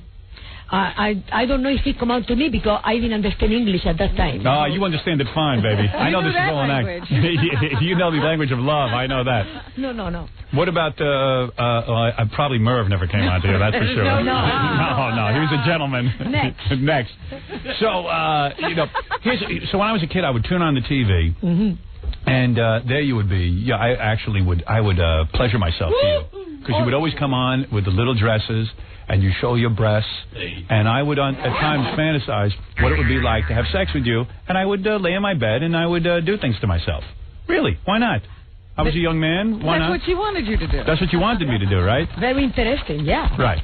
But what was amazing to me was that in order to get over to the country, you had to marry that old coot, Xavier Cugat. What a schmuck. Yeah, right? Yeah, I mean, but there was nothing you could do because you were like a poor girl, right? No. You got the whole thing wrong. Right. It was a deal made in Spain. Right. That I was very young, and I come here. 15, right? Exactly. Right. And then... I know everything about you. Yeah, I know that. Yeah. But you don't know that Cougar and I we never had sex. I don't believe that. I do not believe that. I swear. I can't believe it. She has always maintained that. Yeah. It's true. All right, wait a second. Let me get this straight. You're 15 years old. You're a beautiful woman. There's no doubt. Thank you. All right, very and much. a talented woman, too. You know, she plays classical guitar and everything. I mean, really good. I watched all the shows. Gracias. Thank you. So you're this beautiful 15-year-old Hispanic woman. Mm-hmm. And Xavier Cugat, who's an old, aging conga player or something, he gets a load of you and he says, hey, honey, I'm going to marry you. You come over to America, I'll make you a big star, right? No. No? No. No. What was the deal? I was in a television show very similar to Sesame Street. Mm-hmm. And she divorced him, a lady singer by the name Abby Lane. Right. And he was real pissed off because she left him. Right. Abby Lane left Xavier Cugat. Xavier Cugat, for you people who don't know, it was a musician. He's dead now, right? Hey, by the way, you never made love to Frank Gifford, did you? No. You know him at all? Very briefly. I met him, in Atlantic City, yeah. Is he a schmuck? Did he come on to you? I think he's a stupid guy. He is a stupid guy. A very stupid guy. Why is he so stupid? Because she's beautiful, and she's a hard-working woman, and she loves him. And it was not worth it for that little blonde jab, what he did. Right, exactly. What? Not worth it for that little blonde jap. A blonde jab? I don't know. Blonde what? Blow-up jab. Blow-up job. Blow-up job. I don't know what we're talking about. Anyway, it makes sense. I know what you're saying. It's hard to believe that. See, again, Frank Gifford reminds me like Cugat. Like an old man gets a nice young girl. Wait a minute. Let's finish with Cugat. Right. So listen to this. This old guy Cugat was like a big deal. Right. He went to Spain. He gets a load of you. You got somebody on you. He figures, hey, let me marry you. No. Right. He just went looking for the youngest thing he can find. Yes. To bring it to America so he can make Abby Lane very jealous and come back to him. So he brings you to America. He brings me to America, but he brought my mother, my sister, my auntie, everybody, because that was a deal. And you had no money, so this was like a good deal. Yeah, are you kidding? Even I cleaned windows. That was a hell of an opportunity for us. You cleaned windows in Spain? No, but I will clean windows. It was a beautiful opportunity. Because I would have loved to have you clean my windows. Hey, does the rain in Spain fall mainly on the plane? No, it does not. That's what I thought. I'd heard that, but I wasn't sure. You know what? Everything's a lie. You know what I mean? The rain in Spain doesn't fall mainly on the plane. Yeah. Do they even have a plane in Spain? Yeah. Do they have any planes in Spain? Oh yeah. Oh, she does. And does your sister have nice big maracas like you? Oh yes. You should see my mother. My mother looked like two maracas on high heels. Oh, beautiful. Like the whole family is gorgeous. So you come over to this country, and Cugat becomes romantic with you, right? He wants to be. Never. You never kissed him? Are you kidding? If that guy kissed me, I sour my lips. But you did marry him. Of course, for business. Right. So you never kissed him. He never touched your glove? Did you ever sleep in the same room, or? No. It was totally a business arrangement. Really?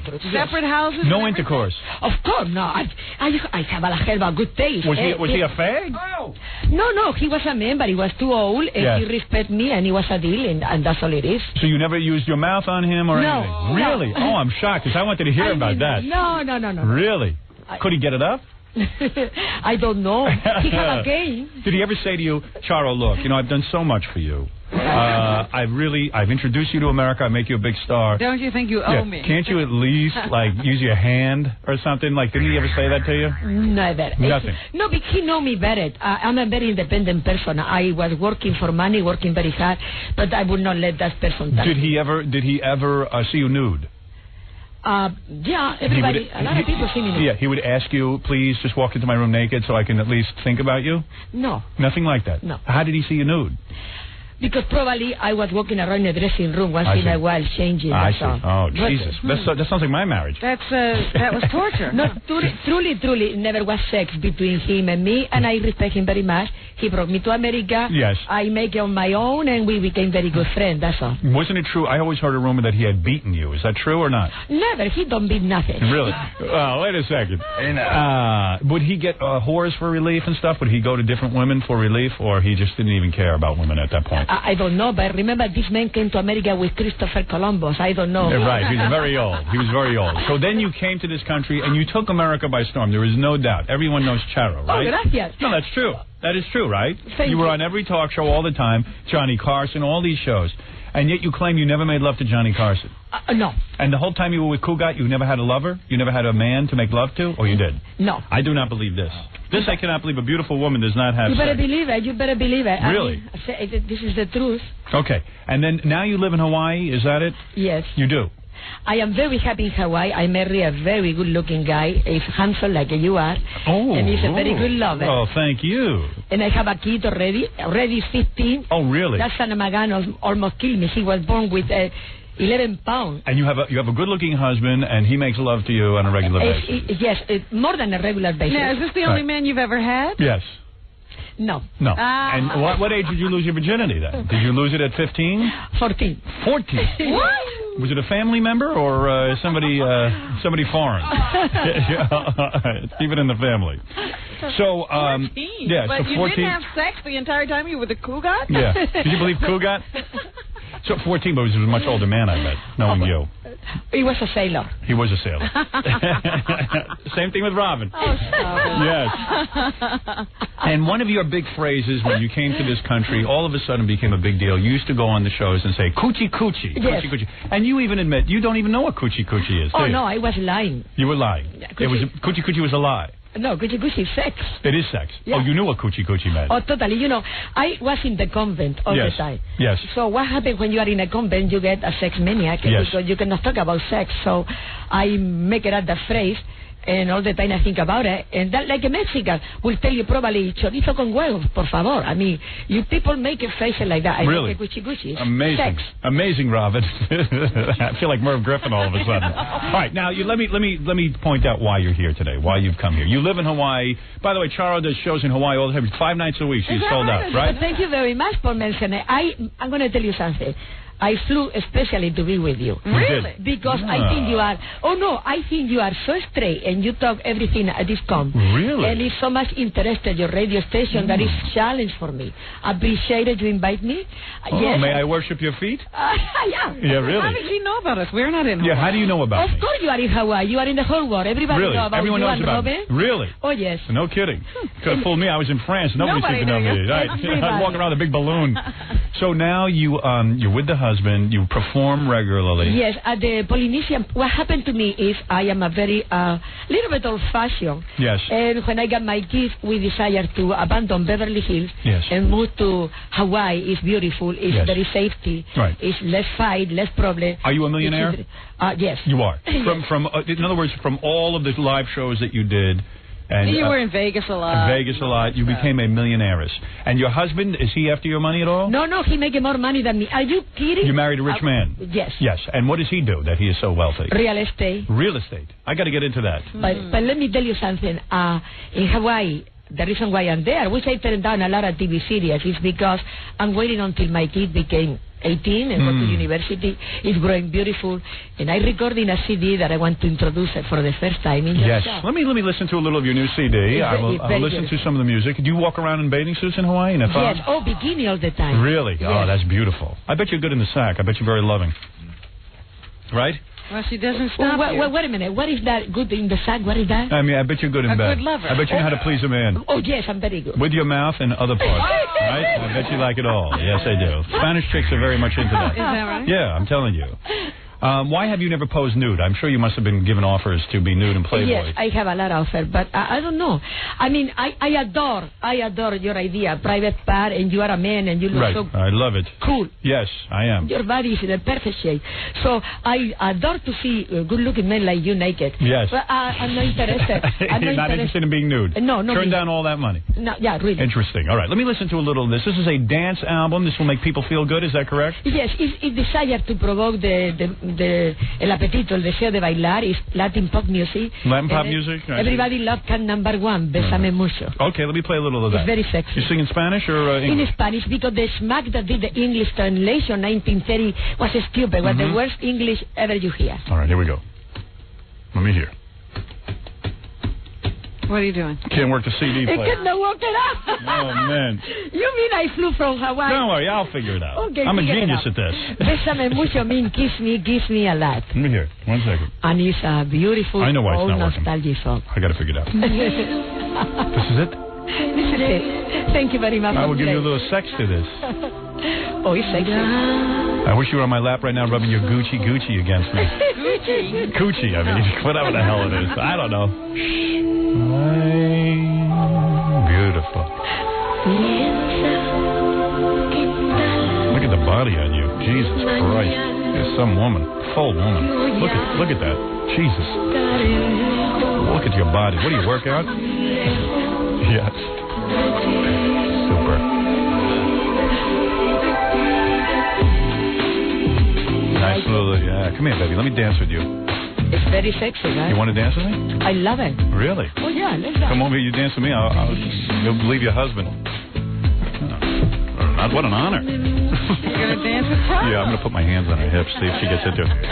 Look at the legs on her. What a body on you. Look at that. La última. Come over here, honey. Let me just dance with you a little. Come here.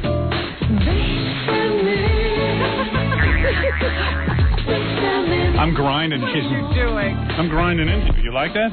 I love it. You do? Yeah. Yeah, you better get away before I get aroused. Pierce with you. all the hair, you two will get lost. Yeah. Coochie this, honey. Yeah, look at those shoes. Those are F-me pumps. Oh, man. You know, she's not that tall, but you two didn't look bad together. We don't look bad together, Robin says. We look so good. Well, you look so good together. You probably think I'm disgusting, right? No.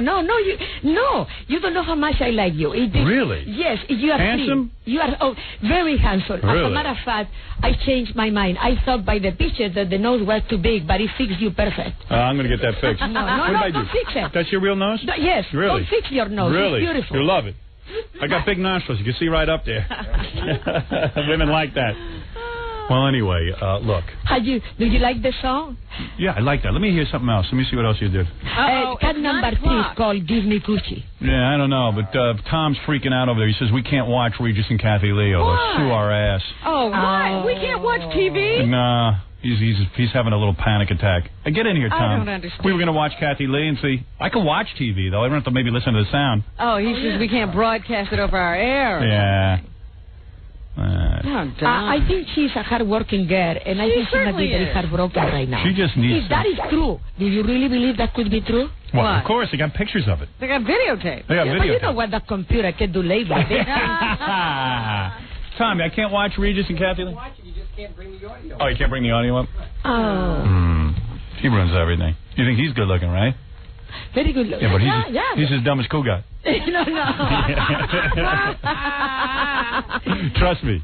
You know what? This is a very... I feel like home. Don't ask me why. You feel home? Yes. Well, you must have a whacked out home. Yeah. Completely. Yes, an insane asylum. You know what'll make Kathy... anyway, listen, Charlotte. It's a pleasure to meet you. It's a pleasure meeting you, honestly. See what else you got on here. And I enjoy very much your food. Look at this. Yeah. Baby. Oh, see, this I like. This I could give you sex to this. Right? Which song are you playing? I'm playing track 2. Oh, yeah. Woo! Yeah, there you go. I'd love to see you nude dancing around my bedroom to this. Come on, honey. Listen, is Allison listening to Yeah. Oh, she's listening, all right. Shake that groove thing, honey. Yeah. You like that? Yeah, I like that. It's very popular right now, and it's all over the store. Really? I'd love to see you dance to this, man. I bet you dance good, right? Yes. Yeah. Yes, I moved to. You're a party girl. Well, Charo, it's an honor to meet you. After all, you've given me so many years of pleasure when I used to sit there, lay in my bed as a young man and spread my legs, pretend I was in the sack with you. When's the last time you had a breast examination? Me, the president. Oh, exactly about 2 weeks ago. Oh, really? Yes. Oh, too bad. I was going to give you one. Did you go to a doctor? Oh, yes. I was going to check you for lumps. A lot of the girls don't realize I can do that for them. Yes. It's a one-stop place to shop. Yeah, and I can do pap smears, too, if you ever need one.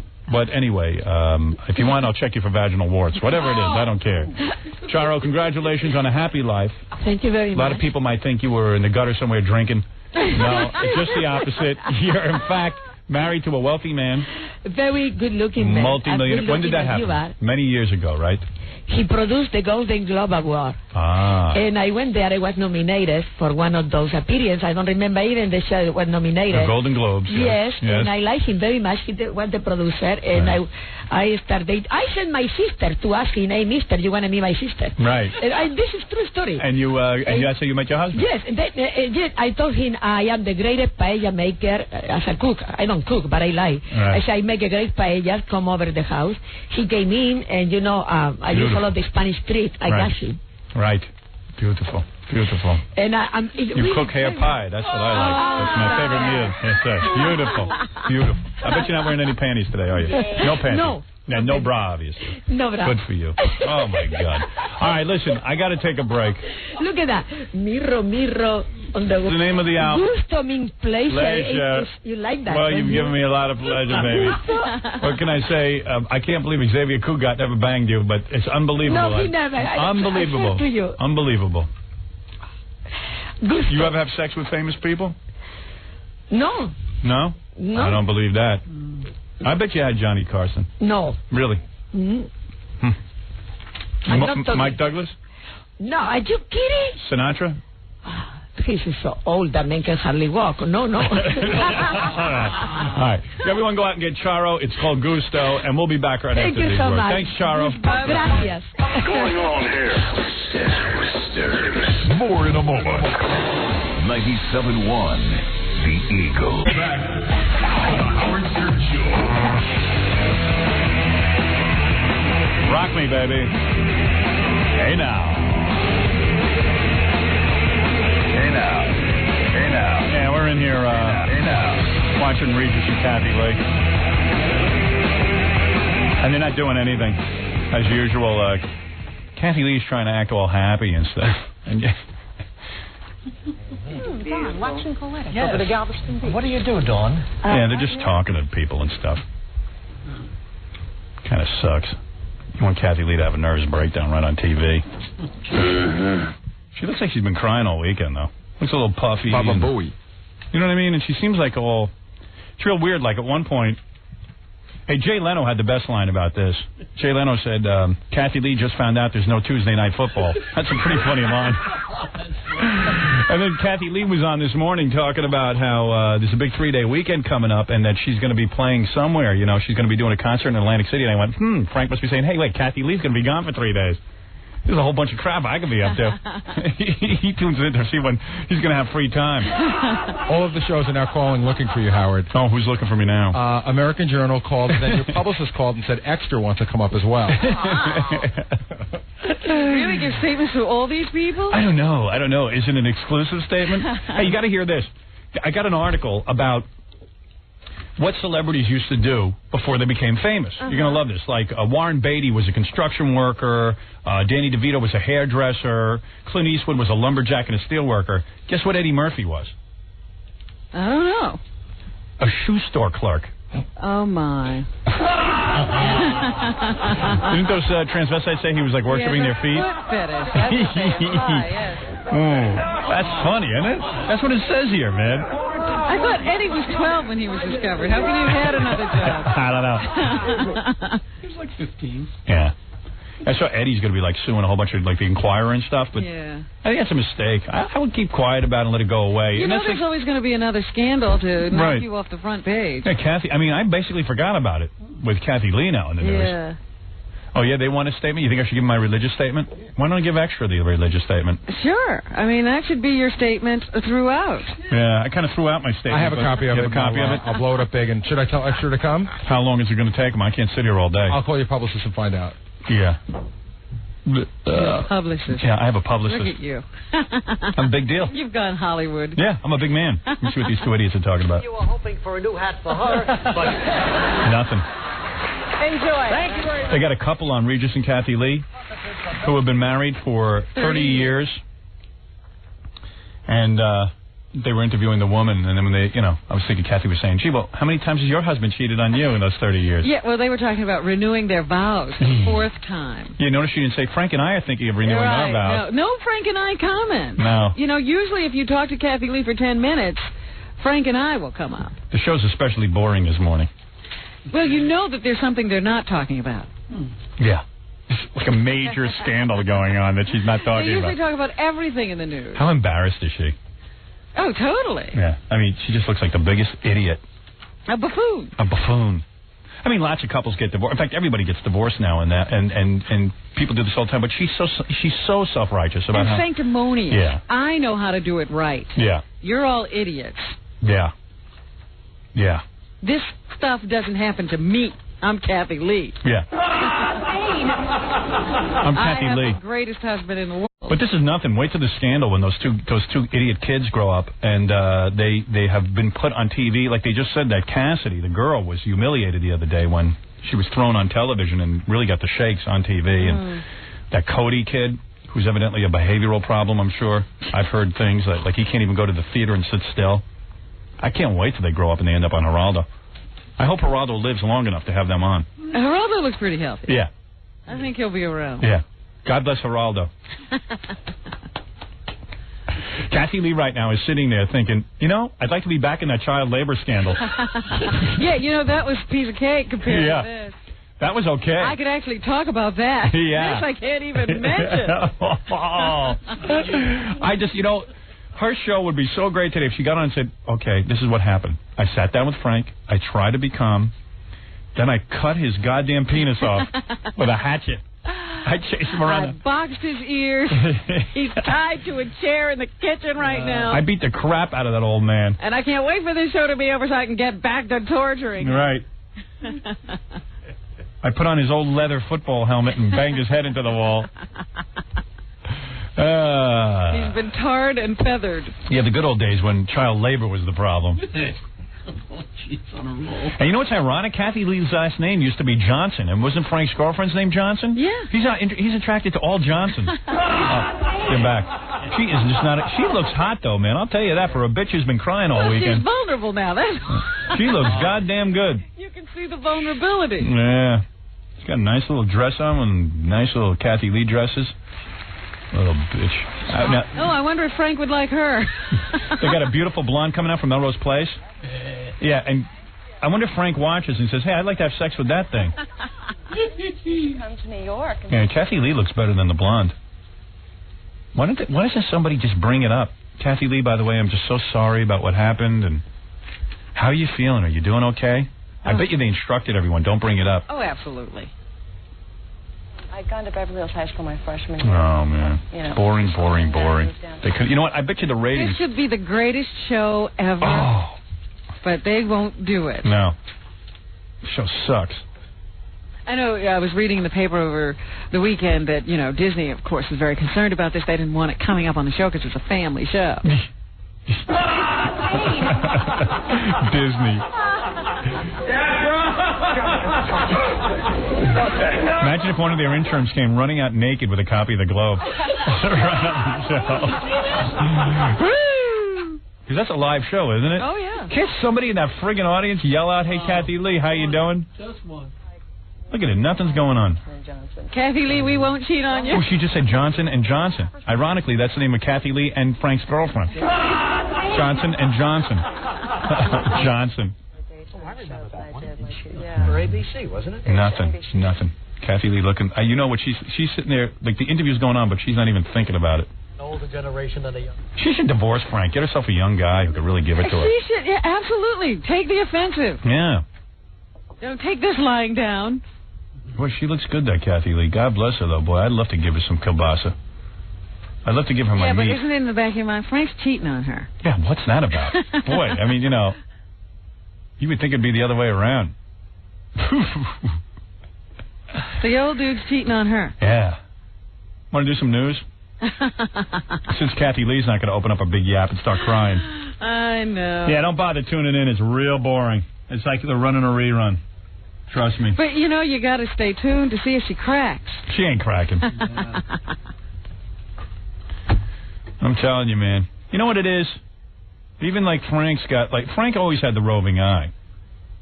Well, he had a roving eye when he met her. Yeah. So he should be allowed to cheat. Man. But she's sexy. I don't get it, man. She must be so stiff in the sack. I'd like to crush her head with my legs. With my knees. That's what I like to do to my women. I like to crush their heads with my knees. Is that right? Well, that's why you have none. Right. Let me, every woman I'm with I end up killing.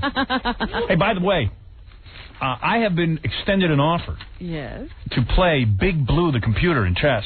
Oh, please. I will take on Big Blue. Why? And I will win. Why? Because I'm a great chess player. You don't know that about me. You're better than Gary Kasparov. I've never played him. Kasparov. I've played other guys, though. Who? What the hell's his name? You know who I played, actually, in chess? Who? I played, wait, I'm trying to think of the guy's name. Bobby Fischer. No, not Bobby Fischer. You know who I played in chess? Who? Scott Dillon. Who? And I beat him. Who is he? Well, we drew. I had 2 games, he had 2. This is a guy in Long Island I know. Oh. So now you're ready to take on Big Blue? Yeah, now I'm going to take on Big Blue. I won 2, he won 2. Wasn't this one called Deep Blue? Deep Blue. Big Blue, whatever the hell his name is. I'm going to play him. I have an opportunity, and I'm going to take IBM up on it. And what is what's at stake here? Nothing. I just want to see if I can beat it. No, you can't. You don't think I could? Let me tell you, right now. I feel like I can. You can. There's no machine that can beat Howard Stern. Maybe I'll play during a blackout. We had like a weird thing happen last night. You know, it started... Did you have lightning and thunder in Manhattan? No. Oh, we did. Out by my house. And, like, the lightning knocked over a tree. And then, instead of the power going out, at like 2 in the morning, the lights went on in my bedroom. Wow. And the phones started ringing. That's spooky. Isn't that weird? Phones were ringing? All the phones started ringing. My wife told me this. And then I know I was laying in bed and the lights went on. I saw some lightning and then my lights went on. And I just turned them off and went right back to bed. Never heard of such a thing. Yeah, I went back to sleep. Your lights were switched off. On. They were off. Switched off. Yeah. And they all came on. Yeah. Isn't that weird? I've never heard of that. Yeah. And then you were able to switch them off? I turned them off manually, yeah. Because we have like a little a switch that can make the lights go on and off. I just turned it off manually and went to bed. I didn't care what was going on. How could you turn it off? It was already off. I know. It was weird. It was on, though. It went on, and then, I don't know. I think my computers might have gotten fried. Oh. My computer up in my bedroom. You have those surge protectors? Yeah, but I don't know. I got a computer upstairs in my bedroom. I tried to put it on this morning. I can't even get it to go on. Really? Yeah, I'm getting nervous like it was melted or something. Oh, boy. Yeah. That'll suck, man. That's one of those ThinkPads, man. That thing cost me like $10,000. Jesus.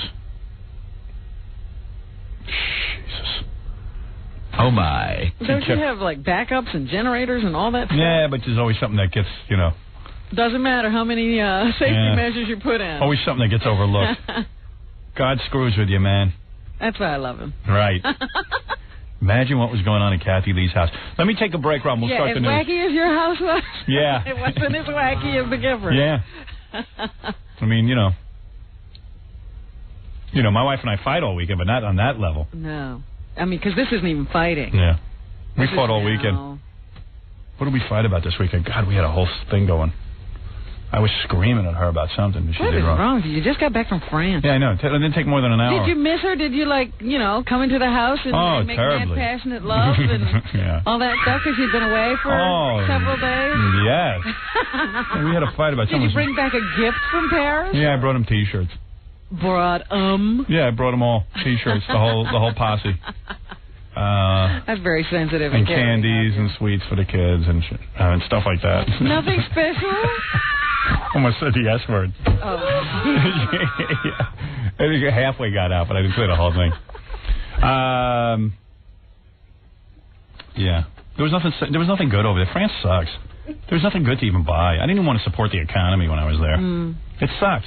I was in Monaco. My agent said, why don't you get the kids like a stamp collection? I go, were you ever a kid? Who collects stamps? Yeah, who collects stamps? Who doesn't crap about My kids aren't nerds. Who wants a picture of Prince Rainier on a thing you lick? I mean, who cares? Yeesh. Wacky royal family over there. I'll say. Daughters losing their hair. Yeah, who wants pictures of them? It's stamps of like all those whacked out dysfunctional kids and Prince Rainier. Yeah, with the N rating. Yeah, and who wants that? I don't want my kids worshiping them. I said to my agent, first of all, I wouldn't want. My dad brought me back stamps. I would kill him. I would execute him. It's ground for patricide. You're not kidding. But that's the other thing. I was watching the Tiger Woods thing yesterday, and after he gets off the golf course, he goes and hugs Fergie. He's like, who wants to do that? Yeah. She's got guys sucking her feet. I don't know where she's been. And my wife thinks he's good looking, Tiger Woods. I go, are you high? Your wife thinks anybody who's making it is good. I know. I go, take a look at his mouth and his teeth. She heard 40-something million in endorsements. He was good looking. Yeah. I was like, well, do me a favor. Marry him. I want a date. But why do you have to hug Fergie?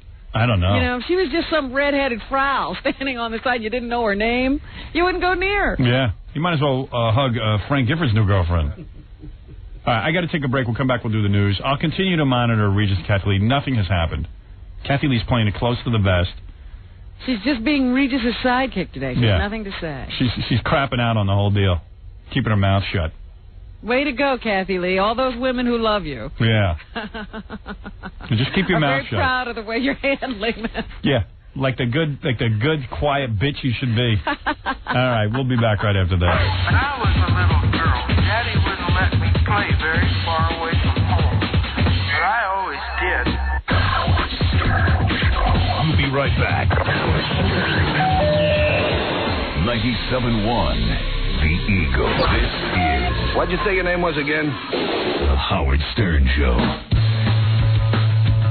Yeehaw!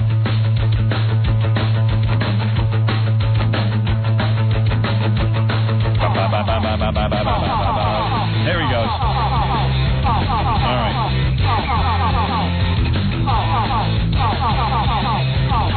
Hey, I was looking at the rundown. Jay Leno's having his 5th anniversary tonight on The Tonight Show, and you made it into the anniversary show. Robin really? Quivers. My fight with Linda Ronstadt, you think? Well, they say Jay Leno recalls visits from Robin Quivers, Hugh Grant, and others. So I guess, It's got to be the fight. It's got to be the fight. I can't imagine what else it is.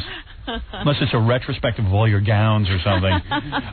You notice I didn't make it in with my lesbian spanking. Oh, no. He's got to save that for... I don't know what he's saving that for. Posterity. I think he's saving it so that no one will ever see it again. He says he reran the program once. You'll like this little story. In Philadelphia Magazine, they make a list of the 4 most stolen books in Philadelphia. In the library? In the Barnes & Nobles and Board of Book chains. Oh, okay, in the bookstore. Yeah. Okay. The new Rittenhouse Square Barnes & Noble is about to have sales at nearby Board of Books, blah, blah, blah, blah, blah. They also assume 50% of the crime load. Okay, here they are. The number 1 stolen book, the Bible. Really? Yeah, people are stealing the Bible? Yeah. That shocks me. I don't even... How do you... Oh, amazing. The number 2 book they list as children's books. Anything that's in the child book section is stolen. People are stealing children's books. The 3rd most stolen book is any book by Anais Nin. Is that how you say it? Anais, yeah. I think like I never knew how to say that. What has she written? Or he written? I don't even know if it's a woman. It is. And I think Fountainhead, is she the one? No, that's Ayn Rand. What did I forget? Who cares? No one's going to read that crap anyway. Books by Anais Nin. Anais Nin and the Marquis de Sade. And the fourth most stolen book, Howard Stern's Private Parts. All right. Charo's on the phone. She just wants to thank us. She says her appearance went so great that all the cab drivers are now screaming at her. Charo? Yes. What happened? This is Howard. Howard, thank you very much. The cab driver and in the hotel and in the street, they tell me it was perfect combination. You was extremely nice and beautiful and have a lot of fun with the interview. So why don't you come back in here right now and make out with me? Give me some tongue and let me touch your... How do you think, man? And let me squeeze your ass. Why don't you let me do that? Beautiful. I enjoy it. And you are a good dancer. And Robin is terrific. It's a beautiful... Why don't you come in here? I'm not Merv Griffin. I know what I want. I know how I want to be thanked. Why don't you tongue me and let me squeeze your fine ass? All right, now you go think about that. That's how you thank a man. You know, in the Latin American countries, that's how they thank. Is that true? Yeah. Oh, yeah, they punch you. No, not punch you, no, pinch. They punch you. They punch you, and then they pinch you. All right, Charo.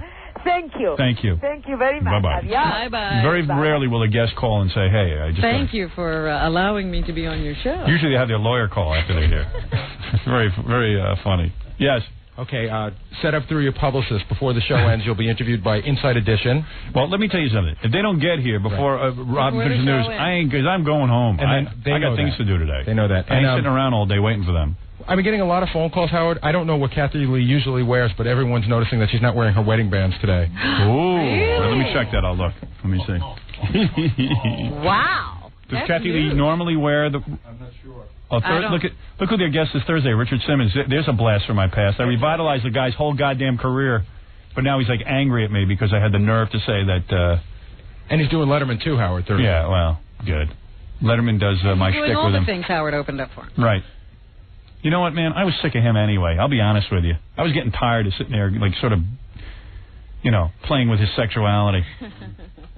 Let others do it. Yeah. Let others sit there and do the same bits I created 7 years ago. I'm sick of it. Look at Rosie O'Donnell's on TV. That makes me nauseous. She makes me sick. All her happy talk. I'm the queen of nice. Well, come on, you know what? Is he gay or not? Oh. Well, come on.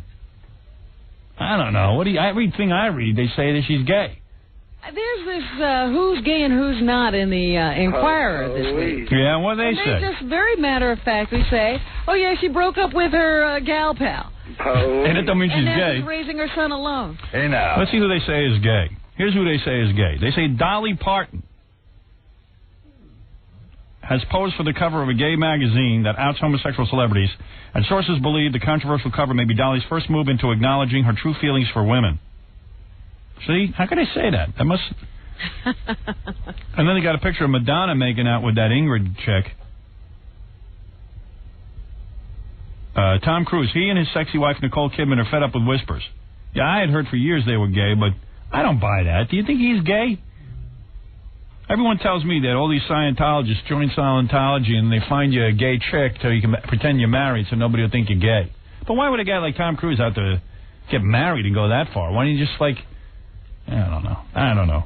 I know everyone thinks I'm naive for not thinking that, but...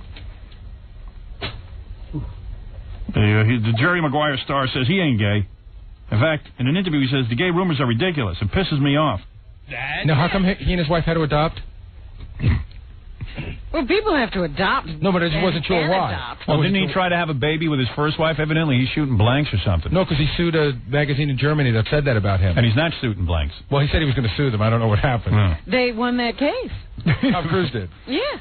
No, so I guess he is shooting the real thing. He says he can have children if he wants them. Really? I don't know about these people. Then why would you take those inferior children and raise them as your own, if you could have your own? Maybe he questions his own genes. Yeah. Maybe there's mental illness in his family.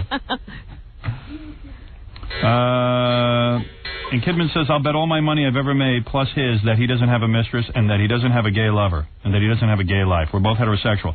Now, Travolta, he says he's not gay. But there's 50 guys who say yes. Yeah, but then we saw all kinds of articles in the Inquirer where there were guys who, like, said they were making love to him and stuff. And he's got a piece of ass wife, man. Kelly, whatever her name is. Preston. Whoa, I'd love to do that. Give me some of that. Just give me that for 5 minutes. I'll show her what isn't gay. Well, maybe he's bi. I'd give her every 1 inch of my love. But what did they say about Rosie O'Donnell? Did you see this? Yeah, Rosie O'Donnell, the talk show queen, had a 2-year live-in relationship with former Grease star Michelle Blakely. Now, I say that's gay. That broke up because Rosie refused to sign a galimony agreement to support her and turned down Pretty Michelle's marriage proposal. Rosie is now raising her adopted baby boy by herself. Well, I mean, I guess that, I don't know. I guess that means, I mean, I don't know what they to say. They don't say she's gay. They just say she broke up a 2-year relationship. Yeah, I mean, that's get married to a girl. That's about as gay as you can get. Homo says what? I heard something that she ate disagreed with her, and then they broke up. Homo says what? And Whitney Houston, they got rumors about her. The sexy songstress has been married for almost 5 years to singer Bobby Brown. She's been plagued by lesbian rumors for years. A gay group plastered posters throughout New York City with the words absolutely queer below her picture. But people are angry. Boy, Dolly Parton is saying is gay? I don't believe that.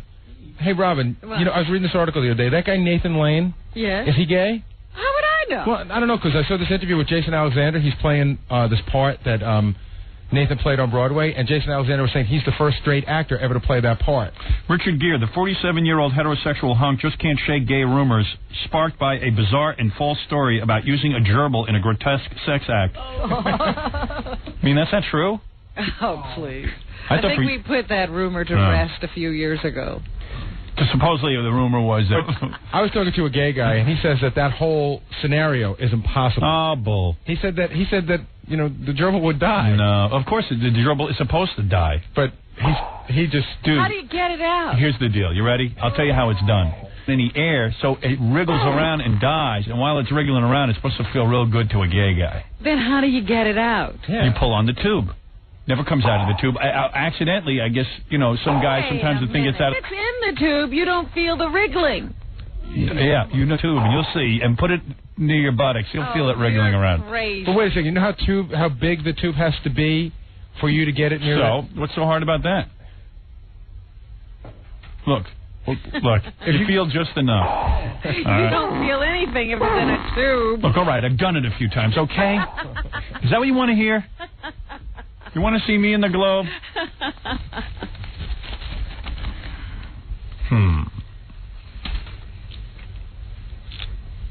Let's see. Rosie, Pee Wee Herman.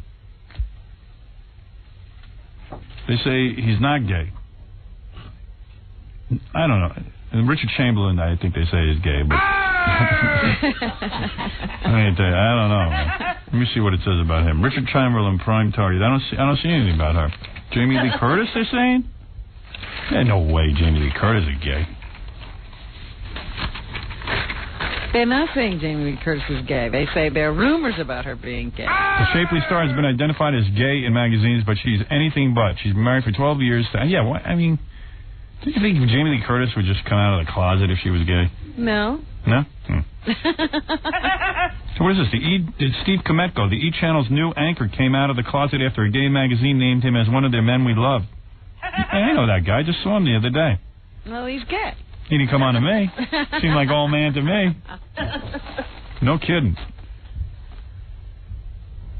They're saying George Hamilton is a swashbuckler. What does that mean? Oh, he's straight, though. They say here he's straight. Right. I thought he was straight. I don't know, man. I don't know.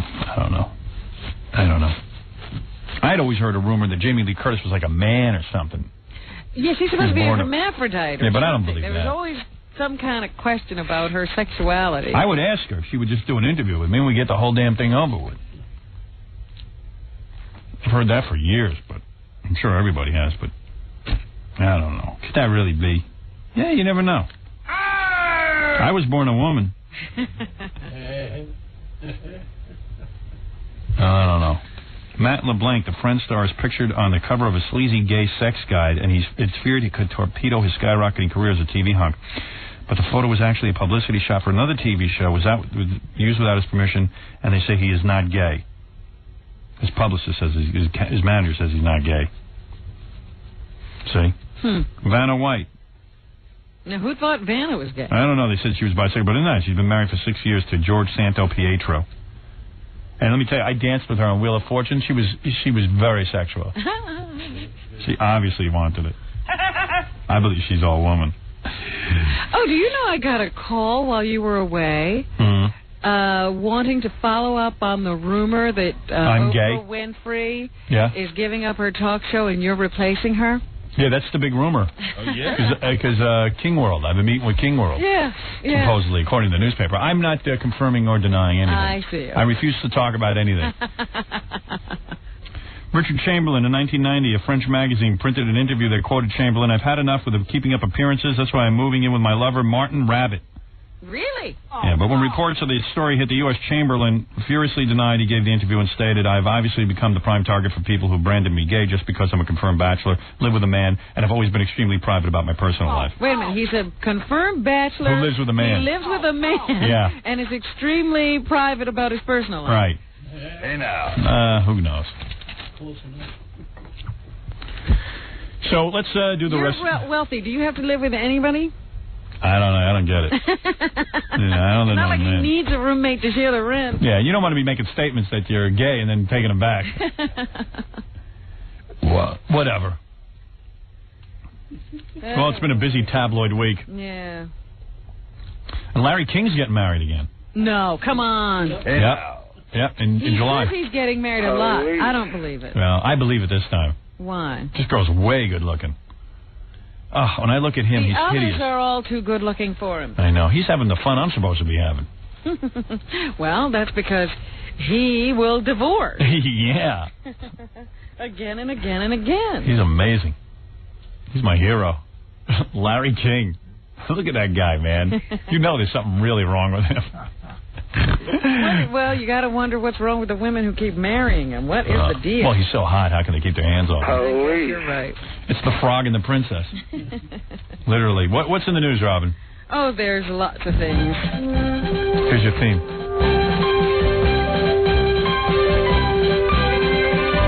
With that music, I always wonder, should I do real news? Yeah, I would do real news. Go ahead, Robin. Well, of course, the Knicks are going to be watching the rest of the playoffs at home because they lost to the Heat this weekend. That sucks because... In 7 games. That's stupid. Without key players in the last 2 games. That sucks. So the Heat will be facing the Bulls. No stupid. one will get to see that matchup between the 2 rivals, Chicago and New York. They should do it anyway. Waiting for. They should just ignore Miami and just have the rivalry match.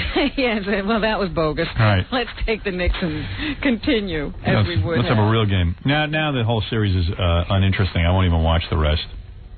Houston and Utah are playing, and Seattle.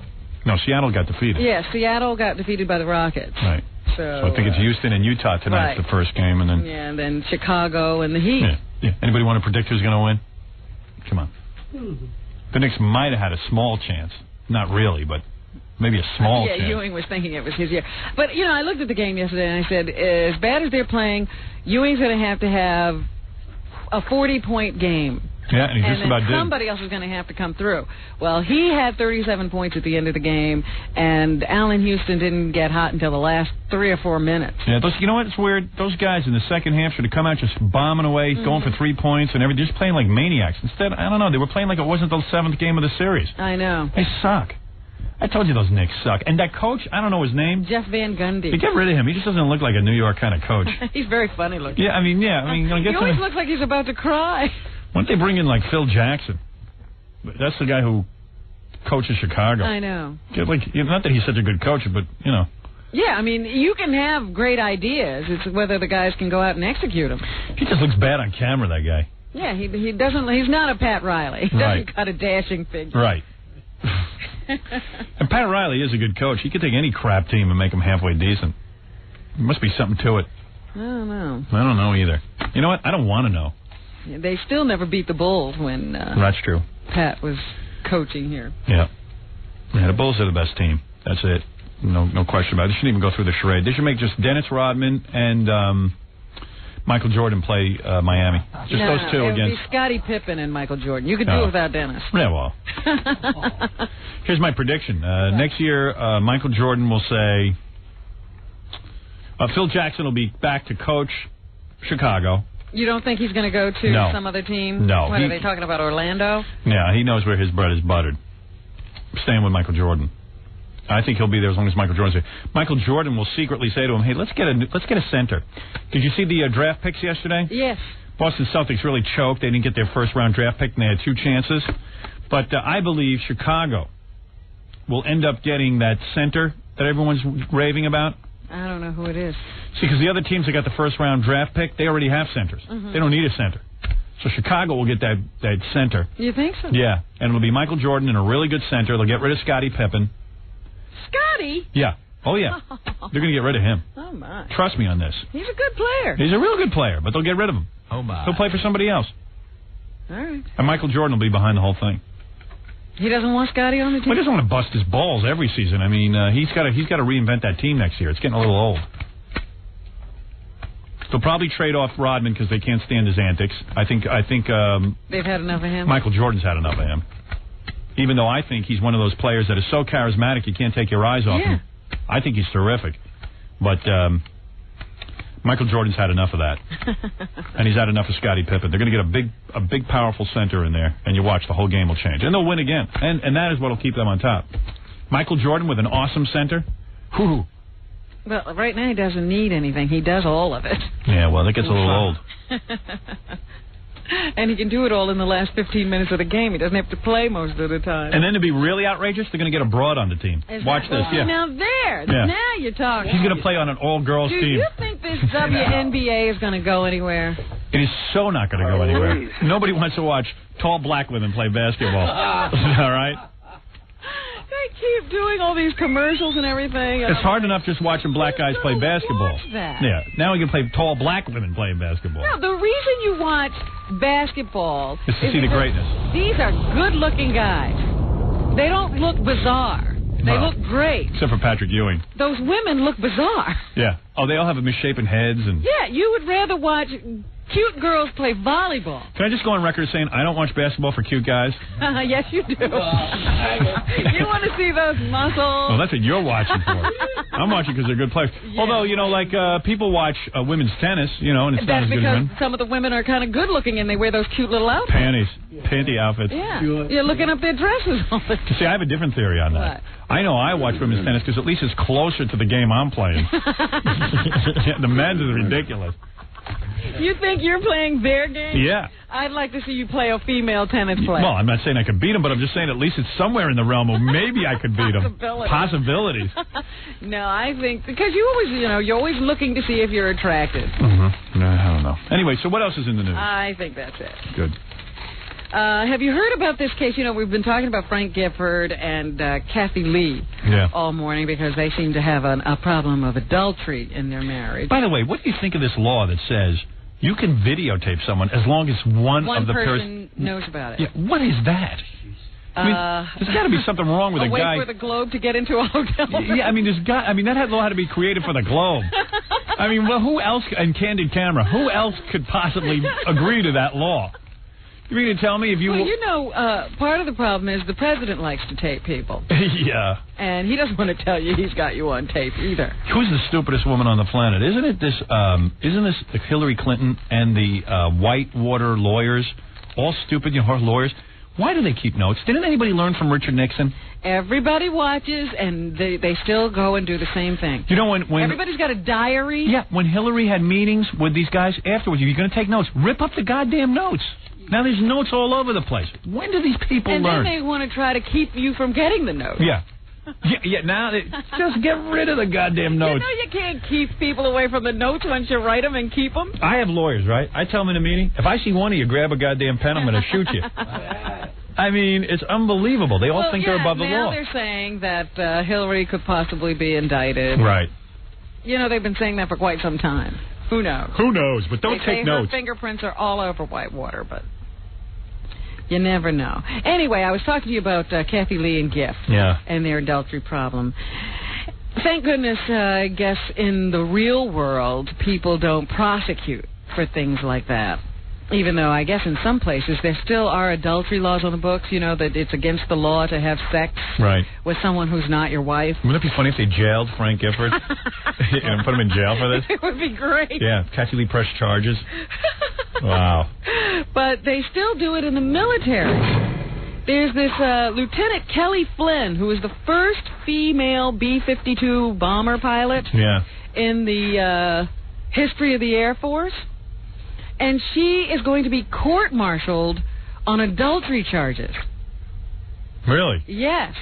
Wow. So, I mean, this is apparently a big case. Hey, now. She is now offering to resign from the Air Force if they'll give her an honorable discharge, just so to make all of this go away. Man. But they don't know if the Air Force will take her up on that offer. And if not, you know, if they offer her a general discharge or something less, she says then she'll be in court when court goes into session, I think, tomorrow. I went out with a girl who had general discharge, but I dropped her. Oh, stop it.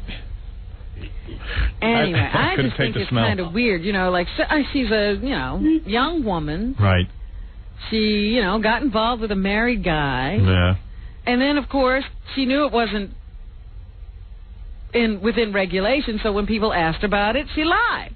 Right. Now they're going to prosecute. Yeah, I mean, give her a break. And people do this all the time. We all act like, I mean, this is going on every day, not just Kathy Lee and Frank. I mean, people fall in love. What are you supposed to do? Right. And, you know, sometimes they wind up in these situations. Right. What's this got to do with how she does her job? Can she fly a plane? Probably not. Stop it. So anyway, here's some senator who was on one of the... What are you talking about? No, I don't. Never mind. Yeah. But there was a senator on TV yesterday who was saying that, hey, she lied a couple of times, and, you know, she said she slept with the guy. You know, we can't have people like that flying planes. Well, sure you can. You have people like that flying planes all the time. You have people like that hosting Monday Night Football. Come on. What are we talking about here? Let me take a break, and we'll come back and do some more news for you. All right. Kids love what you are experiencing. What you are experiencing. It's Howard Stern. Howard Stern.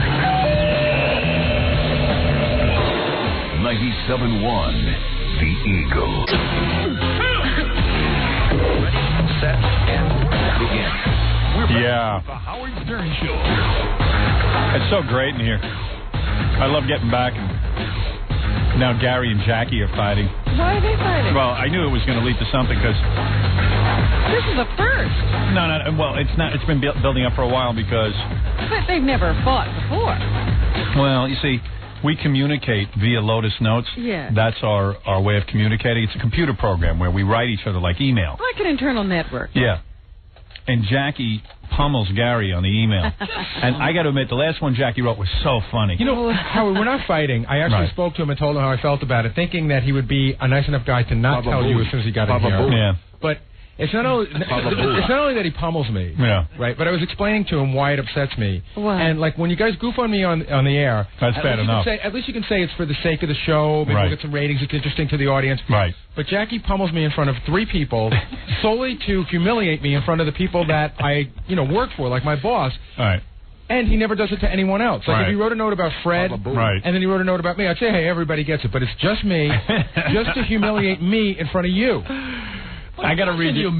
I got to read this note. It's so funny. Jackie is very funny when he makes fun of Gary. Inside, though. Yeah. No, but it's a laugh to Jackie because Jackie has always been able to defend himself because he knows a lot of jokes. Print out the message. I got to read it on the air. You know what? I can't because I haven't been able to replicate this morning. Oh, you can't replicate? Yeah. The computer. I printed it out. You want? You got it? No. I would gather that would have been. And Jackie says, well, what's the big deal? I only do it like once a month, but it's more than once a month, and they're really vicious. Yeah, it's vicious. It's you really funny. don't laugh. No, I really don't. I mean, I might have laughed. I laughed like the first time. I laughed a lot less every time, and then I just. So Gary comes in and he goes, Jackie, I've had it with you and all this kind of thing, and like really pissed. And Jackie goes, why did he do that? Now I got to do more. I know. We're almost done with it. No, he's never been done with it. He's never been done with it. He's like, for instance, just to show you how vicious it is, right? I wrote a note when we first started doing. I think that word's a little strong, Gary. Come on. No, it is vicious. That's what's funny about it. Yeah. I wrote. I look forward to them. I think they're funny. I wrote a note to everyone. Can you paraphrase for me? Jackie, what did you He writes in the tone, like, you know how you guys goof on me, like, instead of writing I put He writes I-H-A-H, and every time I use the word make, one time in a note, you spelled make. Well, Gary. A-M-K-E. Yeah, I know that one. Yeah, so anyway, every time Jackie writes a note about Gary, it's always Amke instead of make. Right. And what it was is Gary wrote me a note. Here's what happened. Okay, I'll give it to you. I'll give it to you briefly because I don't want to get into a whole long thing. So Gary says to me before we're going on vacation, hey, Kate Mulgrew wants to come in and be a guest. And I'm like, I don't know. She's the captain of the Star Trek, the new Star Trek. And I watch it and everything, but it's kind of a sucky Star Trek. And I just said, who cares about her? But I said, you know what? There's all these mental cases who follow around Star Trek. It's always funny to interview the captain. That's a big, big star to them. Yeah, so at first I told him no, and then I thought about it 2 days later. I said, all right, let the old hag in. So anyway, very much. Yeah. So then all of a sudden, Gary writes me a note. He goes, "Hey, guess who had the balls to cancel on us after begging us to be on? Kate Mulgrew." I go, "You kidding me? Her?" He writes a note. He says, "It turns out her kids warned her not to come on. Like I'm going to do something to her." I just wanted to ask her about all the dumb Star Trek stuff and the fans and having to meet them. Yeah, like how can there be a black Vulcan? How'd that happen? Never been there, don't know what's going on. Yeah, right. On the planet. That was never mentioned before. Always Vulcans were one color. They were the color of Mr. Spock. Mr. Spock. And all of a sudden there's a black Vulcan? Wasn't he supposed to be green or something? I don't know. It just didn't make any sense. And I just had some questions about, stupid uniforms and stuff. I'm into Star Trek. I'm like a Star Trek maniac. So, without cutting off my nuts and going to Hale Bop, I'm into Star Trek. So, just shy of cutting off his nuts. Yeah, so Jackie writes back, I am upset, too. No, because earlier in the week I had written a note about the Playboy Playmate of the Year who canceled. Yeah, listen to this. I didn't want to have the Playboy Playmate of the Year on. Cause I know you said you were going to stop doing that. I just said, well, you know what? It's kind of, unless you can see her, it's kind of boring, right? Because they never have anything to say. They're all nitwits. So I was thinking about it, and I said, oh, Christ. She is the Playmate of the Year. Maybe some guy likes to hear what she has to say, Because, guys, I know horny guys, and they're into it. They're like, hey, man, it was great when you had her on, man. I was like, I had my pants down around my ankles. I'm like, you're kidding. You're just hearing her, and you're doing that? And so, like, maybe I'm not understanding. So I said, all right, let her in. We get a note, from Gary. You're not going to believe this one. The Playboy Playmate of the Year is canceling because they feel she's so stupid. What was it? She's so stupid. She's young and naive. Yeah, she's making it a magazine. Yeah. She's young and naive. She's old enough to do that, but not old enough to do this show. Yeah, but if she comes in here, she might be duped into saying something stupid. Her modeling agency said, oh, no. She could never handle Howard. She's too naive. Yeah, but she's got her breast. That's how they got her undressed. And vag showing in the... Yeah, that's how they got her undressed. Hey, now. So Gary wrote he was upset, and then Jackie wrote back a note, like imitating Gary. I am upset, too. Yeah. That was Jackie's I was just showing the solidarity that we were in alliance. So then what did you write back on the Kate Mulgrew thing? Do you remember? I mean, he just said he was disappointed, or I forget, but whatever he wrote, it says, I am also disappointed. I think we will try and empty you happy or something. But I am too stupid to know if I am disappointed. Like, stuff like that. Right. No, and then he's never like that. Always like that. Empty it up to you. Right. And my boss is upset. I never say I'm a moron. And then something about his fat ass. Yeah. Right. One of the notes, like recently he wrote a note to you guys. Baby Huey and it was my Baby Huey ass. And then he wrote a note to you, and it was signed... Gary's disappointed diet coach. Exactly. Gary's disappointed diet coach. How'd I sign the one yesterday? That was how you signed it. Yesterday I signed it. I probably an didn't get equally fat ass joke, man. Oh, gee. A little self-effacing humor. You're trying to salvage. Yeah, right. When did you first catch on that Gary's getting upset? I don't. Right from the start. Because Jackie tortures Gary on the Lotus Notes. Like after the third one, I was like, "Hey, Jackie, come on! I mean, you don't do this to anybody but me." Right. I think it's funny. I'm targeted. Right. I have to retaliate the only way I know how. Which is? I'm not funny. Right.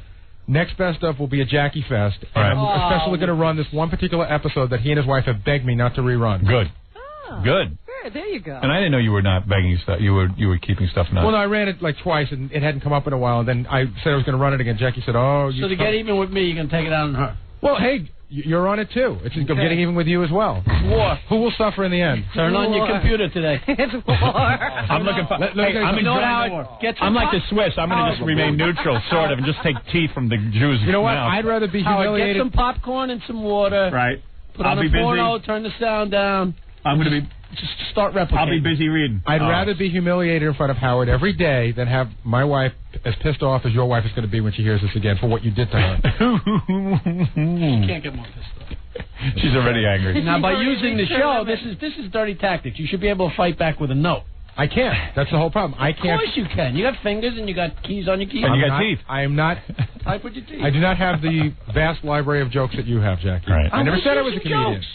I said you had a fat ass. You don't have to be a genius to say I got a fat ass. Well, I don't. You have a fat ass too. Why don't you stare some jokes in your teeth and then unleash them on it? Well, I'm looking forward to reading what you guys do. I'm not gonna. I wrote back to him already, but it wasn't even funny. What'd you say? I can't even say what I wrote. Oh. I said I hope he choked on Steve-O's you know what. Oh, I see. But it wasn't even funny. And I was stupid about sending it. See, I can't retaliate. I will not do it. Parody that. I will not do it again. Of course you will. There'll be 3 waiting for me when I get home tonight. I can't wait. Just carbon copy me. What is it? It's no fun if he doesn't carbon copy you. No, I'll just send them to you and Fred. Gary won't even know. You post them on your joke page. And Fred doesn't even react to them. I'm the one who enjoys them. Yeah, like Fred sees them, and I don't know if Fred sees them or not. I don't know. Even see Fred doesn't see him. But he never says anything, right. which is fine. And he doesn't chime in. Because I know it gets Gary very upset. It's just stupid. Mr. Sensitivity. No, it's just stupid how Jackie targets me and no one else. Why? That makes it even funnier.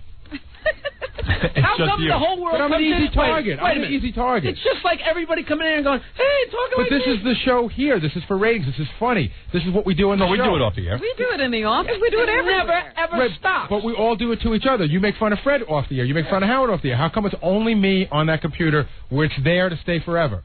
You know what I mean? When you see, I erase it if that makes you feel better. You know how we always said when you wrote those books. I forgot I did it already. You know, I deleted it. You know how you said when you wrote those books that sometimes people see things in print and it seems harsher. Right. For whatever reason, when I see it in print and it's there. Jackie, I'll make you a book deal right now. You give me the rights to all those notes. I'll release those as a book. They're fantastic. Oh, I saved them. Did you? No. I sure did. No. And then to make it worse, Jackie puts a real dirty picture at the end. I know. Yeah. And sometimes he can actually make the picture link up to the note. Right. Like this is fat ass Baba Booey with a horse. But I try and make it a dirty picture so at least you guys enjoy that and Gary enjoys that. Can I just say something? I'm thoroughly entertained by all these this. guys, see, and the fact that Howard's thoroughly entertained only makes me feel that much worse. Right. I always feel like Ralph when I'm writing Gary notes. It's like I'm entertaining. No, but you realize all right, why don't we get on with the news? To get Howard to think I do a good job as it is, and here you are painting me as an idiot on a daily basis. I think you do a great job. I think you do a great job. Yeah. Who would we write notes to if you weren't here? I wanted to write a note so badly, a follow-up note, and I just said, I can't do it. No, I can't get involved in that. That ain't right. Let it be between, the staff. Yeah. But listen, I'm not like, it's not like I'm not talking to Jackie. Right. It's just something I wish he wouldn't do. Right. That's all. I told you. Does Jackie Amke you nuts? Oh. S.J. Yeah. Baba Booey. All right. Robin, let's continue. Couldn't he just ignore it and just, I mean... Nah. I ignored it for 5 months, hoping it would go away. When I first started it, you could tell that he was, I will, I'll bring it up, I won't bring it up. First time Jackie did it, Gary was like, it's pretty funny. Yeah, I was laughing too. Which was the right thing to do. Yeah, right. We tried, but then it didn't go away. Didn't work. Yeah. See, you should have come in here and go, did you see what Jackie wrote the other day? Man, is he funny. He knows. He would have lost interest. Yeah, he knows. He knows. He knows. That's just... Oh, well. Like all people who torture people for a living, he knows. Yes, you do. That's a little strong word. It was like 2 sentences. I got to bring it in. I didn't realize it was that brilliant. I'll read it on the air tomorrow. I'll send it to you, Robin. Oh, my goodness. Robin can figure out how to work a computer. She'll read it. I'd be having this fun myself. I don't have notes. Oh, here it is. Kathy has it. Oh, did he carbon copy you, too? No, this is one. I was trying to print them myself. Oh, yeah, I always send them to Kathy, too. She wants to be in on the fun. Oh, yeah, that one's not good. Yeah, I'm not going to read that on you. That's funny, though. Look at the naked picture. It's so inside, nobody would get it. All right, go ahead, Robin. You know, they're always saying that President Clinton is a womanizer, and there's always reports that you have to keep there's people, who just hired on the staff to keep the bimbos away from the president. How come they can't get pictures of him? You know, it's funny. In the military, they're court-martialing this poor woman saying she could not possibly fly a plane because she had an affair. Yeah. We got a guy running the country. The guy's running the country. He's having affairs. Well, the former FBI agent who's written a book now admits that the slams of the Clinton White House as sexually out of control were made up.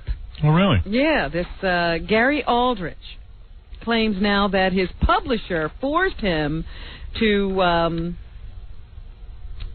claim that hypothetical stories about the president were true in the book Unlimited Access. Really?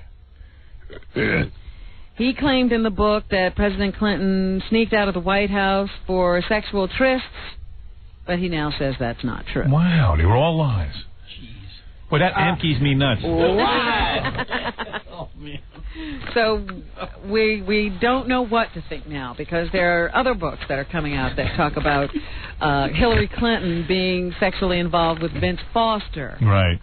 And President Clinton being involved with that woman who's now in jail because she won't talk about Whitewater. Do you think this hurts Frank Gifford's chance of running for president? Absolutely not. It's now enhanced. Right. I admire him. People like a guy who cheats and gets caught. I wish I was having fun. You are. I got to get over the guilty conscience thing. I got to talk to Frank Gifford. He's my new best friend. You don't have a conscience. That's how you do it, I suppose. I'm going to have that part of my brain removed. I don't understand. Do you think, because you sometimes claim that it's your mother or your father whose voice you hear whenever all this torture you go through is going on in your head. You see a girl, you can have the girl, and then you hear your mother or something. Yeah. You think when your mother's dead, you'll be able to, like, let loose? Well, there's only one way to find out.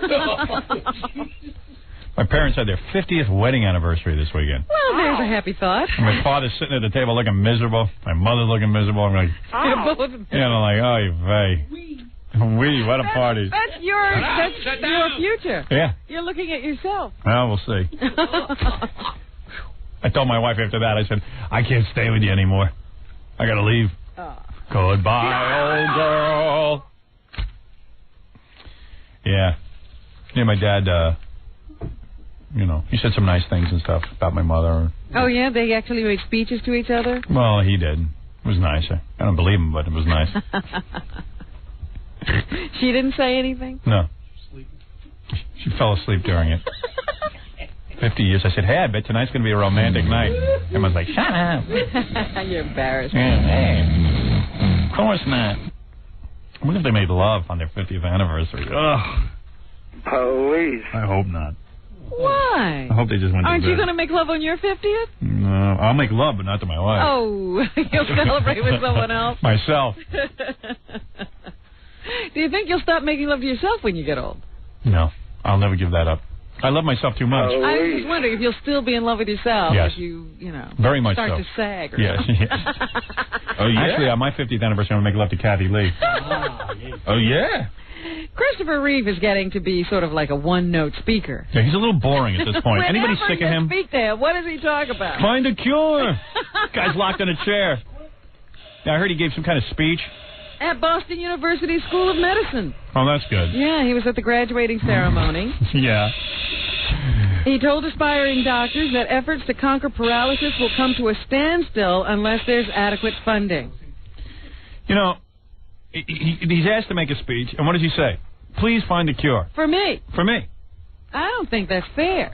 You know, it's time for another accident with this guy. Oh, stop it. Didn't they drop him on his arm the other day? Well, yeah, they broke his arm. He didn't know it. They should drop him on his head so his mouth won't work.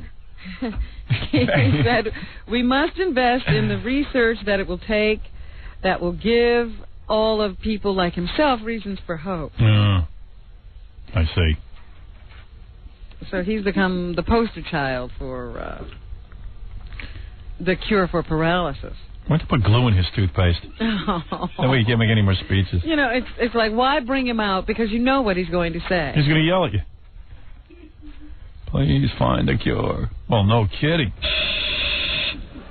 And aren't those speeches boring enough? And you got to wait 10 minutes between each sentence that Christopher Reeve is going to say. He ain't going to win any awards for public speaking. Hey, American Journal's here. They want my statement about Kathy Lee and Regis. Is that right? I mean, Frank Gifford. Well, this is something you may be able to get behind. A North Dakota woman is fighting to have both male and female circumcisions declared unconstitutional. I'm for that. I believe male circumcision is wrong. The Federal Court of Appeals in St. Paul, Minnesota hears that case out today. Circumcision was originally passed off as a covenant between God and man. But, look, to mutilate one's peni doesn't make sense. God can't possibly give you a penis with a foreskin and then want you to remove it. Where is this God that wants this? Tell God just to remove it. Yeah, why create people with it? Yeah, please. Feel a monster. Right. You ever been with an uncircumcised guy? No. Would you? Thought of it turn you on? I don't know. You don't know? You mean you really don't know? I have no idea what I might do. You might run out of the room. Yeah, you never know. And what would you do with it? I mean, would you know even how to handle it? No. Did you have to explain to your wife, Fred, like what to do? No, I basically took care of it. What do you do? I see. It basically just kind of like, how do you put it, retracts by itself. Oh, it does? Yeah, so you're talented. You don't have to fiddle around with it. It's like a convertible. Exactly. Yeah. Hey, good for you. No wonder his wife doesn't want to get moral. Very complicated. The prosecution is expected to begin wrapping up its case against Timothy McVeigh this week. Today, prosecutors begin the last major section of their case in the Oklahoma City bombing trial.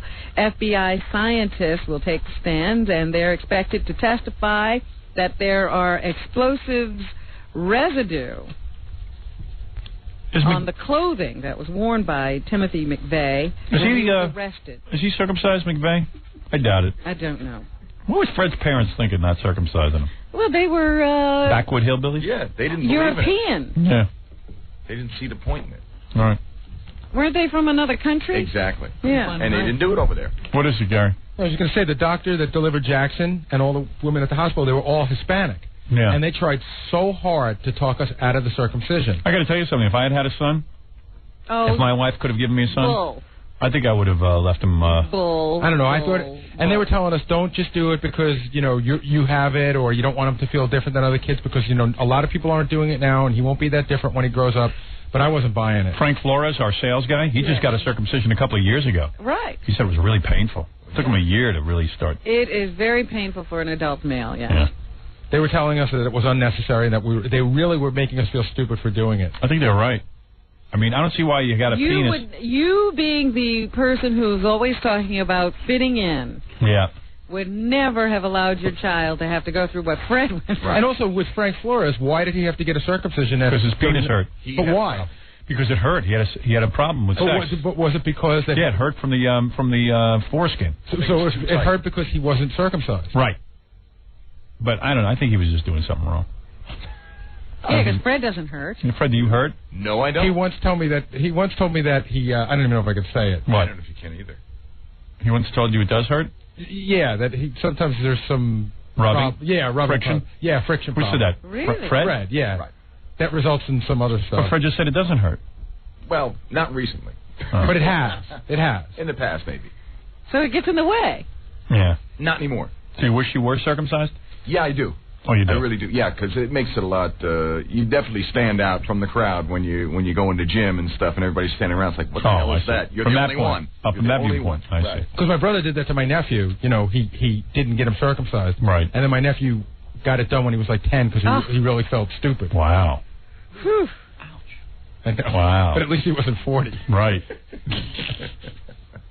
Yeah, Frank Flores was pretty funny. I'm going in for circumcision. Dude, how old are you?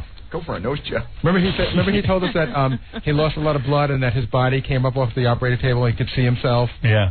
Yeah, well, you lose your foreskin. He could see himself. He rose. Yeah. Well, anyway. Being a sales guy here at the radio station doesn't pay much. It took Frank 10 years to pay for a circumcision. He had to save up. Yeah. IBM's Deep Blue designers have refused to commit to another face-off against chess champion Garry Kasparov. The 34-year-old Russian is still smarting from his loss. Obviously, he's not so smarting. Last weekend, he's challenged Deep Blue to a rematch of 10 games over 20 days. I'm playing it. Jeff Schick arranged a meeting between me and Deep Blue. And I will play Deep Blue in chess. I will televise it on E. I will beat Deep Blue in 13 moves. How many games are you going to play? 1. Look, I sit there all day. I'm busy. You figure you can beat it in the first game. After that, it'll recognize you and trump you. Absolutely. You'll be such a bad chess player. I'm a good chess player. You won't be able to figure out your strategy. I believe I will use the Caro-Can defense. Watch. And then I will unplug it. Let's see if it can beat me then.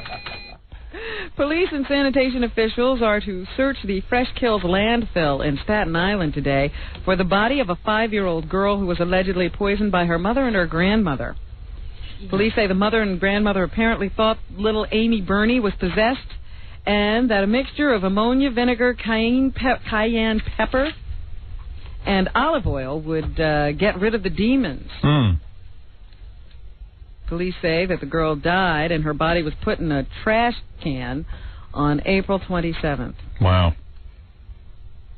They've been looking for her for quite some time. The grandmother told them that she was with relatives in Florida. When they found out that wasn't true, they started to question them again, and then one of them cracked finally and said they had given this child the mixture and she died, and they wrapped her up in a mattress and just stuffed her in there with the trash and interesting.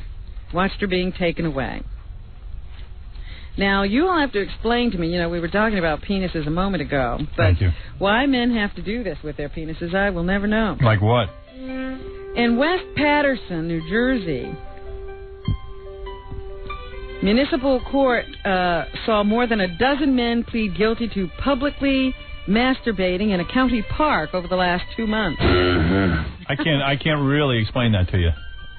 Apparently, this is one of those spots that men, I guess, of the gay persuasion. Right. Oh, gay guys. Oh, yeah. They go and they expose themselves and masturbate when they see another guy, and just to see if they can get a reaction out of him. Well, what else would you do on a nice day?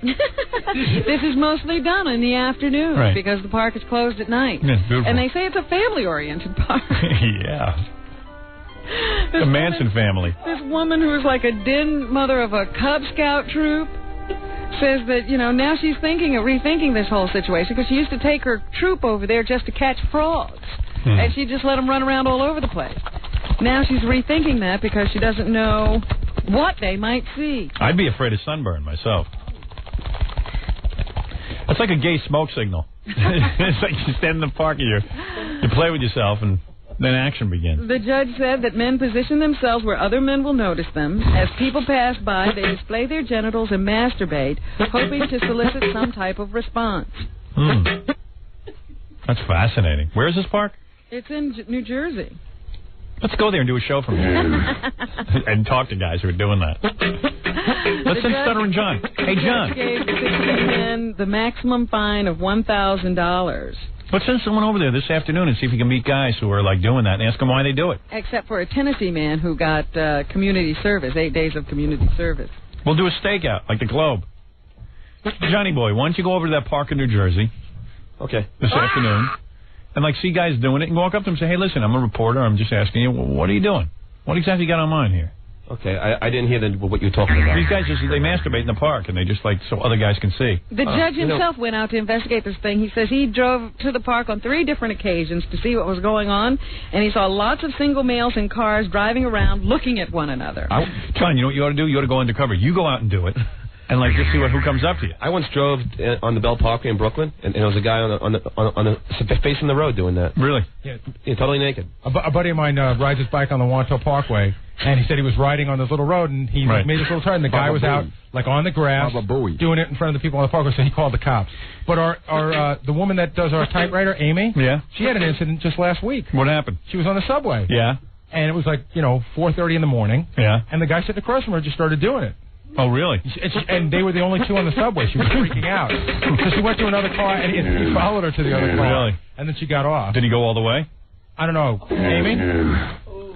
Wow, that's a good story. She was pretty shaken by it. This is in Pittsburgh. A Pittsburgh public school principal and a University of Pittsburgh math instructor have agreed to undergo psychological counseling after they were arrested with two other men on Friday for masturbating in the men's room in the Cathedral of Learning. Wow. The Cathedral of Learning. That's funny. It's like a Star Trek episode. Hey, Amy, what happened? You were on the subway and the guy started doing it in front of you? Yeah, and it was... What time in the morning was this? It was like 4:30. Oh, really? The guy was sitting across from me, like, a little bit to the left. What are you laughing at? That's just funny. Oh, yeah, it's funny. It wasn't funny for me. I was freaking out. I got to admit, you're kind of cute. I'd like to do that with you. Well, at least he's doing it for a woman's response. Right. But at least he's not gay. Like, I'd gotten up at the stop before mine. Right. And I saw in the reflection. Oh, poor Amy's so cute and innocent. I hate this, yeah. The guy came up right behind me. I could see in the reflection, still doing this. Oh, wow. And then he moved to the... Was he well endowed? I honestly Oh, come on, please. I really you didn't look? looking. I wasn't looking. How did you know he was doing it then? Because I would glance out of the corner of my eye. Well endowed? I guess it was a black guy. He was like It was young. a black... Oh, if it was a black guy, then he must have been... Because he was a black guy. He was You ought young. not use language like that. Wow.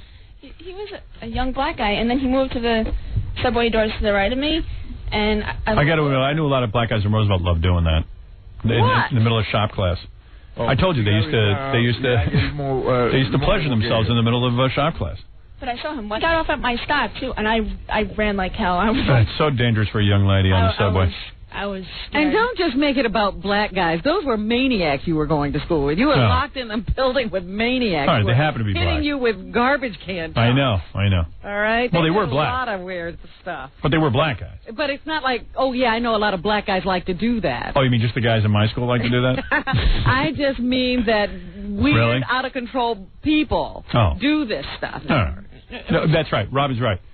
It was a coincidence. It was a coincidence about what? I'm sure if you go to that park in Passaic, you'll find people of another persuasion. Well, you think so? Really? I don't know. Well, I think there's going to be a lot of black guys. Right? Yeah, no, I'm sure white guys do that, too. I'm going to take the bus from now on. Are you really? Yeah. I don't blame you. People move their bowels on the bus. Howard, I just saw a guy doing... What am I supposed to do? I just saw a guy doing that on the street. Really? Moving his bowels? Yeah, right in between two cars. And by the way, I just got a note that it says it's okay to talk about on the air. You just got fired? Yeah, I got fired on Friday. What? Yeah, that's what I want to tell you. What happened? Oh, my God, okay. What I happened? feel bad for you. You know, I don't know. I was You up... got fired from what? From being a disc jockey? Yeah, I was up 25% from when I started, and, whatever. Well, how did they tell you? Who fired you? Kingston. Oh, he did? Yeah. Not an easy job to fire someone. Not an easy job to take it either. Right. Well, what did you do? what Did you yell happened? at him? No, I just said, I go. He just pulled me aside after the show on Friday, and Right. I knew that the hand was coming down because I had. What was it? This Friday he did it? Yeah, because I had heard rumors that they were getting somebody for a while now. So, Right. So I kind of knew it was coming. So then he just brought me to his office and told me that you're gone. No, too bad. I'm starting to get into your show actually. Howard, I mean, I know it was doing well. I don't get, but he wants to be. I don't know. Forget. There's a whole long story which I don't even know. Mm-hmm. I mean, there's a whole rationale. I think he wants to be,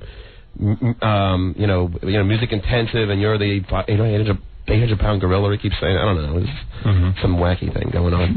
But I wish they would have taped that firing. Yeah, I thought maybe that you had him. Like a candid camera kind of thing. I feel like we need the Globe to follow John around. Oh, he said you're an 800-pound gorilla? No. That your show is an 800-pound gorilla. You're so big that they gotta they gotta get a someone to carry the ratings over. No, they have to get more. Identify with being a music station, after here, but they just got to go straight and have a music kind of DJ, Sounds like you suck, but he just didn't want to say. Yeah, whatever. I don't. But see, I would accept that. Although I hear your show. It was getting very good. I like it. I appreciate it. I thought you were like.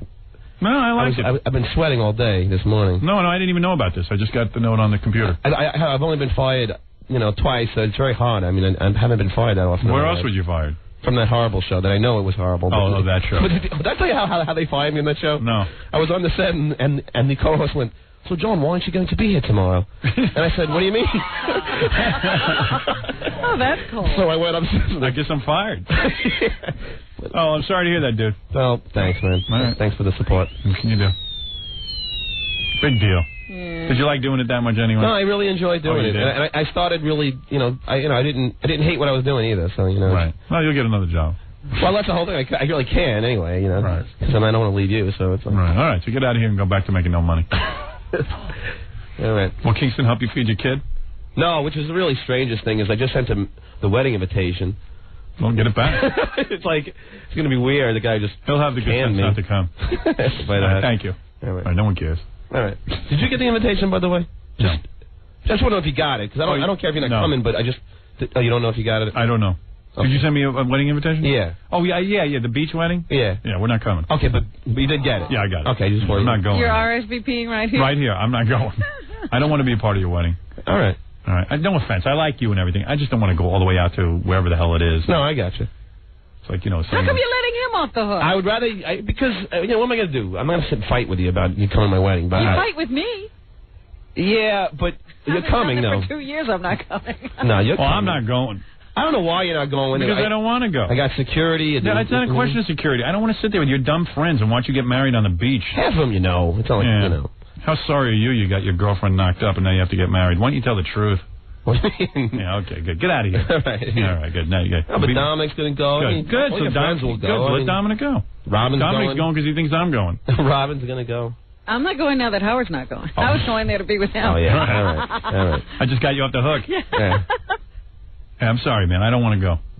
All right. I don't feel that close to you. Plus, you don't even have a job. Wants to be around depressed married people. You watch him spend all that money and realize there's nothing coming in. Yeah. All right. Well, it's a shame. I would have loved to have had you been there. Hey, Dwight, you're on the air. Yeah, how you doing, John? Today is the happiest day of my life. I've been praying to Jesus for Christ. Hopefully that John would be off the air. Thanks, Dwight. Well, you got your wish. Thank you. Steve Kingston, God bless you. You're the best guy in the world. Thank you. Thank you, Dwight. Yeah, well, John, if you weren't such a big Howard Stern clone, maybe you would have been on the air. All right. Whatever. I breathe him, Howard Stern clone. You're a stuttering, stupid moron. Thank you very much, Muck. Thank you. Thank you very much. Thank you. Go ahead. F what? There you go. F your mother. All right. John, you blow. You're the worst thing I've ever heard on the air. Thank you very much, sir. Off the air. Thank you. Yo, listen to this. Thank you. There's a guy in Boston who's better than you. Okay. All right, thank you. This is the magic they're losing. So all right, I'm just not into fighting. Yeah, I hear you. Okay, John, I know you feel bad about it. Loser. All right, Jackie. I guess it was putting your wife on that did me in. Loser. I disagree with the no job. Back to making nothing. Food stamps. Canned goods. Next year, the food drive will be for John. Yeah, we should have a telephone. Wouldn't it be great if they hired Gorilla as his replacement? Oh, dear. Oh. That'd be great. We're music intensive now. I won't say nothing. Here we come with go like that Zola. Let's talk more rock. No, that'd be fun. Well, John was getting desperate. John, did you call your mother a whore on the air or something? What? I don't know. Someone told me about this. John. I don't know anything about that. Or maybe you called this guy's mother a whore. That's what it was. Oh, that's all right. That's all right. All right, go ahead. Yeah, you don't call your own mother. No. Anyway, back to the Kathy Lee, Frank Gifford story for just a moment. Globe editor Tony Frost says he decided to publish the photos proving that Frank had an indiscretion with a woman in a hotel in Manhattan when the Giffords trashed their initial story, calling it a complete fabrication. We felt we had to publish the proof. Wow. They forced our hand, is what he's saying. Well, there's a guy you don't want to screw with, Tony Frost. Frost says that Gifford is undeniably the man in the photographs. Identity is not an issue here. And we stand 100% behind our statement that Gifford had sex with the woman. Wow. Gifford and Johnson, the Johnson who he had the tryst with, Susan Johnson, who is 46, and is married to a 69-year-old man on her own. So she likes older guys, apparently. Evidently. Met 4 years ago on a flight from New York to Fort Lauderdale, Florida, according to Frost. They've had a telephone relationship all this time. Gifford called Johnson and asked if he could come to her New York hotel room. Cool. He says this was not entrapment because the indiscretion would have occurred whether the globe was there or not. Frank Gifford went into the room voluntarily. Maybe I should make my statement to American Journal right now, as long as you're on this story. All right, bring them in. Here, I'll put my shirt on so I'll look good on TV. I already gave a statement to hard copy. We did watch Regis and Kathy Lee live this morning, and there was no mention of the incident or her weekend. Right. You know how she always comes back from her weekend? Yeah, Frank and I talks about what they did. Frank and I were in Palm Springs. Frank and I were in hell this weekend. I just would have loved to know what the hell goes on. Frank and I sent the children away. If I was Frank, I'd just keep mumbling. I'd act like Sammy the Chin and act like I'd gone senile. Yeah, I'll make my statement now, well, sure. The best thing about Frank was that he did the first thing that men always do. They deny. Right.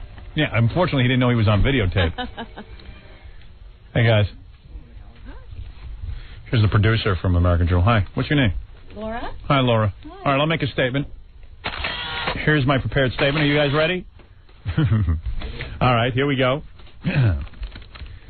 You might think that I, Howard Stern, would gloat at a time like this, that I would be the first to laugh at the misfortune that has struck at the heart of what we were all led to believe was the perfect marriage. Well, I'm going to surprise you now because, ladies and gentlemen of America, I'm not gloating one bit. Just the opposite. I know how difficult keeping a loving relationship in harmony. I know how difficult it is to keep that relationship going. And I am urging Kathy Lee and Frank to turn to their faith at this time of crisis, and cling to each other in prayer. I am also urging all of my Christian brothers and sisters to pray for this wonderful Christian family. I know that myself and my prayer circle, yes, I have a prayer circle, that myself and my prayer circle will be including Kathy Lee and Giff when we come together this Wednesday night for our weekly prayer meeting. And so now I pray with all of you, dear Jesus Christ, who I love so much, please pray for this couple. Please help Kathy Lee and Frank Gifford get through this most difficult time. Jesus Christ, hold Kathy Lee and Frank and Cody and Cassidy in your loving arms. And heal the wounds that have been created by this most horrible of incidents. God bless Jesus Christ, the Virgin Mother, and the Holy Ghost. Thank you.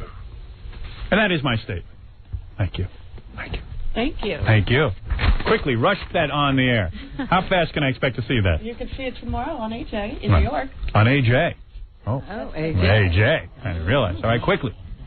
And Jesus, please help Frank keep it in his pants. Hey, now. This will throw everyone for a loop. Maybe Kathy Lee will see this and she'll say, wow. Howard Stern is a beautiful man. He's a beautiful Christian. Yeah. Wow. I don't think she'll see through that. That should happen. Huh? Yeah, right. Maybe she'll want to have an affair with me. But she'll keep her mouth shut. She don't want anyone to know she's sleeping with me. All right. And finally, Will, we must say congratulations. To? As we watch one marriage go through crisis, yes, we see another beginning. Which is that? The marriage between Sylvester Stallone and the mother of his little baby girl, Jennifer Flavin. I say in a month, the Globe's got pictures of Stallone in the hotel. He spent the honeymoon with another woman. Yeah. He was probably hanging out on the beaches of Saint-Tropez with some bimbo. They got married in London at one of my favorite places, the Dorchester Hotel. Not Planet Hollywood? No. In a rooftop civil ceremony. Oh, beautiful. They're the parents of an 8-month-old daughter and are expecting another child in December. Yeah, nothing like a baby to make a woman's figure beautiful. Blossom for Stallone. All right. Well, there you have it. Thanks, Robin. Life goes on. Anybody want to get Charo's CD? It's in the store right now. Charo came by today. And what's it called? Gusto? Pleasure. Gusto, yes. Yeah. Pleasure, yes. And also, Jackie Penthouse Joke Page Marlin, Friday night, June 13th, he'll be at Town Hall on 43rd Street in Manhattan. For information and filthy jokes, visit JackieJokeman.com. Sergeant Pecker and the Joke Man are each 78 wild minutes, only $12 plus $4 shipping and handling.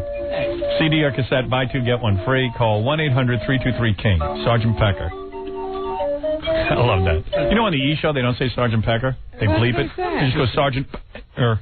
Oh. It's like bleep, like Pecker's a bad word. And the E in Pecker is Sergeant Stripe. Yeah. Funny. Don't want to hurt America. I'd say stay tuned for Stuttering John, but he's out of the picture. Who is the new disc jockey here in New York? He's gone already, Howard? Oh, he's gone? Yeah, the Friday was his last day. They told him after the show. I missed the whole firing. Everything happens while we're on vacation. I know. I hate that. If you're going to fire somebody, do it while we're here. Do it on the air. All right. John, we have good news and bad news. Now you've been complaining that you're tired all the time because you're working too hard? Well, guess what? You're going to be well rested. You're going to get some rest. Nap time. Nap time. Well, he's been predicting his own demise for quite some time. Yes, he has. I was not surprised. I don't think it came as a shock. All of New York is laughing at him. And the rest of the country as well. All right. We'll see you tomorrow. There'll be plenty to say, I'm sure. And blah, blah, blah, blah, blah. Blah, blah, blah, blah. Thank you. I'm going to bring something up to Fox. An aluminum plaque on Highway 295 honoring Howard Stern. Well, I'd love to have his numbers right now. I know what you're saying, but I still don't like it. 97.1 The Eagle. 97.1 The Eagle presents the 5th annual Rock and Wheels Car and Truck Show, June 29th at Texas Stadium. Enter today. There are 36 classes with 3 trophies awarded in each class. Registration forms are at all Beepers Unlimited stores. Enter the Custom Crank at 97 by Custom Stereo and Cellular and Iasca Sound Challenge. Registration is at all Custom Stereo and Cellular stores. The Eagle's 5th annual Rock and Wheels Car and Truck Show is brought to you by Beepers Unlimited and Custom Stereo and Cellular. An exclusive presentation of 97.1 The Eagle. Oh, yeah, baby. You know, I enjoy hot mustard. And I love to wash it down with Mystic. It's cool and refreshing. I love these Mystic drinks, Robin. I don't know how to tell you any other way than to say I am in love. But I am in love with Mystic. You finally found true love? Yeah. Kind of love that doesn't cheat on you. Mystic is always faithful. Fruit drinks, lemonades, iced teas. Well, hey, Mystic has a new color cap game. You know, because their slogan is show your colors. Oh, I don't know. yes. Is this the Dennis Rodman game? Yes. They have all kind of different things they're giving away. They will give you, if you find a green cap with your Mystic, it's like the color of Rodman's hair, you win 1 day of Rodman's salary. And then they're giving over 100,000 other prizes, too, like autographed basketballs, Rodman T-shirts, and lots of free Mystic. Okay, Mystic. No purchase necessary. Void where prohibited. Offer ends 9/30/97. See participating retailers for official rules. Show your colors. It's Mystic. M-I-S-T-I-C. You'll love these drinks. Mystic drinks.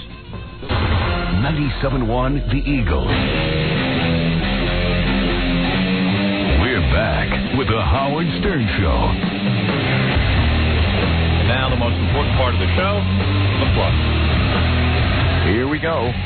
Don't miss Gary Dell'Abate, along with Jimmy Vivino and members of both the Conan O'Brien Band and Mark White of the Spin Doctors. It'll be for the Toys for Tots Jam, Thursday, May 22nd at the Harley-Davidson Cafe. Tickets are available through Ticketmaster at 212-307-7171. as well as at the door. Stuttering John, looking for money and wanting to play for your dancing pleasure. He'll be appearing at Reed Center Square in Bluebell, Pennsylvania, Saturday night, May 24th. And Stuttering John's band will be at Kenny's Castaways in Manhattan next Thursday night. Let's make sure we get the right date. It'll be May 20, I think that's 29th. Whatever's close to that date, it'll be then. And it's time for the second annual Kevin Gillespie softball tournament. K-Rock will be fielding a team this year, and the tourney will be held June 21st and 22nd in Cunningham Park in Flushing, Queens. And for those weddings coming up, for those parties that you're throwing, call the DJ to the star, Scott the Engineer, at Rocket Entertainment, 718-BAG-5040. All right, everybody. Thank you, and we'll see you tomorrow.